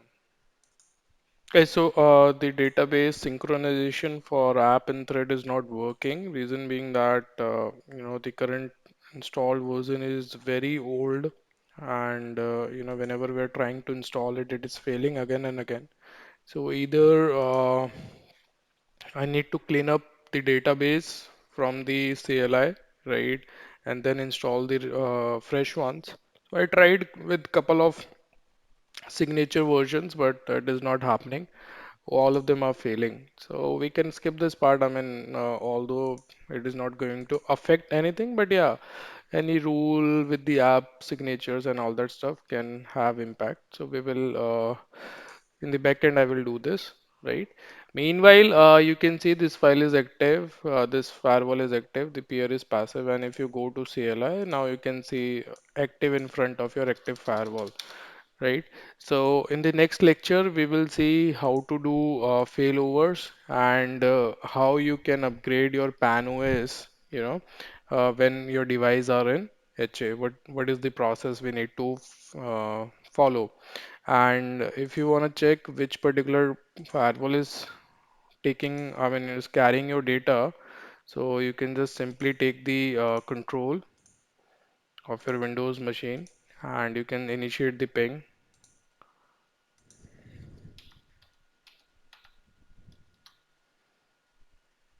And if you go to monitor logs, just have source as 10.2.2.7. So you can see ping application. So latest logs and ping application is being processed by active firewall. Okay, this is your active firewall. Now you can see more logs coming in. And if you go to dashboard, this is the active, this is passive, and the continuous ping is in process. So what you can do if you want to do failover, so you just go to device, setup, operations, sorry, high availability, operational commands, and you can suspend local device for high availability. If you do that, right, so you have suspended this device from the HA, and now you can see the status, what is going to happen. So this local has been suspended and peer has become active, right? So if you refresh, this local has become the peer one, I mean, which was passive, it has become active now. And if you see the packet loss, so we just had one or two packet loss, that's it, you know. And if you go back and if you turn on the HA again, make local device functional. So if you do that, then it is initializing. Since we have configured the permission, so it will become active again and this local will become passive. So you can just do one thing, I mean you can initiate the ping again just to see how many packet drops we notice. So there are timers, so it will take time to become active. So local is active, peer is passive. So let's have a look. So hold timer is of 15 seconds and right after that it will become active.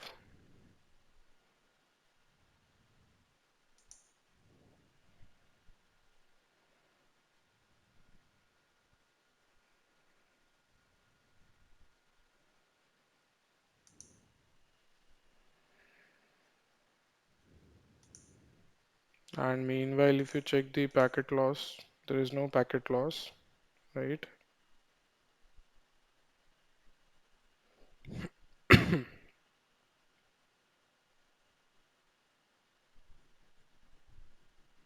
And there is a document available from the Palo Alto as well, you know. So where you can see the timing. So now you can see it is active, this is passive, and we have also seen request timeout. One request timeout is there. So by default in recommended, the permission time is 1 minute. So that's the reason it has taken 1 minute, right? So this is how HA works. So thanks for watching this video. In next step, in next lecture, we will see how to upgrade firewalls and HA, and then we will try to simulate certain use cases so that auto failover can be done, right? Like we will shut down the interfaces, one of the interface which is being monitored in the HA, and we will see whether the sessions are being replicated or not, right? We will see if connection will be reset or not. So these things we will try and check it out. Thanks for watching this video. Have a nice day.